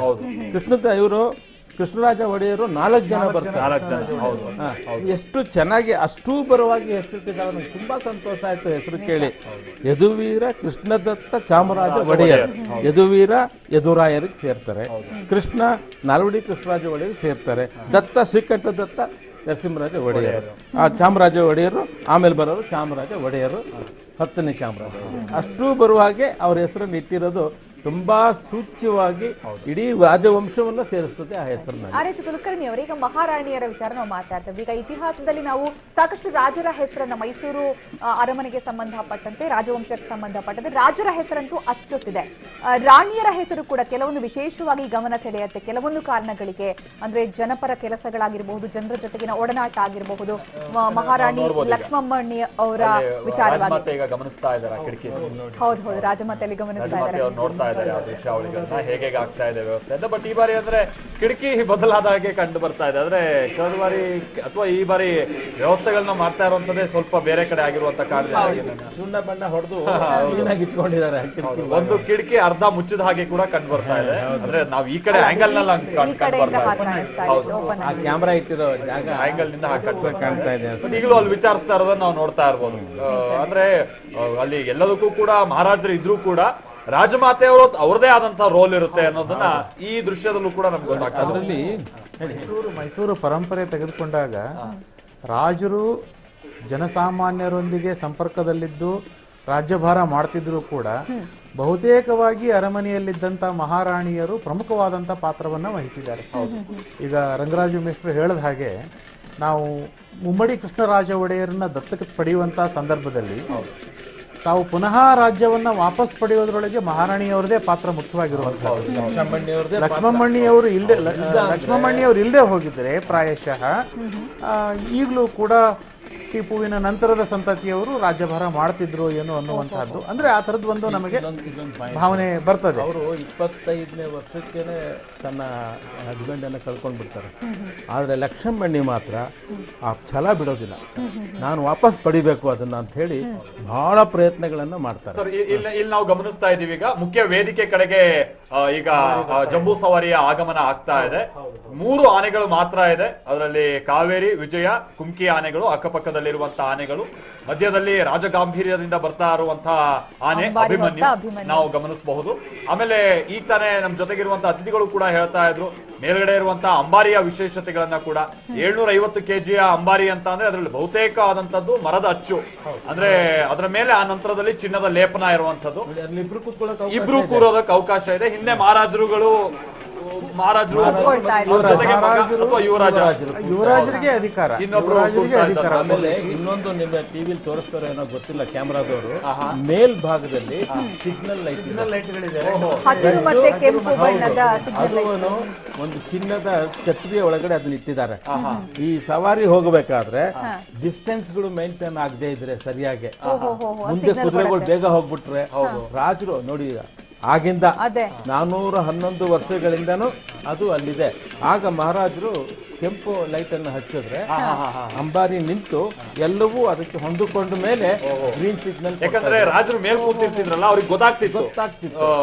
ಆಮೇಲೆ ಯಾರೋ ಬಹಳ ಬೇಕಾದವರು ಅರಮನೆಗೆ ಬೇಕಾದವರು ಅಷ್ಟೇ ನಿಂತಿದ್ರೆ ಅವ್ರೇನೋ ಪೂಜೆನೋ ಗೌರವ ಸಲ್ಲಿಸಬೇಕು ಅಂತಿದ್ರೆ ಅಂತ ಸಂದರ್ಭದಲ್ಲೂ ನಿಲ್ಲಿಸ್ತಾ ಇದ್ದಾರೆ. ರೆಡ್ ಬಟನ್ ಒತ್ತರೆ ನಿಲ್ಲಿಸ್ಬಿಡಿ. ಅಂದ್ರೆ ಟ್ರಾಫಿಕ್ ಸಿಗ್ನಲ್ ತರ ಅದನ್ನ ಬಳಕೆ ಮಾಡ್ತಾ ಇದ್ದಾರೆ. ನಾವು ಈಗ ಬಳಕೆ ಮಾಡ್ತಾ ಇದೀವಿ, ಅವ್ರು ಬಳಕೆ ಮಾಡ್ತಿದ್ದೀವಿ. ಇದಕ್ಕೆ ಅಂಬಾರಿಯೊಳಗೆ ಹೋಗುವಂತಹ ರಾಜ ಅಂದ್ರೆ ಅಂಬಾರಿಯೊಳಗೆ ರಾಜರು ಸ್ವತಃ ಕೂತು ಜಂಬೂ ಸವಾರಿ ಮಾಡುವಂತ ಸಂದರ್ಭದಲ್ಲಿ ಅವ್ರು ರಸ್ತೆ ಉದ್ದಕ್ಕೂ ಕೂಡ ಸಾಕಷ್ಟು ಕಡೆ ನಿಲ್ಲಿಸ್ತಾ ಇದ್ರು. ಜನರು ಅವರಿಗೆ ಏನಾದ್ರು ಕಾಣಿಕೆಗಳನ್ನ ಒಪ್ಪಿಸಬೇಕಾದಾಗ ಅಥವಾ ಅವರಿಗೆ ನಮಸ್ಕಾರ ಮಾಡುವಾಗ ಆ ತರದ್ದು ಒಂದು ಉಭಯ ಕುಶಲೋಪರಿ ಇರ್ತಾ ಇತ್ತು. ಅದನ್ನೇ ನಾವು ಹೇಳೋದು, ಜನಪರವಾಗಿ ಇದ್ದಂತ ಒಂದು ಸಂದರ್ಭ. ಹಿಂದೆ ಕೂಡ ಜಂಬೂ ಸವಾರಿ 5.5 ಕಿಲೋಮೀಟರ್ಗಳಷ್ಟೇ ಇತ್ತು ಅಥವಾ ಇದು ಜಾಸ್ತಿ ಇಲ್ಲ, ಕಡಿಮೆ ಇತ್ತು. ನೋಡಿ, ಅದು ಬಹಳ ಬಳ್ಳಕ್ ಪ್ರಶ್ನೆ ಕೇಳಿದ್ರೆ ನೀವು. ಈಗ ಸಯಾಜಿರಾವ್ ರೋಡ್ ಆಗಿದೆಯಲ್ಲ, ಅವಾಗ ಅಲ್ಲಿ ಹೋಗ್ತಾ ಇರ್ಲಿಲ್ಲ, ಅಶೋಕ ರಸ್ತೆ, ಅದನ್ನ ಚಿಕ್ಕಪೇಟೆ ಅಂತ ಕರಿತಾ ಇದ್ರು. ಆ ಚಿಕ್ಕಪೇಟೆ ಒಳಗಿಂದ ಸೀದಾ ಬನ್ನಿ ಮಠಕ್ಕೆ ಹೋಗ್ತಾ ಇತ್ತು, ಚಿಕ್ಕದು. ಇನ್ನೊಂದ್ ಕಡೆ ನಾವು ಸ್ತಬ್ಧ ಚಿತ್ರಗಳನ್ನ ಕೂಡ ಗಮನಿಸ್ತಾ ಇದ್ರಿ ನೀವು. ನಂತರ ಅದನ್ನ ನಿಮ್ಗೆ ಇನ್ನಷ್ಟು ವಿವರಣಾತ್ಮಕವಾಗಿ ನಾವು ನೋಡ್ತಾ ಹೋಗೋಣ. ಈ ಬಾರಿಯ ಸ್ತಬ್ಧ ಚಿತ್ರದಲ್ಲಿ ಪ್ರಮುಖವಾಗಿ ಕೊರೋನಾ ವಾರಿಯರ್ಸ್ ಅನ್ನ ನಾವು ನೋಡ್ತಾ ಇದ್ದೀವಿ. ಒಂದೇ ಒಂದು ಸ್ತಬ್ಧ ಚಿತ್ರಕ್ಕೆ ಅವಕಾಶ, ಒಂದೇ ಒಂದು ಸ್ತಬ್ಧ ಚಿತ್ರ, 2 ಸ್ತಬ್ಧ ಚಿತ್ರಕ್ಕೆ ಅವಕಾಶ. ಅದ್ರಲ್ಲಿ ಪ್ರಮುಖವಾಗಿ ಇದು ಕೊರೋನಾ ವಾರಿಯರ್ಸ್ ಗೌರವ ಸಲ್ಲಿಸುವಂತ ನಿಟ್ಟಿನಲ್ಲಿ ಅಲ್ಲಿ ನೋಡ್ಬೋದು ನೀವು. ಒಬ್ರು ಶುಶ್ರೂಷಕಿ ಅವ್ರು ಎಲ್ಲರನ್ನೂ ಹಿಡ್ಕೊಂಡಂಗೆ, ಅಂದ್ರೆ ತಾಯಿ ಮಮಕಾರದಲ್ಲಿ ಹಿಡ್ಕೊಂಡಂತ ರೀತಿಯಾಗಿ ಗಮನಿಸ್ತಾ ಇದೀವಿ ನಾವು. ಅಂದ್ರೆ ಅವ್ರು ಈ ಬಾರಿ ನಮ್ಮನ್ನೆಲ್ಲ ರಕ್ಷಿಸ್ಬಿಟ್ರು. ಆಮೇಲೆ ಈ ಬಾರಿ ಇನ್ನೊಂದು ವಿಶೇಷ ಅಂತ ಅಂದ್ರೆ ಇಡೀ ದಸರಾ ಆಚರಣೆಯನ್ನ ಅದಕ್ಕೆ ಉದ್ಘಾಟನೆ ಮಾಡಿದಂತದ್ದು ಕೂಡ ಡಾಕ್ಟರ್ ಮಂಜುನಾಥ್ ಅವರು. ಅಂದ್ರೆ ವೈದ್ಯರ ಮುಖೇನವಾಗಿ ಅಥವಾ ಕೊರೋನಾ ವಾರಿಯರ್ಸ್ ನ ಮುಖೇನವಾಗಿ ಉದ್ಘಾಟನೆ ಆಗ್ಬೇಕು ಅನ್ನುವಂತ ಜೊತೆಯಲ್ಲಿ ನರ್ಸ್ಗೆ, ಹೌದು, ಡಾಕ್ಟರ್ಗಳಿಗೆ, ಹೌದು, ಎಲ್ರಿಗೂ ಸನ್ಮಾನ ಮಾಡಿದ್ದಾರೆ. ಇಲ್ಲಿ ನಾವು ನೋಡ್ತಾ ಇದೀವಲ್ಲ, ಆ ಒಂದು ಟ್ಯಾಬ್ಲೋವನ್ನ ನಾವು ಗಮನಿಸ್ತಾ ಇದ್ವಿ. ಬಹಳ ಮನ ಸೆಳೆಯುವಂತಹ ಸ್ತಬ್ಧ ಚಿತ್ರ, ಒಂದೇ ಸ್ತಬ್ಧ ಚಿತ್ರ ಆದ್ರೂ ಕೂಡ ಬಹಳ ಗಮನ ಸೆಳೆಯುವಂತಹ ಸ್ತಬ್ಧ ಚಿತ್ರ, ಪ್ರಸ್ತುತ ಪರಿಸ್ಥಿತಿಗೆ ಬಹಳ ಸೂಟ್ ಆಗುವಂತಹ ಸ್ತಬ್ಧ ಚಿತ್ರ ಅದು. ಆಮೇಲೆ 6 ಕಲಾ ತಂಡಗಳಿಗೆ ಮಾತ್ರ ಅವಕಾಶ ಅಲ್ಲಿ ಗಮನಿಸಬಹುದು. ಕಲಾ ತಂಡಗಳ ಪ್ರದರ್ಶನ ತುಂಬಾ ಕಡಿಮೆ ಅನ್ಸುತ್ತೆ, ಹಾಗಾಗಿ ಇನ್ನೊಂದು ಗಮನಿಸಬೇಕು ಮಾಲ್ತೇಶ್. ಈಗ ಇಲ್ಲಿ ಸ್ತಬ್ಧ ಚಿತ್ರ ಪ್ರದರ್ಶನ, ಕಲಾ ತಂಡಗಳ ಪ್ರದರ್ಶನ ಸೀಮಿತ ಆಗಿರೋದಕ್ಕೆ ಅಂಬಾರಿಯಲ್ಲಿ ಎದ್ದು ಕಾಣ್ತಾ ಇದೆ ಈಗ ಬೇರೆ ಜನ ಇವರೆಲ್ರಿಗೂ ಚಾಮುಂಡಿ ಬೆಟ್ಟದಲ್ಲಿ ಸನ್ಮಾನ ಮಾಡಿದ್ವಾಗ ಒಬ್ಬ ಮುಸ್ಲಿಂ ವ್ಯಕ್ತಿಗೆ ಸನ್ಮಾನ ಮಾಡಿದ್ರು. ಅವನ ಕೆಲಸ ಏನಪ್ಪಾ ಅಂದ್ರೆ, ನಮ್ಮ ಮೆಡಿಕಲ್ ಕಾಲೇಜಲ್ಲಿ ಅನಾಥವಾಗಿ ಬಿದ್ದಿರುವ ಶವಗಳನ್ನ ಅವನು ತಂದು ಶವ ಸಂಸ್ಕಾರ ಅವನೇ ದುಡ್ಡಲ್ಲಿ ಮಾಡ್ತಾನೆ. 1,000 ಅಂತ ಅನಾಥ ಶವಗಳು, 1,000ಕ್ಕಿಂತ ಹೆಚ್ಚಿನ ಅನಾಥ ಶವಗಳು. ನಿಜವಾಗ್ಲೂ ಹೇಳ್ತೀನಿ, ಅವನಿಗೆ ಪದ್ಮಶ್ರೀ ಯಾವುದೇ ನ್ಯಾಷನಲ್ ಅವಾರ್ಡ್ ಕೊಟ್ಟರು ಗೌರವ ಸಲ್ಲಿಸಬೇಕು. ದೇವಿ ನೋಡಿ, ಇದನ್ನೇ ಅವ್ರು ಹೇಳಿದ್ದು. ಮಹಿಷಾಸುರ ಮರ್ದಿನಿಯನ್ನ ಚಾಮುಂಡಿ ಇದೆಯಲ್ಲ, ಇದು ರಾವಣನ್ ಸಂಹಾರ ಮಾಡಿದಂತ ಸಂದರ್ಭ, ಮಹಿಷಾಸುರನ ಸಂಹಾರ ಮಾಡಿದಂತ ಸಂದರ್ಭ ತಾಯಿ ಚಾಮುಂಡೇಶ್ವರಿ. ಈ ಒಂದು ಸಂದರ್ಭದಲ್ಲೇ ಕೊರೋನಾ ಅನ್ನುವಂತ ಈ ಪಿಡಿಗೂ ಕೂಡ ಸಂಹಾರ ಆಗ್ಬಿಡ್ಲಿ, ಇದು ರಾಜ್ಯದ ಜನ ಬೇಡ್ಕೊಳ್ತಾ ಇರುವಂತದ್ದು ತಾಯಿಯಲ್ಲಿ. ಆ ಕಾರಣಕ್ಕಾಗಿನೇ ಈ ಬಾರಿ ತಾಯಿಯ ಉತ್ಸವಕ್ಕೂ ಕೂಡ ಇದು ಭಂಗ ತಂದ್ಬಿಟ್ಟಿರುವಂತ ಸಂದರ್ಭ, ಬಹಳ ವಿಜೃಂಭಣೆಯ ಉತ್ಸವಕ್ಕೆ. ಹಾಗಾಗಿ ಇಂಥದ್ದೊಂದು ಪಿಡಿಗೂ ಕೂಡ ಈ ಬಾರಿ ಸಂಹಾರ ಆಗ್ಬಿಡ್ಲಿ ಅನ್ನುವಂಥದ್ದನ್ನ ಇಡೀ ರಾಜ್ಯ ಜನ ನಾವೆಲ್ಲ ಕೂಡ ಪ್ರಾರ್ಥಿಸ್ಕೊಳ್ಬೇಕು. ಇನ್ಫ್ಯಾಕ್ಟ್ ಮುಖ್ಯಮಂತ್ರಿಗಳು ಕೂಡ ಅದೇ ತೆರನಾಗಿ ಇವತ್ತು ಪ್ರಾರ್ಥನೆ ಮಾಡ್ಕೊಂಡಿರ್ತಾರೆ. ಯಾಕೆಂದ್ರೆ ಒಂದಲ್ಲ ಒಂದು ರೀತಿಯಾದ ಸಮಸ್ಯೆಯನ್ನ ನಾವು ಕಂಡ್ಬಿಟ್ಟಿದೀವಿ. ಆ ಕಾರಣಕ್ಕಾಗಿ ನನಗಂತೂ ಬಹಳ ಸಂತೋಷ ಆಗ್ತಿರೋದು ಏನಪ್ಪಾ ಅಂದ್ರೆ, ಜಂಬೂ ಸವಾರಿಗೆ ಕ್ಷಣಗಣನೆ ಶುರುವಾಗಿದೆ. ಅಂಬಾರಿ ಹೊತ್ತ ಅಭಿಮನ್ಯು ಸಕಲ ಸಿದ್ಧತೆಗೊಂಡು ಈಗ ಅಂಬಾರಿ ಮೆರವಣಿಗೆಗೆ ರೆಡಿಯಾಗಿದ್ದಾನೆ. 400 ಮೀಟರ್ ವ್ಯಾಪ್ತಿಯಲ್ಲಿ ಈ ಮೆರವಣಿಗೆ ನಡೆಯುತ್ತೆ. ಯಾವತ್ತು ಪ್ರತಿ ಬಾರಿಯೂ ಕೂಡ 5.5 ಕಿಲೋಮೀಟರ್ನಷ್ಟು ಜಂಬೂ ಸವಾರಿ ನಡೀತಾ ಇತ್ತು. ಆದ್ರೆ ಈ ಬಾರಿ ಕೊರೋನಾ ಹಿನ್ನೆಲೆಯಲ್ಲಿ ಅರಮನೆ ಆವರಣದಲ್ಲಿ ಮಾತ್ರ ಜಂಬೂ ಸವಾರಿಯನ್ನ ನೆರವೇರಿಸಲಾಗುತ್ತೆ. ಸಕಲ ಸಿದ್ಧತೆ ಕೂಡ ಪೂರ್ಣಗೊಂಡಿದೆ. ಚಿನ್ನದ ಅಂಬಾರಿಯಲ್ಲಿ ಚಾಮುಂಡೇಶ್ವರಿ ವಿಗ್ರಹ ಕೂಡ ಈಗ ಕಾಣಿಸ್ತಾ ಇದೆ.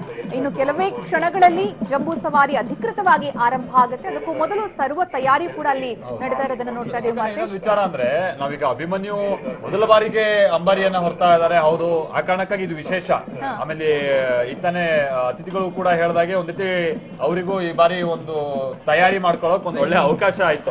ಇನ್ನೊಂದ್ ಸಂಗತಿ ಅಂದ್ರೆ ದಸರಾ ಅಭಿಮನ್ಯುಗೇನು ಹೊಸದಲ್ಲ. ಯಾಕಂತಾರೆ ಪ್ರತಿ ವರ್ಷನೂ ಕೂಡ ಅಭಿಮನ್ಯು ಬಹಳಷ್ಟು ವರ್ಷಗಳಿಂದ ಭಾಗಿಯಾಗ್ತಾ ಇರೋದ್ರ ಜೊತೆಗೆ ಈ ಪೊಲೀಸ್ ಬ್ಯಾಂಡ್ ಅನ್ನ ಎಳ್ಕೊಂಡು ಹೋಗ್ತಾ ಇದ್ದಿದ್ ಬಹುತೇಕ ಸಂದರ್ಭದಲ್ಲಿ ಅಭಿಮನ್ಯುನೇ. ಸೊ ಹಾಗಾಗಿ ಆ ವಾದ್ಯ ಶಬ್ದ ಆಮೇಲೆ ಅಲ್ಲಿ ಜನ ಸಂದಣಿ ಇದೆಲ್ಲ ಪರಿಚಿತನೇ ಅಭಿಮನ್ಯುಗೆ. ಒಂದ್ ರೀತಿಯಲ್ಲಿ ಅಭಿಮನ್ಯುಗೆ ಪ್ರಮೋಷನ್ ತರ ಈಗ ಪ್ರಮೋಷನ್ ಈಗ ಅಭಿಮನ್ಯುಗೆ. ಆಮೇಲೆ ವಾದ್ಯಗೋಷ್ಠಿಯ ಗಾಡಿಯನ್ನ ಅದು ಎಳ್ಕೊಂಡು ಹೋಗ್ತಾ ಇದ್ದು ದಪ್ಪ ಆಗೋದ್ಮೇಲೆ ಅದು ದೊಡ್ಡದಾದ್ಮೇಲೆ ಅದನ್ನ ಬದಲಾಯಿಸಿ ಪ್ರಮೋಷನ್ ಕೊಟ್ರು. ಆಮೇಲೆ ಈಗ ವಿಶೇಷವಾಗಿ ಎಲ್ಲರ ಗಮನ ಟಿವಿ ಮುಖೇನವಾಗಿ ನೋಡ್ತಾ ಇರೋರು ಆನೆಗಳ ಕಡೆ ಇರೋದ್ರಿಂದಾಗಿ ಆನೆಗಳ ವಿಚಾರವಾಗಿನೇ ನಾವು ನೋಡೋದಾದ್ರೆ ಆರಂಭಿಕ ಹಂತದಲ್ಲಿ ಜಯಮಾರ್ತಾಂಡ ಅನ್ನುವಂತ ಆನೆ 45 ವರ್ಷಗಳ ಕಾಲ ಅಂಬಾರಿಯನ್ನ ಹೊತ್ತಂತದ್ದು ಒಂದು ಇತಿಹಾಸ. ಜಯಮಾರ್ತಾಂಡ ಆನೆ ಅದು ಎಷ್ಟು ಮಟ್ಟಿಗೆ ರಾಜರಿಗೆ ಖುಷಿ ತಂತು ಅಂತ ಅಂದ್ರೆ ಅದರಲ್ಲೂ ಕೃಷ್ಣದೇವರಾಯ ಒಡೆಯರಿಗೆ ಬಹಳ ಪ್ರೀತಿಗೆ ಪಾತ್ರ ಆಗಿದ್ದಂತ ಆನೆ ಜಯಮಾರ್ತಾಂಡ ಆನೆ.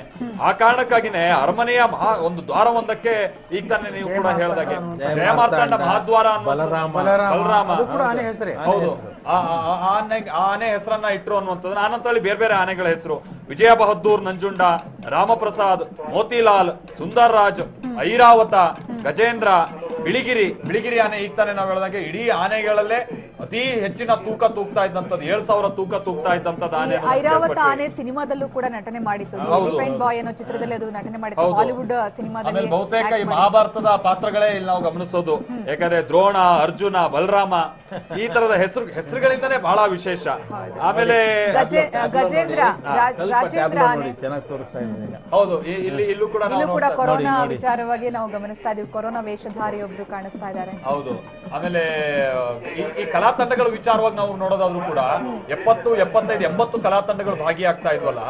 ಆಗಿನ ಕಾಲದಲ್ಲಿ ಇದ್ರ ವಿಶೇಷತೆ ಏನು ಅಂತ ಅಂದ್ರೆ ಅತಿಥಿಗಳ ನಾನು ನಂತರದಲ್ಲಿ ಸರ್ ನಿಮ್ಮನ್ನು ಕೇಳ್ತೀನಿ. ಅಂದ್ರೆ ಈ ನಮ್ಮ ಮೈಸೂರು, ಹಳೆ ಮೈಸೂರು ಭಾಗದಿಂದ ಹಿಡಿದು ಆ ಕಡೆ ತುದಿಯ ಬೀದರ್ ಅಥವಾ ಅವಾಗ ಮೈಸೂರು ಮಹಾಸಂಸ್ಥಾನ ಎಲ್ಲೆಲ್ಲಿತ್ತೋ ಆ ಭಾಗದ ಈ ಕಲಾ ತಂಡಗಳು ಅಥವಾ ಆಯಾ ಅವರು ಬಳವಳಿಯಿಂದ ಬಂದಂತಹದ್ದು ಆ ತರದ ತಂಡಗಳು ಬಂದ್ಬಿಟ್ಟು ಈ ಟೈಮ್ ನಲ್ಲಿ ಭಾಗಿಯಾಗ್ತಾ ಇದ್ರು. ರಾಜರು ಅವ್ರನ್ನೆಲ್ಲ ಕರೆಸ್ತಿದ್ರಂತೆ.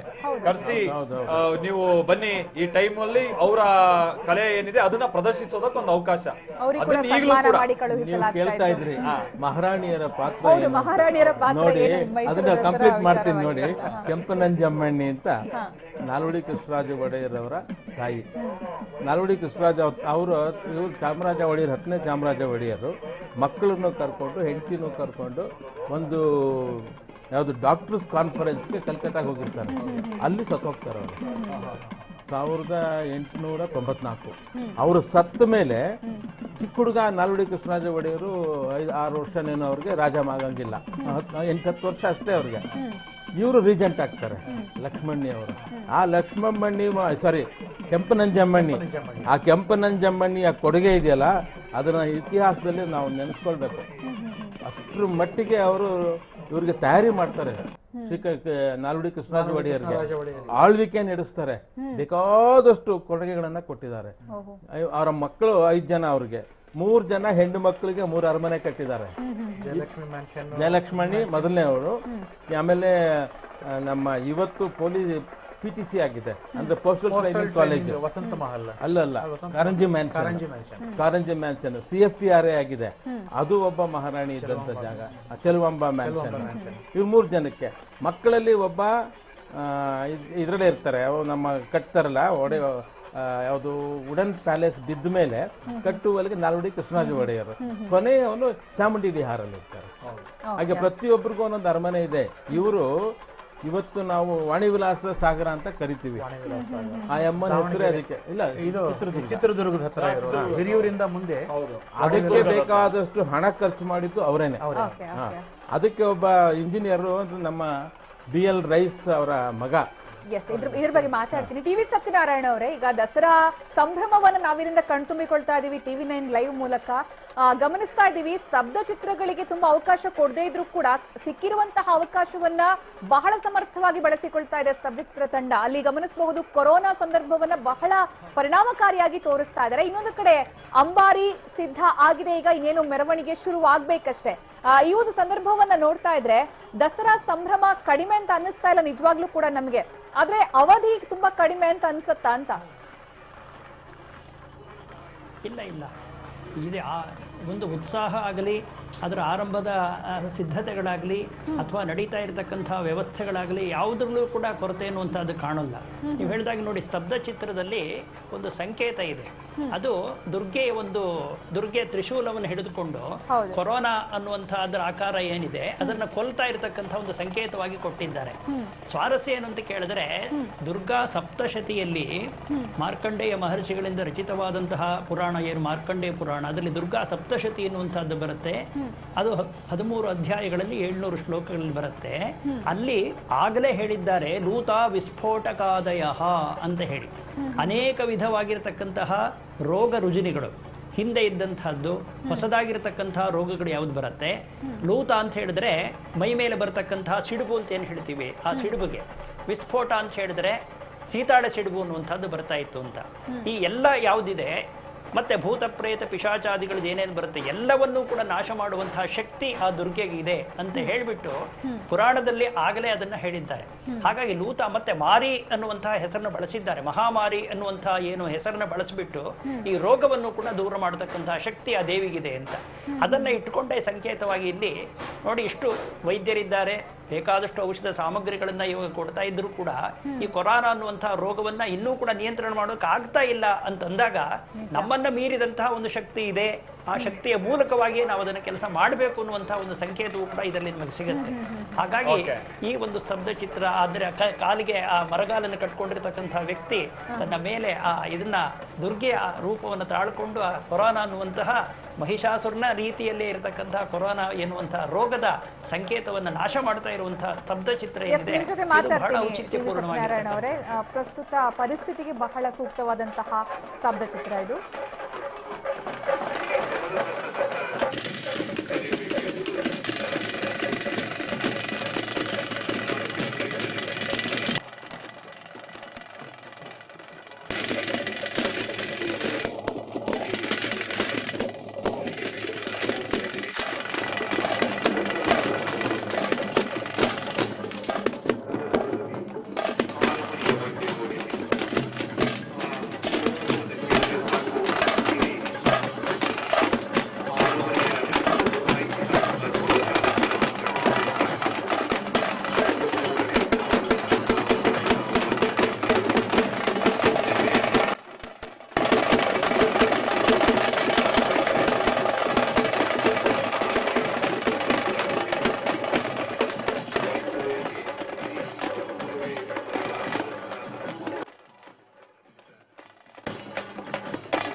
ನಾವು ನೋಡ್ತಾ ಇರೋ ಹಾಗೆ ಈ ಬಾರಿ ಅವಕಾಶ ಇರುವಂತದ್ದು ಈಗ ತಾನೇ ಸುಕನ್ಯಾ ಅವರು ಹೇಳಿದಾಗೆ 2 ಸ್ತಬ್ಧ ಚಿತ್ರಗಳಿಗೆ ಮಾತ್ರ.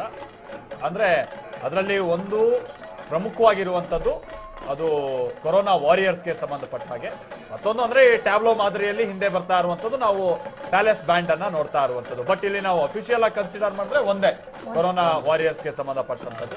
ಇನ್ನೊಂದು ಪ್ರತಿ ವರ್ಷದಂತೆ ಈ ವರ್ಷವೂ ಕೂಡ ಪ್ಯಾಲೇಸ್ ಬ್ಯಾಂಡ್ ಅನ್ನುವಂಥದ್ದು ಅದು ಹಿಂದ್ಗಡೆ ಬರ್ತಾ ಇರುವಂತದನ್ನ ಕೂಡ ನಾವು ಗಮನಿಸ್ತಾ ಇದೀವಿ. ಅದನ್ನ ಹೊರತುಪಡಿಸಿದ್ರೆ ಈಗ ತಾನೇ ಹೇಳಿದಾಗೆ ಈಗ ಜನರಿಗೆ ಅಂಗೈ ಅಗಲದಲ್ಲೇ ಎಲ್ಲವೂ ಕೂಡ ಸಿಕ್ಬಿಡುತ್ತೆ, ವಿಶ್ವದಲ್ಲಿ ಏನೇನು ಆಗ್ತಾ ಇದೆ, ಏನೇನು ವಿಶೇಷತೆ ಇದೆ ಅನ್ನುವಂಥದ್ದನ್ನ. ಬಟ್ ಆಗಿನ ಕಾಲದಲ್ಲಿ ಈ ತರದ ಕಲಾ ತಂಡಗಳ ಮುಖೇನವಾಗಿನೇ ಜನರು ಎಂಟರ್ಟೈನ್ಮೆಂಟ್ ಅನ್ನ ಪಡ್ಕೊಳ್ತಾ ಇದ್ದಿದ್ದು. ಆಮೇಲೆ ಒಂದೇ ವೇದಿಕೆಯಲ್ಲಿ ಅಥವಾ ಒಂದು ಮೈಸೂರಿಗೆ ಹೋಗ್ಬಿಟ್ರೆ ಇಡೀ ರಾಜ್ಯದ ಬೇರೆ ಬೇರೆ ಕಡೆ ಇರುವಂತ ಕಲಾ ತಂಡಗಳು ಅವರವರು ಸಂಪ್ರದಾಯ ಏನು, ಆಮೇಲೆ ಅವರವರ ಕುಲಕಸುಬೇನು, ಇದೆಲ್ಲವನ್ನ ಬಿಂಬಿಸುವಂತ ಕಲಾ ತಂಡಗಳು ಒಂದೇ ಕಡೆ ಸಿಕ್ಬಿಡ್ತಾ ಇತ್ತು, ಅದು ಇಂಥ ದಸರಾ ಸಂದರ್ಭದಲ್ಲಿ. ಹಾಗಾಗಿ ಮಹಾರಾಜರು ಕೂಡ ವಿಶೇಷವಾಗಿ ಇವ್ರನ್ನೆಲ್ಲರನ್ನು ಕೂಡ ಸ್ವಾಗತಿಸ್ತಾ ಇದ್ರು ಈ ತರದ ದಸರಾ ಸಂದರ್ಭದಲ್ಲಿ. ಮುಖೇನವಾಗಿ ಒಟ್ಟು ರಾಜ್ಯದ ಅಂದ್ರೆ ಮೈಸೂರು ಮಹಾಸಂಸ್ಥಾನದಲ್ಲಿರುವಂತ ಒಟ್ಟು ವಿಶೇಷತೆಗಳೇನು, ಆಮೇಲೆ ಪರಂಪರೆಗಳೇನು, ಕಲೆಗಳೇನು, ಸಂಸ್ಕೃತಿ ಏನು, ಇದೆಲ್ಲವನ್ನೂ ಕೂಡ ಜನರಿಗೆ ಒಂದೇ ಭಾಗದಲ್ಲಿ ಅಥವಾ ಒಂದೇ ವೇದಿಕೆಯಲ್ಲಿ ತೋರಿಸುವಂತ ಕೆಲಸ ಆಗ್ತಾ ಇತ್ತು. ಆಗಿನ ಕಾಲದಲ್ಲಿ ನಾವು ಈಗಲೇ ಲೆಕ್ಕ ಹಾಕ್ಬೋದು, ಈಗಲೂ ಕೂಡ ನಾವು ಈಗ ನೋಡ್ತಾ ಇರುವಂತ ಕಲಾ ತಂಡಗಳನ್ನ ಮೂಗಿನ ಮೇಲೆ ಬೆರಳಿಟ್ಟು ನೋಡ್ತೀವಿ, ಎಷ್ಟು ಬ್ಯಾಲೆನ್ಸ್ ಆಗಿ ನಡೀತಾ ಇದ್ದಾರೆ, ಎಷ್ಟು ಅದ್ಭುತವಾಗಿದೆ, ಈ ವರ್ಣರಂಜಿತವಾಗಿದೆ ಅಂತ. ಆಗಿನ ಕಾಲದಲ್ಲಿ ಜನರಿಗೆ ಎಂಟರ್ಟೈನ್ಮೆಂಟೇ ಇಲ್ಲದೆ ಇದ್ದಂತ ಕಾಲದಲ್ಲಿ ಇದನ್ನೆಲ್ಲ ಎಷ್ಟು ವಿಶೇಷವಾಗಿ ಅವ್ರು ನೋಡ್ತಾ ಇದ್ರು, ಎಷ್ಟು ಆನಂದ ಪಡ್ತಾ ಇದ್ರು. ಕಾರಣಕ್ಕಾಗಿನೇ ಹೇಳಿದ್ದು ದಸರಾ ಅಂದ್ರೆ ಆ ಕಾಲದಿಂದನೂ ಕೂಡ ಬಹಳ ಜನ ನಾವು ಹೋಗ್ಲೇಬೇಕು, ದಸರಾ ಕಣ್ತುಂಬಿಕೊಳ್ಳೇಬೇಕು ಅಂತ ಇರೋದ್ರಲ್ಲಿ ಪ್ರಯತ್ನ ಮಾಡಿ ಹೋಗ್ತಾ ಇದ್ರು ಅಂತ ಅಂದ್ರೆ ಈ ತರಣ ಅಂತ ಸಂಭ್ರಮವನ್ನು ಅವರಲ್ಲಿ ಪಡೆಯಬಹುದು. ತುಂಬಾ ಗಮನ ಸೆಳೆಯುತ್ತೆ. ಮಹಿಷಾಸುರನ ಪಾತ್ರಧಾರಿ ಕೂಡ ಇದ್ದಾರೆ ಅಲ್ಲಿ, ಆಮೇಲೆ ದೇವಿಯ ಪಾತ್ರಧಾರಿ ಮಹಿಷಾಸುರ ಮರ್ದಿನಿ ಅನ್ನುವ ರೀತಿಯಲ್ಲಿ. ಇನ್ನೊಂದು ಕಡೆ ಕೊರೋನಾ ದುಷ್ಟ ಸಂಹಾರ ಅಂದ್ರೆ ಕೊರೋನಾವನ್ನ ಸಂಹಾರ ಮಾಡ್ತಾ ಇರೋ ದೇವಿ ಅನ್ನುವ ರೀತಿಯಲ್ಲಿ. ಅಂದ್ರೆ ಒಂದ್ ರೀತಿಯಲ್ಲಿ ಜನರಿಗೆ ಧೈರ್ಯ ಕೊಡುವಂತಹ ವಿಚಾರವೂ ಕೂಡ, ಅಂದ್ರೆ ದೇವರು ಎಲ್ಲವನ್ನ ಸರಿ ಮಾಡ್ತಾರೆ, ಈ ದಸರಾ ನಂತರ ಎಲ್ಲವೂ ಕೂಡ ಸರಿ ಹೋಗಬಹುದು ಅನ್ನುವಂತಹ ವಿಚಾರವಾಗಿ ಬಹುಶಃ ಮುಂದಿನ ವರ್ಷ ಇನ್ನೂ ಅದ್ದೂರಿ ದಸರಾವನ್ನ ನಾವು ಕಣ್ತುಂಬಿಕೊಳ್ಬಹುದು ಅಂತ ಅನ್ಸುತ್ತೆ. ಒಬ್ಬ ನಮ್ಮ ಹೆರಿಟೇಜ್ ಕಮಿಟಿ ಮೆಂಬರ್ ಆಗಿ ಕಳೆದ 5 ವರ್ಷದಿಂದ ಸರ್ಕಾರಕ್ಕೆ ಒಂದು ಡಿಮಾಂಡ್ ಇಟ್ಟಿದ್ದೀನಿ ಡೆಪ್ಟಿ ಕಮಿಷನರ್ ಮುಖಾಂತರ. ಏನಪ್ಪಾ ಅಂತ ಹೇಳಿದ್ರೆ, ಈ ದಸರಾ ಮಹೋತ್ಸವವನ್ನು ಅಮೂರ್ತ ಪಾರಂಪರಿಕ ಒಂದು ಸಂಸ್ಕೃತಿ ಅಂತ ಹೇಳಿ ಇಂಟ್ಯಾಂಜಿಬಲ್ ಕಲ್ಚರಲ್ ಹೆರಿಟೇಜ್ ಅಂತ ಯುನೆಸ್ಕೋ ಟ್ಯಾಗ್ ಹಾಕಬೇಕು ಅಂತ ಹೇಳಿ ಗಲಾಟೆ ಮಾಡಿ ಈಗ ಪ್ರೊಸೆಸ್ ಶುರುವಾಗಿದೆ. ಹೌದು, ಯಾಕೆಂದ್ರೆ ಈಗ ಕುಂಭಮೇಳ ಮಾಡಿದ್ದಾರೆ. ಕುಂಭಮೇಳ ಮಾಡಿದ್ಮೇಲೆ ನಾವ್ ಯಾಕೆ ಪಡಿಬಾರ್ದು ಅದನ್ನ? ಈ ಪ್ರಯತ್ನವನ್ನ ನಾವು ಮಾಡ್ತಾ ಇದ್ದೀವಿ. ಆಮೇಲೆ ಸರ್ ಇನ್ನೊಂದು ಸಂಗತಿ ಏನು ಅಂತ ಅಂದ್ರೆ, ಈ ಕಲಾ ತಂಡಗಳು ನಾವು ಹಿಂದೆನೂ ಕೂಡ ಬಹಳ ಸಂದರ್ಭದಲ್ಲಿ ಗಮನಿಸಿದೀವಿ. ಎಷ್ಟೋ ಸಂದರ್ಭದಲ್ಲಿ ರಾಜರು ಮಹಾರಾಜರು ಬಹಳ ಚೆನ್ನಾಗಿ ಇವ್ರನ್ನ ಬಳಸ್ಕೊಳ್ತಾ ಇದ್ರು, ಇವ್ರನ್ನ ಕರ್ಸ್ಕೊಳ್ತಾ ಇದ್ದಿದ್ದಂಗೆ ಬೀಳ್ಕೊಡುಗೆ ಕೊಡ್ತಾ ಇದ್ದಿದ್ದಂಗೆ. ಕೆಲ ಸಂದರ್ಭದಲ್ಲಿ ಏನಾಗ್ಬಿಡ್ತು ಅಂದ್ರೆ ಇವ್ರಿಗೆ ಉಳ್ಕೊಳಕ್ ಒಂದು ವ್ಯವಸ್ಥೆನೂ ಕೂಡ ಸರಿಯಾಗಿ ಮಾಡದೇ ಇದ್ದಿದ್ದು ನಾವು ಹಿಂದೆ ಎಲ್ಲ ರಿಪೋರ್ಟ್ ಮಾಡಿದೀವಿ ಮಾಧ್ಯಮದಲ್ಲಿ. ಇವ್ರು ಯಾಕಂದ್ರೆ ಇವ್ರಿಗೆಲ್ಲ ಯಾವ್ದೋ ಛತ್ರದಲ್ಲಿ ಕೊಟ್ಟು ಕಳಿಸ್ತಂತದನ್ನು ಕೂಡ ಗಮನಿಸಿದೀವಿ. ಈಗ ಏನಾಗಿದೆ ಅಂದ್ರೆ ಈ ತರದ ಕಲಾ ತಂಡಗಳು ಈಗಲೂ ಕೂಡ ಇಂಥದ್ದೊಂದು ಕಾರ್ಯಕ್ರಮದ ಕೊಡೋಕ್ ಬರುವಂತದೇ ದೊಡ್ಡದು. ಯಾಕಂದ್ರೆ ಎಲ್ಲರೂ ಕೂಡ ಹೊಟ್ಟೆಪಾಡಿಗೆ ಬದುಕು ದುಡೋ ಸಂದರ್ಭದಲ್ಲಿ, ಕಮರ್ಷಿಯಲ್ ಆಗಿರೋ ಸಂದರ್ಭದಲ್ಲಿ ನಾವು ಒಂದು ವರ್ಷ ಬಂದು ಈ ತರದೊಂದು ಜನರಿಗೆ ನಮ್ಮ ಸಂಸ್ಕೃತಿನ ಬಿಂಬಿಸ್ ಹೋಗ್ತೀವಿ ಅನ್ನುವಂಥದ್ದೇ ದೊಡ್ಡದು. ಇವ್ರನ್ನ ಬಹಳ ಚೆನ್ನಾಗಿ ನಾವು ಬಳಸ್ಕೊಳ್ಬೇಕು. ಅದಕ್ಕೆ ನಾನು ಹೇಳ್ತಾ ಇರೋದು, ಹೌದು, ಇದನ್ನ ಒಂದು ಇಂಟ್ಯಾಂಜಿಬಲ್ ಕಲ್ಚರಲ್ ಹೆರಿಟೇಜ್ ಅಂತ ಒಂದು ಟ್ಯಾಗ್ ನಮ್ಗೆ ಯುನೆಸ್ಕೋದಿಂದ ಸಿಕ್ಕಿಬಿಟ್ರೆ ಇವ್ರಿಗೆಲ್ಲ ಒಳ್ಳೆ ಅವಕಾಶ. ಆಮೇಲೆ ಇನ್ನೊಂದು ಸಂಗತಿ, ನಮ್ಮ ಲಾಸ್ಟ್ ಅಲ್ಲಿ DC ಇದ್ರಲ್ಲ ಅಭಿರಾಮ್ ಶಂಕರ್, ನೀವು ಇದನ್ನ ಮಾಡಿ ಪ್ರಯತ್ನ ಮಾಡಿ, ನಮ್ಮ ಲೆವೆಲ್ ಅಲ್ಲಿ ನಾವು ಪ್ರಯತ್ನ ಮಾಡ್ತೀವಿ ಅಂತ ಹೇಳಿ ನಾವು ಡೇಟಾ ಕಲೆಕ್ಟ್ ಮಾಡ್ತಾ ಇದ್ವಿ. ಕೊರೋನಾ ಬಂದು 8 ತಿಂಗಳಿಂದ ಏನು ಕೆಲಸ ಆಗಿಲ್ಲ. ಆಮೇಲೆ ನಾವು ಸರ್ಕಾರಕ್ಕಾಗಿರ್ಬೋದು, ಮೈಸೂರು ಜಿಲ್ಲಾಡಳಿತಕ್ಕೆ ಇದು ನಾವು ಪರ್ಟಿಕ್ಯುಲರ್ ಆಗಿ ಹೇಳ್ಬೇಕು. ಯಾಕಂದ್ರೆ ಈ ವರ್ಷ ಅವ್ರನ್ನೆಲ್ಲ ಕರ್ಸಿಲ್ಲ, ಹಂಗಂತ ಅವರು ವಿಮುಖ ಆಗ್ಬಾರ್ದು ಈ ಕಡೆಯಿಂದ. ಅವ್ರು ಮುಂದಿನ ವರ್ಷನೂ ಕೂಡ ಬರ್ಬೇಕು ಅಂತ ಬರೋ ಸಂದರ್ಭದಲ್ಲಿ ಸೂಕ್ತವಾಗಿ ಪ್ರೋತ್ಸಾಹವನ್ನು ಕೊಡಬೇಕು, ಅವ್ರ ಜೊತೆ ಟಚ್ ಗೌರವ ಕೊಟ್ಟು ಮುಂದಿನ ವರ್ಷ ಅವ್ರನ್ನ ಕರ್ಸ್ಬೇಕು. ಅವರು ಬಹಳ ಸಂದರ್ಭದಲ್ಲಿ ಎಲ್ಲರೂ ಹುಮ್ಮಸ್ಸಿಂದ ಬರ್ತಾರೆ, ಬಟ್ ಇರುವಂತದ್ದು ಯಾವ್ದು ಕೂಡ ಇಲ್ಲಿಂದ ಮುಂದಿನ ವರ್ಷ ಮೈನಸ್ ಆಗ್ಬಾರ್ದು ಅಥವಾ ಅವ್ರು ಪಾಲ್ಗೊಳ್ಳದೆ ಇರುವಂತ ಸಂದರ್ಭ ಬರಬಾರ್ದು ಅಂತ. ಶಿವಮೊಗ್ಗದಿಂದ ಬರ್ತಾರೆ, ಅವ್ರನ್ನೆಲ್ಲ ನಂಜರಾಜ್ ಬಹದ್ದೂರ್ ಚೌಟ್ರಿಲಿ ಇಟ್ಬಿಡ್ತಾರೆ. ಅದೇ ಬೇರೆ ನಾಟಕ ಡ್ಯಾನ್ಸರ್ಸ್ ಅವರು ಇವರು ಬಂದ್ರೆ ಲಲಿತ್ ಮಹಲ್ ನಲ್ಲಿ ಉಳಿಸ್ತಾರೆ. ಇವ್ರಿಗೆ ಕೂಲಿ ಸರಿಯಾಗಿ ಕೊಡೋದಿಲ್ಲ, ಊಟ ಸರಿಯಾಗಿ ದೂರದ ಬೀದರಿಂದ ಬರ್ತಾರೆ ಕರಡಿ ಕುಣಿತ, ಆದ್ರೂ ಸಹ ಸಂತೋಷದಿಂದ ಭಾಗವಹಿಸ್ತಾರೆ. ನಮ್ಮ ಸಂಸ್ಕೃತಿಗೆ, ನಮ್ಮ ಸಂಪ್ರದಾಯಕ್ಕೆ ಹೆಚ್ಚಿನ ಒಂದು ಬೆಲೆನ ಕೊಡಬೇಕು. ಏನು ಜಾನಪದ ಕಲೆಗಳು ಅಂತೀವಿ, ಆ ಜಾನಪದ ಕಲೆಗಳಿಗೆ ಸಿಗಬೇಕು ಸಿಗಬೇಕಾದಂತ ಕಲಾವಿದರಿಗೆ ಸಿಗಬೇಕಾದ ನಿಜವಾಗ್ಲೂ, ಪ್ರೋತ್ಸಾಹ ಸಿಗ್ತಾ ಇದೆ. ಸಿಗ್ಬೇಕು ಅಂತ ಹೇಳಿದ್ರೆ ಆರ್.ಎಚ್. ಕುಲಕರ್ಣಿ ಅವರೇ, ನಾವು ಜಂಬೂ ಸವಾರಿಗೆ ಈಗ ಸಿದ್ಧತೆ ಆಗಿದೆ ಎಲ್ಲ, ಇನ್ನು ಕೆಲವೇ ಕ್ಷಣಗಳಲ್ಲಿ ಅಧಿಕೃತವಾಗಿ ಜಂಬೂ ಸವಾರಿ ಶುರು ಆಗತ್ತೆ. ಅಂಬಾರಿ ಹೊತ್ತ ಅಭಿಮನ್ಯು ನಡ್ಕೊಂಡು ಹೋಗ್ತಾನೆ ಅರಮನೆ ಆವರಣದಲ್ಲಿ. ಇಲ್ಲಿಗ ರಾಜರ ಪಾತ್ರ ನೋಡ್ತಾ ಹೋಗೋದು, ರಾಜರು ಕಂಕಣ ಕಟ್ತಾರೆ ಈ ದಸರಾ ಸಂದರ್ಭದಲ್ಲಿ. ಅದಾದ ಮೇಲೆ ಸಂಪೂರ್ಣವಾಗಿ ಅವರು ಅರಮನೆಯ ರೀತಿ ರಿವಾಜುಗಳನ್ನ ಪಾಲನೆ ಮಾಡಲೇಬೇಕಾಗುತ್ತೆ. ಅದು ಯಾವ ರೀತಿ ಇರುತ್ತೆ? ಈ ಅಂಬಾರಿ ತನಕವೂ ಕೂಡ ಅವರ ಒಂದು ದಿನಚರಿ ಆಗಲಿ ಅಥವಾ ಅವರ ಸಂಪ್ರದಾಯ ಯಾವ ರೀತಿ ಇರುತ್ತೆ ಅಂತ? ಜಂಬೂ ಸವಾರಿಗೆ ಪೂರಕವಾಗಿ ಅವರ ಪಾರಂಪರಿಕ ರೀತಿ ರಿವಾಜುಗಳೇನಿದೆ, ಪದ್ಧತಿಗಳೇನಿದೆ ಅರಮನೆ ಒಳಗೆ ಮುಗಿದು ಹೋಗಿರುತ್ತೆ. ಅವರು ಶಮಿ ಪೂಜೆ ಮಾಡೋದರ ಮೂಲಕವಾಗಿ ಸೀಮೋಲ್ಲಂಘನೆ ಮಾಡ್ತಾರೆ. ಸೀಮೋಲ್ಲಂಘನೆ ಮಾಡಿ ವಾಪಸ್ಸು ತಮ್ಮ ಕಂಕಣ ಏನಿರುತ್ತೆ, ಕಂಕಣ ಅದನ್ನು ಉತ್ತರ ಪೂಜೆ ಅಂತ ಹೇಳ್ತಾರೆ, ಮಾಡಿ ಕಂಕಣ ಬಿಚ್ಚಿಟ್ಬಿಡ್ತಾರೆ. ಈ ಜಂಬೂ ಸವಾರಿ ಜನಪರ ಸವಾರಿ ಆದಮೇಲಿಂದ ಸೊ ಅಲ್ಲಿ ಅವರ ಪಾತ್ರ ಬಹಳ ಕಡಿಮೆ. ಇಲ್ಲಿ ಅವರು ಬಂದು ರಾಜ ಪೋಷಾಕಿನಲ್ಲಿ ನಿಂತು, ಹಿಂದೆ ಸ್ವತಃ ಅವರು ಜಂಬೂ ಸವಾರಿಯಲ್ಲಿ ಭಾಗಿಯಾಗ್ತಿದ್ದಂಥ ಸಂದರ್ಭದಲ್ಲಿ ಅವರು ವಾಪಸ್ಸು ಪುನಃ ಬನ್ನಿ ಮಹಾಂಕಾಳಿ ಪೂಜೆ, ಬನ್ನಿ ಮಂಟಪ ಅಂತ ಹೆಸರಿರೋದು ಅದನ್ನೇ. ಇವತ್ತು ಸೀಮೋಲ್ಲಂಘನೆ ಮಾಡುವಂತಹದ್ದು ಅಥವಾ ವಿಜಯವನ್ನು ಆಚರಿಸುವಂಥದ್ದು ಎರಡೂ ಕೂಡ ಸಾಂಕೇತಿಕವಾಗಿ ಇರುವಂತಹದ್ದು. ದಶಮಿ ತಿಥಿ ಇವತ್ತು ಆ ಬನ್ನಿ ಮರದಲ್ಲಿರ್ತಕ್ಕಂತಹ ಆಯುಧಗಳನ್ನು ತೆಗೆದುಕೊಂಡು ಅವುಗಳಿಗೆ ಪೂಜೆ ಸಲ್ಲಿಸಿ ಆ ಆಯುಧಗಳನ್ನು ಪಡೆದಂತಹದ್ದು ಮಹಾಭಾರತದ ಅರ್ಜುನನ ವಿರಾಟ ಪರ್ವದಲ್ಲಿ ನಾವು ನೋಡ್ತೇವೆ. ವಿರಾಟ ಪರ್ವದಲ್ಲಿ ಅದ್ರ ಉಲ್ಲೇಖ ಬರ್ತದೆ, ಹಾಗೆ ರಚನೆನೂ ಸಿಗ್ತದೆ. ಅದನ್ನೇ ಇವತ್ತು ಕೂಡ ನಾವು ಶಮಿ ಪೂಜೆ ಮಾಡುವಂಥದ್ದು. ಶಮಿ ಅನ್ನುವಂಥದ್ದು ಬನ್ನಿ ಗಿಡ ಅಂತ ಹೇಳುವಂಥದ್ದು. ಪೂಜೆ ಮಾಡುವಂತಹದ್ದು ಬನ್ನಿ ಮಹಾಂಕಾಳಿ ಅಂತ ಕರಿತೇವೆ. ಬನ್ನಿಗೆ ಮಹಾಂಕಾಳಿ ರೂಪವನ್ನು ಕೊಟ್ಟು ಪೂಜೆ ಮಾಡುವಂತಹದ್ದು. ಸೊ ಅಲ್ಲಿ ರಾಜರು ಪಾರಂಪರಿಕವಾಗಿ ಈಗಲೂ ಕೂಡ ಪ್ರತಿಯೊಂದು ಹಳ್ಳಿನಲ್ಲೂ ಎಲ್ಲೆಲ್ಲಿ ಶಮಿ ವೃಕ್ಷ ಇರ್ತದೆ ಆ ಊರಿನ ಮುಖ್ಯ ದೇವರನ್ನ ಕರ್ಕೊಂಡು ಹೋಗಿ ಅಲ್ಲಿ ಪೂಜೆ ಮಾಡಿ ಶಮಿ ಪತ್ರ ಕೊಟ್ಟು, ಉತ್ತರ ಕರ್ನಾಟಕದಲ್ಲಿದೆ ಎಲೆನ, ಬನ್ನಿ ಎಲೆನ ಈಗಲೂ ಎಕ್ಸ್ಚೇಂಜ್ ಮಾಡ್ಕೊಳ್ಳುವಂತಹದ್ದು. ಇವತ್ತು ಬೆಳಗ್ಗೆ ಆ ಕೆಲಸ ಮಾಡ್ಕೊಂಡು ಬಂದಿದ್ದೇನೆ ಮನೆಯಲ್ಲಿ ನಾನು. ಓಕೆ, ಸೊ ಮೈಸೂರಿನಲ್ಲಿ ಆ ಪರಂಪರೆ ಇಲ್ಲ, ಆದರೆ ರಾಜಮನೆತನದಲ್ಲಿ ಆ ಪರಂಪರೆ ಇವತ್ತಿಗೂ ಇದೆ. ಸೊ ಹೀಗಾಗಿ ಕಂಕಣ ಕಟ್ಟುವಂತಹದ್ದು ಮೊದಲನೇ ದಿನ ಕಂಕಣ ಕಟ್ಟಿದರೆ, ನಾಂದಿ ಸ್ಥಾಪನೆ ಅಂತ ಏನು ಹೇಳಿದೆ ನಾನು, ಮೊದಲನೇ ದಿನ ಅಂದ್ರೆ ಪ್ರತಿಪದೆಯ ದಿನ ಅವರು ನಾಂದಿ ಸ್ಥಾಪನೆ ಮಾಡಿಕೊಂಡ್ರೆ ಅವತ್ತಿನಿಂದ ಅವರ ವಿದ್ಯುಕ್ತವಾದಂತಹ ಪಾರಂಪರಿಕ ಪೂಜೆಗಳು ಪ್ರಾರಂಭ ಆಗುತ್ತೆ. ಪ್ರತಿದಿನ ನವದುರ್ಗಿಯರ ಪೂಜೆ ಆಗಬೇಕು, ಕಂಕಣ ಇರಲೇಬೇಕು. ಕಂಕಣ ಕಟ್ಟುವಂತಹದ್ದೇನು, ನಾ ಈ ಕೆಲಸವನ್ನ ಶುದ್ಧ ಮನಸ್ಸಿನಿಂದ ಮಾಡ್ತೀನಿ ಅಂತ ಹೇಳುವಂತಹದ್ದು ಕಂಕಣ ಬದ್ಧ ಅನ್ನುವಂತ ಹೇಳುವಂತಹದ್ದು. ಸೊ ಇವತ್ತು ಅವರ ರೋಲು ಈ ಜಂಬೂ ಸವಾರಿಗೆ ಸಂಬಂಧಪಟ್ಟ ಹಾಗೆ ಹೆಚ್ಚಿಂದೇನಿಲ್ಲ, ಹೆಚ್ಚಿರೋದಿಲ್ಲ. ಮೈಸೂರಲ್ಲಿ 2 ದಸರಾ ನಡೆಯುತ್ತೆ. ಅರಮನೆ ದಸರಾ ಒಂದು, ಪ್ರೈವೇಟ್ ದಸರಾ ಒಂದು, ಮತ್ತೆ ಜನರ ದಸರಾ ಒಂದು. ಪ್ರೈವೇಟ್ ದಸರಾ ಪ್ರಾರಂಭ ಆದಾಗೆ ನಮ್ಮ ಕುಲಕರ್ಣಿ ಅವರು ಹೇಳಿದ ಹಾಗೆ 9 ದಿವಸ ಮಹಾರಾಜರು ಹೊರಗೆ ಬರೋದ್ರ. ಅಷ್ಟು ಪೂಜೆ ಪುನಸ್ಕಾರಗಳು ಏನ್ ನಡೀತಾ ಇದ್ವು ಅವೆಲ್ಲವನ್ನೂ ಅವರು ಅರಮನೆ ಒಳಗೆ ನಡೆಸ್ತಾರೆ. ಈಗ ನಾವು ನೋಡ್ತಾ ಇದೀವಲ್ಲ, ಈಗ ಅಲ್ಲಿ ಅಂಬಾರಿ ಕಟ್ಟಂತ ಸ್ಥಳದಿಂದ ಹಿಡಿದು ಈಗ ಮುಖ್ಯಮಂತ್ರಿಗಳು ಜಂಬೂ ಸವಾರಿಗೆ ಚಾಲನೆ ಕೊಡೋ ಸಂದರ್ಭ ಯಾವ್ಯಾವ ದ್ವಾರಗಳನ್ನ ದಾಟಿ ಬರುತ್ತೆ? ಯಾಕಂದ್ರೆ ಬಹಳ ದೂರದಿಂದಲೇ ಒಂದಷ್ಟು ಮೀಟರ್ ಇಲ್ಲೂ ಕೂಡ ನಡ್ಕೊಂಡು ಬರುತ್ತೆ. ಈಗ ಅಂಬಾರಿ ಇರಿಸಿದ ಜಾಗದಿಂದ ಈ ವರ್ಷ 400 ಮೀಟರ್ ಅಂತಂದ್ರೆ ಅರಮನೆ ಒಳಗಡೆನೆ ಒಳಗಡೆನೆ ಉತ್ತರದ ಭಾಗ ಇದೆಯಲ್ಲ, ನೀವು ಹೇಳಿದ್ರೆ ಆನೆ ಜಯಮಾರ್ತಾಂಡ ದ್ವಾರದ ಹತ್ತಿರದಲ್ಲೇ ಇದನ್ನು ಕಟ್ಟಿರೋದು. ಜಯಮಾರ್ತಾಂಡ ದ್ವಾರದಿಂದ ಪ್ರಾರಂಭವಾಗಿ ಬಲರಾಮ ದ್ವಾರದ ಮುಖಾಂತರ ಬಂದು ದ್ವಾರದಿಂದ ಆಚೆ ಬರೋದಿಲ್ಲ. ಸಾಮಾನ್ಯವಾಗಿ ದಸರಾ ಮೆರವಣಿಗೆ ಬರೋದೇ ಬಲರಾಮ ಗೇಟ್, ಆದ್ರೆ ದ್ವಾರದಿಂದ ಆಚೆ ಬರೋದಿಲ್ಲ. ಒಳಗೆ ಒಂದು ಸುತ್ತನ್ನ ಬಂದು ಮತ್ತೆ ಅಲ್ಲಿಗೆ ಬಂದು ಜಯಮಾರ್ತಾಂಡ ಬಾಗ್ಲ ಹತ್ರ ಬಂದು ಪೂರ್ಣ ಮಾಡ್ತಾರೆ ಅಂತ ನಮಗೆ ಸಿಕ್ಕಿರೋ ಮಾಹಿತಿ. ದೇವಸ್ಥಾನದ ಸುತ್ತಲೂ ಗಾಯತ್ರಿ ದೇವಿ ದೇವಸ್ಥಾನದಿಂದ ಮುಂದೆ ಬಂದು ಪುನಃ ಅಲ್ಲಿಂದ ವಾಪಸ್ ಬಂದು ಅಲ್ಲಿಗೆ ಕಂಕಣ ಕಟ್ಟದಾಗಿಂದಲೂ ಕೂಡ ದಸರಾ ಸಂದರ್ಭದಲ್ಲಿ ಮಹಾರಾಜರ ದಿನಚರಿ ಬಗ್ಗೆ ಹೇಳ್ತಾ ಈಗ ಮುಖ್ಯಮಂತ್ರಿಗಳು ವೇದಿಕೆ ಏರ್ತಾ ಇದ್ದಾರೆ. ಮುಖ್ಯಮಂತ್ರಿಗಳು ಜೊತೆಗೆ ಉಸ್ತುವಾರಿ ಸಚಿವರಿದ್ದಾರೆ. ಜಂಬೂ ಸವಾರಿಗೆ ಅಧಿಕೃತವಾಗಿ ಚಾಲನೆ ಕೊಡ್ತಾ ಇರುವಂತ ಸಂದರ್ಭ ನಾವೀಗ ನೋಡ್ತಾ ಇರುವಂತದ್ದು 2020 ಇಸವಿಯ ಜಂಬೂ ಸವಾರಿಗೆ ಮುಖ್ಯಮಂತ್ರಿಗಳು ಅಧಿಕೃತವಾಗಿ ಚಾಲನೆ ಕೊಡ್ತಾ ಇರುವಂತ ಒಂದು ಸುಸಂದರ್ಭವನ್ನು ಸರಳ ದಸರಾಗೆ ಚಾಲನೆ ನೀಡಲಾಗುತ್ತೆ. ನೋಡೋದಕ್ಕೆ ಪ್ರತಿ ಬಾರಿ ಗಮನಿಸಿದಾಗ ಈ ಬಾರಿ ಗಮನಿಸಿದ್ರೆ ಒಂದು ರೀತಿ ಬೇಸರದ ಸಂಗತಿ. ಇರೋದ್ರಲ್ಲಿ ಆಚರಣೆ ಆಗ್ತಾ ಇದೆಯಲ್ಲ ಅನ್ನುವಂಥದ್ದು ಖುಷಿಯ ಸಂಗತಿ. ಪುಷ್ಪಾರ್ಚನೆ ಮಾಡ್ತಾ ಇರುವಂತ ಸಂದರ್ಭವನ್ನ ನಾವು ನೋಡ್ತಾ ಇದೀವಿ. ಅಲ್ಲಿ ಚಾಮುಂಡೇಶ್ವರಿ ದೇವಿಗೆ ಪುಷ್ಪಾರ್ಚನೆ ಮಾಡಿ ಈ ಜಂಬೂ ಸವಾರಿಗೆ ಅಧಿಕೃತ ಚಾಲನೆ ನೀಡಲಾಗುತ್ತೆ. ಟೈಮ್ ಅನ್ನ ನಾವಿಲ್ಲಿ ನೋಡ್ತಾ ಇದ್ದೀವಿ. ಪ್ರತಿ ವರ್ಷ 5.5 ಕಿಲೋಮೀಟರ್ ಇರ್ತಾ ಇತ್ತು ಜಂಬೂ ಸವಾರಿ, ಈ ಬಾರಿ 400 ಮೀಟರ್ನಷ್ಟು ಮಾತ್ರ. ಹೌದು, ಯದುವೀರ್ ಸಹ ಈಗಲೂ ಇದ್ದಾರೆ. ಹೌದೌದು, ಯದುವೀರ ಕೃಷ್ಣದತ್ತ ಚಾಮರಾಜ ಒಡೆಯರ್ ಅವರು ಇದ್ದಾರೆ. ಅದರ ಪಕ್ಕದಲ್ಲಿ ಉಸ್ತುವಾರಿ ಸಚಿವರು ಕೂಡ ಆಗಿರುವಂತ ಎಸ್ ಟಿ ಸೋಮಶೇಖರ್ ಅವರಿಂದ ಮುಖ್ಯಮಂತ್ರಿಗಳು ಡಿಸಿ ಅವರು ಕೂಡ ಡಿಸಿ ಅವರಿದ್ದಾರೆ.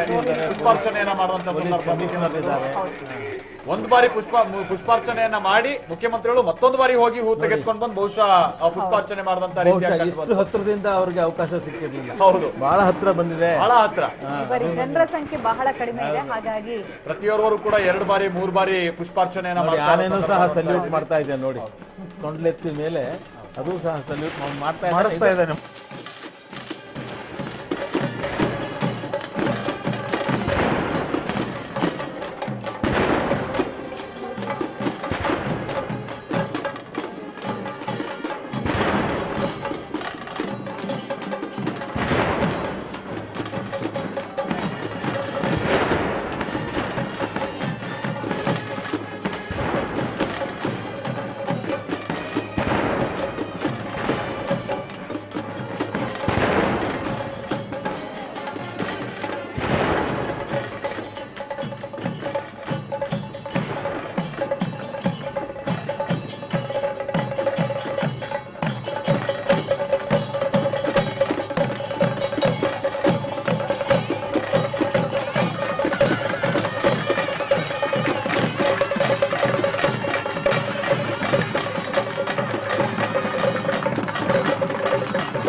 ನಾವಿಲ್ಲಿ ಗಮನಿಸ್ತಾ ಇದೀವಲ್ವಾ, ಇದು ಕೆಲವೇ ಕ್ಷಣಗಳು ನಮ್ಗೆ ಕಣ್ತುಂಬಿಕೊಳ್ಳೋಕಿರುವಂತ ಒಂದು ಸುಸಂದರ್ಭ. ಯಾಕಂತಾದ್ರೆ 5.5 ಕಿಲೋಮೀಟರ್ 5 ಕಿಲೋಮೀಟರ್ ಈ ಬಾರಿ ಅದು ನಡೆಯಲ್ಲ. ಕೇವಲ 350ರಿಂದ 400 ಮೀಟರ್ ಮಾತ್ರ ಈ ಬಾರಿ ಜಂಬೂ ಸವಾರಿ ನಡೆಯುವಂತ ಕಾರಣದಿಂದಾಗಿ ನಾವೀಗ ಗಮನಿಸ್ತಾ ಇರುವಂತದ್ದು ಕೆಲವು ಕ್ಷಣಗಳ ಸಂದರ್ಭವನ್ನ ನಾವು ನೋಡ್ಬೋದು. ತಾಯಿಯ ಆ ವೈಭವವನ್ನ ನೀವು ಗಮನಿಸಬಹುದು. ಆ ಮುಖವನ್ನ ನೋಡ್ತಾ ಇದ್ದಂತ ಸಂದರ್ಭದಲ್ಲಿ ಅದರಲ್ಲಿರುವಂತಹ ದಿವ್ಯ ಶೋಭೆಯನ್ನ ಕೂಡ ನೀವು ಗಮನಿಸಬಹುದು. ಇಷ್ಟು ಪ್ರಕಾಶಮಾನವಾಗಿದೆ ನೋಡಿ ಅಲ್ಲಿ ತಾಯಿ ಚಾಮುಂಡೇಶ್ವರಿ ಮೂರ್ತಿ, ನೀವು ಉತ್ಸವ ಮೂರ್ತಿಯನ್ನ ನೀವು ನೋಡ್ತಾ ಇರಬಹುದು. ಬಹಳ ಪ್ರಕಾಶಮಾನವಾಗಿರುವಂಥದ್ದು. ಜೊತೆಗೆ ಮಹಿಷಾಸುರನನ್ನ ಮರ್ದಿಸ್ತಾ ಇರುವಂತ ಒಂದು ಅವತಾರವನ್ನ ಅಲ್ಲಿ ನಾವು ಗಮನಿಸಬಹುದಾಗಿದೆ. ಬಹಳ ಹೂ ಹಾಕಿರುವಂತ ಕಾರಣದಿಂದಾಗಿ ಸ್ಪಷ್ಟವಾಗಿ ಗೊತ್ತಾಗದೆ ಹೋದ್ರು ಕೂಡ ಪೋಸ್ ಏನಿದೆ ಅದು ಶಿಲ್ಪ ಇದೆ. ಹೌದು ಇದರಲ್ಲಿ ಕಲಾಮಾನ ಪದ್ಧತಿ ಅಂತ ನಮ್ಮ ಇವ್ರು ಚೆನ್ನಾಗಿ ಹೇಳ್ತಾರೆ ಅದ್ರ ಬಗ್ಗೆ. ಅವರ ಸಬ್ಜೆಕ್ಟೇ ಅದು. ಕಲಾಮಾನ ಪದ್ಧತಿಯನ್ನ ನಾವು ಸರಿಯಾಗಿ ಫಾಲೋ ಮಾಡಿ ಕೆತ್ತಿರ್ತಕ್ಕಂಥ ಒಂದು ಶಿಲ್ಪ. ತಾಲಮಾನ ಅಂತಂದ್ರೆ ಒಂದು ಶಿಲ್ಪಕ್ಕೆ ಅದರದೇ ಆದಂತಹ ಅಳತೆ, ಎತ್ತರ ಮತ್ತೆ ಅದರದ ಪ್ರತಿಮಾ ಲಕ್ಷಣಗಳು ಇರ್ತದೆ. ಪ್ರತಿಮಾ ಲಕ್ಷಣಗಳು ಈಗ ಸ್ತ್ರೀ ವಿಗ್ರಹ ಆಗಿತ್ತು ಅಂತಂದ್ರೆ ಅದರ ಎತ್ತರ 6.5 ತಾಳದಲ್ಲಿ ಇರಬೇಕು ಅನ್ನುವಂಥದ್ದು. ಪುರುಷ ವಿಗ್ರಹ ಆಗಿತ್ತೆ ಉತ್ತಮ ದಶ ತಾಳದಲ್ಲಿ ಇರಬೇಕು ಅನ್ನುವಂಥದ್ದು. ಇದು ಒಟ್ಟು ಎತ್ತರ ಎಷ್ಟಿದೆ ಸರ್ ಅಂದಾಜು? ಒಟ್ಟು ಎತ್ತರ ನಾವು ಇವತ್ತಿನ 4 ಅಡಿ ಅಷ್ಟೇ, 3.5 ಅಡಿ ಎತ್ತರ ಇದೆ. ನಮಗೆ ಇನ್ನೊಂದು ನಾವು ವ್ಯತ್ಯಾಸ ಏನ್ ಗಮನಿಸ್ತೀವಿ ಗೊತ್ತಾ? ಬಲ್ಬ್ಗಳನ್ನ ಅಂದ್ರೆ ಸಿಗ್ನಲ್ ಅನ್ನ ಕೂಡ ನೋಡಬಹುದು. ನಾವು ಇನ್ನೊಂದು ವ್ಯತ್ಯಾಸ ಏನ್ ಗಮನಿಸ್ತೀವಿ ಗೊತ್ತಾ ಸರ್? ನಾವೀಗ ಚಾಮುಂಡಿ ಬೆಟ್ಟಕ್ಕೆ ಹೋದ್ರೆ ಚಾಮುಂಡೇಶ್ವರಿ ವಿಗ್ರಹವನ್ನು ನೋಡುವಾಗ ಬಹಳ ಮಂದಿ ಹೇಳ್ತಾರೆ ಬಹಳ ದೂರದಿಂದ ಅದು ನಮ್ಗೆ ಕಣ್ಣಿಗೆ ಗೋಚರ ಆಗಲ್ಲ ಅಂತ. ಅಂದ್ರೆ ಕಣ್ಣು ಮುಖಚಾರ ಒಂಥರ ಮುಖ ಅದು ನೋಡ್ತಿದ್ದಾಗೆ ಮಬ್ಬಾಗುತ್ತೆ, ಸರಿಯಾಗಿ ಗೊತ್ತಾಗಲ್ಲ ಅಂತ ಹೇಳ್ತಾರೆ. ಬಟ್ ಈ ಉತ್ಸವ ಮೂರ್ತಿಯನ್ನ ನೀವು ಸ್ವಲ್ಪ ದೂರದಿಂದ ನಿಂತು ನೋಡಿದ್ರು ಕೂಡ ನೀವು ಅಂದಾಜು ಮಾಡ್ಬೋದು. ಕಣ್ಣು, ಮೂಗು, ದೇವಿಯ ಮುಖಚಾರೆ ಬಹಳ ಸ್ಪಷ್ಟವಾಗಿ ಗೋಚರ ಆಗುತ್ತೆ. ನೋಡಿ, ಈ ಭಾಗ ಇದೆಯಲ್ಲ, ಮೂಗಿಂದ ಕೆಳಗೆ ಗಲ್ಲದವರೆಗೂ ಇರೋ ಅಳತೆ, ಮೂಗಿನ ಅಳತೆ, ಹಣೆಯ ಅಳತೆ ಒಂದೇ ಇರುತ್ತೆ. ಮೂಗಿನಿಂದ ಗಲ್ಲದ ತನಕ ಇರೋ ಭಾಗ, ಮೂಗಿನಿಂದ ಗಲ್ಲದವರೆಗೂ ಒಂದ್ ಅಳತೆ, ಮೂಗಿನ ಅಳತೆ, ಹಣೆಯ ಅಳತೆ. ಜನಸಾಮಾನ್ಯರ ಅಳತೆನೂ ಹಾಗೆ ಇರೋದು. ಹಾಗೆ ಮಾಡ್ಕೊಳ್ಳಿ, ನಿಮ್ಮ ಈ ಭಾಗನ ಈ ಭಾಗ ಸ್ವಲ್ಪ ಗಲ್ಲ ಉದ್ದ ಇದ್ದವ್ರಿಗಿರಲ್ಲ, ಮೂಗು ದೊಡ್ಡದಾಗಿದ್ದೇ ಇರಲ್ಲ, ಅದೆಲ್ಲ ಇರುತ್ತೆ. ಆದ್ರೂ ಸಹ ಆ ಪದ್ಧತಿಯ ಆಧಾರದ ಮೇಲೆನೆ ಶಿಲ್ಪಗಳನ್ನ ಮಾಡೋದು. ಈಗ ಹೇಳಿದ್ರಲ್ಲ, ಎಲ್ಲದಕ್ಕೂ ಅದಿರುತ್ತೆ. ಅದು ಹೊಯ್ಸಳರ ಕಾಲದಿಂದ ಅಂತೂ ಕಾಲಕ್ಕಿಂತ ಮೊದಲೇ ಸಾಧಾರಣ 8-9ನೇ ಶತಮಾನದಿಂದಲೇ ತಾಲಮಾನ ಪದ್ಧತಿ ಸ್ಪಷ್ಟವಾಗಿ ನಮ್ಮಲ್ಲಿ ಆಚರಣೆಗಿದೆ. ಅಂದ್ರೆ ಯಾವ ರೀತಿ ತಾಲಮಾನ ಪದ್ಧತಿ? ಪ್ರತಿಮಾ ಲಕ್ಷಣ, ಪ್ರತಿಮೆಗೆ ಇಂಥ ಅಳತೆ ಇರಬೇಕು ಅನ್ನುವಂತಹದ್ದು ಪ್ರಾಚೀನ ಆಗಮಶಾಸ್ತ್ರಗಳಲ್ಲಿ ಉಲ್ಲೇಖ ಆಗುತ್ತೆ. ಈಗ ನಾವು ನೋಡ್ತಾ ಇದೀವಲ್ಲ ಸರ್, ಈ ಪೋಸ್ ಇದೆಯಲ್ಲ, ಅಂದ್ರೆ ತಾಯಿ ಹೌದು ಮಹಿಷಾಸುರನನ್ನ ಕೊಲ್ಲುವಂತ. ಬಟ್ ನಿಮಗೆ ಮುಖದಲ್ಲಿ ಆ ರೌದ್ರಾವತಾರ ಇಲ್ಲಿ ಒಂದು ಎರಡು ವಿಚಾರ ನಾವು ತಿಳ್ಕೊಳ್ಬೇಕು. ದುರ್ಗಾ ಮಹಿಷಮರ್ದಿನಿ ಅಥವಾ ಮಹಿಷಮರ್ದಿನಿ, ದುರ್ಗಾ ಮಹಿಷಮರ್ದಿನಿ ಅನ್ನುವಂತಹದ್ದು ಸಿಂಹವಾಹಿನಿಯಾಗಿ ಮಹಿಷನನ್ನ ಕೊಲ್ಲುವಂತಹ ಮೂರ್ತಿ ಇದ್ದಾಗ ದುರ್ಗಾ ಮಹಿಷಮರ್ದಿನಿ ಅಂತ ಹೇಳುವಂತಹ. ಸಿಂಹ ಇಲ್ಲದೇನೆ ಮಹಿಷನನ್ನ ಕೊಲ್ಲುವಂತ ಸಾವಿರಾರು ಮೂರ್ತಿಗಳನ್ನ ನಾವು ಗಮನಿಸಬಹುದು. ಅಲ್ಲಿ ಕೇವಲ ಮಹಿಷಮರ್ದಿನಿ ಅಂತ ಹೇಳುವಂತಹದ್ದು. ಬಹುತೇಕ ವಿಗ್ರಹಗಳೇನಿದ್ದಾವೆ ಮಹಿಷನನ್ನ ಕೊಂದು ವಿಜಯೋತ್ಸವ ಆಚರಿಸುವಂತಹ ಮೂರ್ತಿಗಳು. ಹೌದು, ಕಾಂಬ್ಯಾಟಿಂಗ್ ಅಲ್ಲ, ಯುದ್ಧ ಮಾಡ್ತಿರುವಂತಹ ಮೂರ್ತಿಗಳಲ್ಲ. ಆ ತರದನ್ನ ನಾವು ಯುದ್ಧೋನ್ಮಾದ ಮೂರ್ತಿಗಳು ಅಂತಾನೆ ಕರೆಯುವಂತದ್ದು. ಯುದ್ಧೋನ್ಮಾದ ಅಲ್ಲ, ಇಲ್ಲಿ ವಿಜಯೋತ್ಸವ ಮಾಡುವಂತ. ಅಂದ್ರೆ ಮಹಿಷನನ್ನ ಆಗ್ಲೇ ಕೊಂದಾಗಿದೆ ದೇವಿ, ನಾನು ಕೊಂದಿದ್ದೀನಿ ಅನ್ನುವಂತ ಒಂದು ಹುಮ್ಮಸ್ಸಿನಿಂದ ವಿಜಯವನ್ನ ಆಚರಿಸುವಂತ ಲಕ್ಷಣಗಳನ್ನ ಮುಖದ ಮೇಲೆ ನೋಡ್ತೇವೆ ನಾವು. ಹೀಗಾಗಿ ಮಂದಸ್ಮಿತಳಾಗಿರುವಂತ ದೇವಿ ಮುಖವನ್ನ ನೋಡ್ತೇವೆ ನಾವಿಲ್ಲಿ. ದೇವಿ ಮುಖದಲ್ಲಿ ಯಾವುದೇ ತರದ ರೌದ್ರ ಕಳೆ ಆಗಲಿ, ನಾಲಿಗೆಯನ್ನ ಹೊರಚಾಚಿ ರಕ್ತ ಬೀಜಾಸುರನನ್ನ ರಕ್ತವನ್ನ ಕುಡಿಯುವಂತಹ ಒಂದು ಆಕೃತಿಗಳನ್ನು ಕೂಡ ನಾವು ಸ್ತ್ರೀ ಆಕೃತಿಗಳಲ್ಲಿ ನೋಡ್ತೇವೆ ನಾವು. ಮತ್ತೆ ಮಹಿಷನನ್ನೇ ಕೆತ್ತಿರೋದು ಇದೆ, ಮಹಿಷನ ತಲೆನು ಕತ್ತಿಸ್ತಾ ಇಲ್ಲಿ ಇರುವಂತಹ ಮೂರ್ತಿ ಏನಿದೆ, ನಾವು ಚಾಮುಂಡಿ ಬೆಟ್ಟದಲ್ಲಿ ಇರುವಂತಹದ್ದು ಇರಬಹುದು, ಇಲ್ಲಿ ಇರಬಹುದು. ಇಲ್ಲಿ ವಿಜಯೋತ್ಸವ ಆಚರಿಸುವಂತಹ ಮೂರ್ತಿ. ಈ ಮೂರ್ತಿಗೆ ಒಂದು ದೊಡ್ಡ ಪರಂಪರೆನೇ ಇದೆ. ನಾವು ಬಾದಾಮಿ ಚಾಲುಕ್ಯರ ಕಾಲದಿಂದ ಸಾಧಾರಣ 565ನೇ ವರ್ಷದಿಂದ ಹಿಡಿದು ಇಲ್ಲಿವರೆಗೂ ಕೂಡ ವಿಜಯೋತ್ಸವ ಆಚರಿಸುವಂತ ಮೂರ್ತಿಗಳು ಇದೆ. ಹಾಗೆ ಯುದ್ಧೋನ್ಮಾದ ಮೂರ್ತಿಗಳು ಕೂಡ ಇದೆ. ಈಗ ನಾವು ಈ ಬಾರಿ ವಿಶೇಷವಾಗಿ ಗಮನ ಸೆಳೀತಾ ಇರೋದೇನೆಂದ್ರೆ ಮಾವುತರು ಪ್ರತಿ ಬಾರಿಯೂ ಕೂಡ ಒಟ್ಟಿಗೆ ಇರ್ಲೇಬೇಕು, ಇರ್ತಾರೆ. ಮಾಸ್ಕ್ ಧರಿಸಿರುವಂತಹ ಮಾವುತರು ಈ ಬಾರಿ ಕಾಣಿಸ್ತಾರೆ. ಬಹುಶಃ ಇದು ಇತಿಹಾಸದಲ್ಲಿ ರೆಕಾರ್ಡ್ ಮಾಡ್ಕೋಬಹುದಾದಂತಹ ಒಂದು ಸನ್ನಿವೇಶ ಇದೆ. ಎಲ್ಲರಿಗೂ ಈಗ ನೋಡಿ, ನಾವು ಒಳಗ್ ಕೂತಿದ್ದೀವಿ ಅಂತ ಮಾಸ್ಕ್ ತೆಗೆದಿದ್ದೀವಿ, ಇಲ್ಲಿಂದ ಆಚೆ ಹೋದ ತಕ್ಷಣ ನಾವೆಲ್ಲ ಮಾಸ್ಕ್ ಹಾಕೊಳ್ಳೇಬೇಕು. ಮಾವುತರಿಗೆ ಕೂಡ ವಿಶೇಷವಾದಂತಹ ಗೌರವವನ್ನ ನೀಡಲಾಗುತ್ತೆ. ಅಂದ್ರೆ ಮೈಸೂರು ರಾಜ್ಯ ಮನೆತನದವರು ಮಾವುತರು ನಡೆಸ್ಕೊಳ್ತಾ ಇದ್ದಂತಹ ರೀತಿ ಅತ್ಯಂತ ಅಮೋಘ ಅಂತ ಹೇಳ್ತಾರೆ. ಈಗಲೂ ಅಷ್ಟೇನೆ ನೋಡಿ, ಅವ್ರಿಗೆ ಪ್ರತಿ ದಿವಸ ಊಟ ಬಡಿಸ್ಲಿಕ್ಕೆ ಮಂತ್ರಿಗಳು, ಅಲ್ಲಿ MLAಗಳು, ಎಲ್ಲ ಪ್ರಮುಖ ರಾಜ ಪ್ರಮುಖರು ಅವರ ಜೊತೆನಲ್ಲಿ ಕೂತ್ಕೊಂಡು ಡೆಪ್ಟಿ ಕಮಿಷನರ್ ಎಲ್ಲ ಊಟ ಮಾಡಿದ್ದಾರೆ. ಆಮೇಲೆ ಅಲ್ಲಿಂದ ಬೀಳ್ಕೊಡುವ ಸಂದರ್ಭದಲ್ಲಿ ಕಣ್ಣೀರು ಹಾಕೊಂಡು ಹೋಗ್ತಾರಂತೆ ಮಾವುತರು. ಈ ಸಾರಿ ಜಾಸ್ತಿ ಕಣ್ಣೀರ್ ಹಾಕ್ತಾರೆ, ಯಾಕೆಂದ್ರೆ ಅವ್ರ ಮಕ್ಕಳು, ಹೆಂಡತಿ, ಸಂಸಾರ ಎಲ್ಲ ಬಂದೇ ಇಲ್ಲ. ಮಕ್ಕಳು ಬಂದಿದ್ರೆ ಅವ್ರಿಗೆ ಅಲ್ಲೇ ಸ್ಕೂಲು ಮಾಡ್ತಾ ಇದ್ರು. ಕೊರೋನಾ ಆತಂಕದ ನಡುವೆಯೂ ಕೂಡ ಮೈಸೂರು ದಸರಾ ಅತ್ಯಂತ ಸರಳವಾಗಿ ಸುಸಜ್ಜಿತವಾಗಿ ನೆರವೇರಿದೆ. ಜಂಬೂ ಸವಾರಿ ಕೂಡ ನೆರವೇರಿತು. ಅದಕ್ಕೂ ಮುಂಚೆ ನಂದಿ ಧ್ವಜಕ್ಕೆ ಪೂಜೆ ಸಲ್ಲಿಸುವ ಮೂಲಕ ಚಾಲನೆ ನೀಡಲಾಯಿತು. ಒಟ್ಟಾರೆ ದಸರಾ ಅಂತೂ ಸಂಭ್ರಮ ಏನು ಕೊರತೆ ಆಗಿಲ್ಲ, ಸರಳವಾಗಿ ದಸರಾವನ್ನ ಆಚರಣೆ ಮಾಡಲಾಯಿತು. ಇನ್ನು ಈ ಸಂದರ್ಭದಲ್ಲಿ ದಸರಾ ಬಗ್ಗೆ ಸಾಕಷ್ಟು ಮಾಹಿತಿಯನ್ನ ಕೊಟ್ಟಿದ್ರು ಅತಿಥಿಗಳು. ನಮ್ಮ ಜೊತೆಗೆ ಜಾಯ್ನ್ ಆಗಿದ್ರು ಪ್ರೊಫೆಸರ್ NS ರಂಗರಾಜ್ ಅವರೇ ಹಾಗೆ RH ಕುಲಕರ್ಣಿ ಅವರೇ ನಮ್ಮ ಜೊತೆ ಜಾಯ್ನ್ ಆಗಿದ್ದಕ್ಕೆ ಧನ್ಯವಾದ. ಹಾಗೆ TV ಸತ್ಯನಾರಾಯಣ ಅವರು ಮೈಸೂರಿಂದ ನಮ್ಮ ಜೊತೆಗೆ ಜಾಯ್ನ್ ಆಗಿದ್ರು, ಅವರು ಕೂಡ ಧನ್ಯವಾದ. ಸೊ ಇದು thank you sir, thank you very much.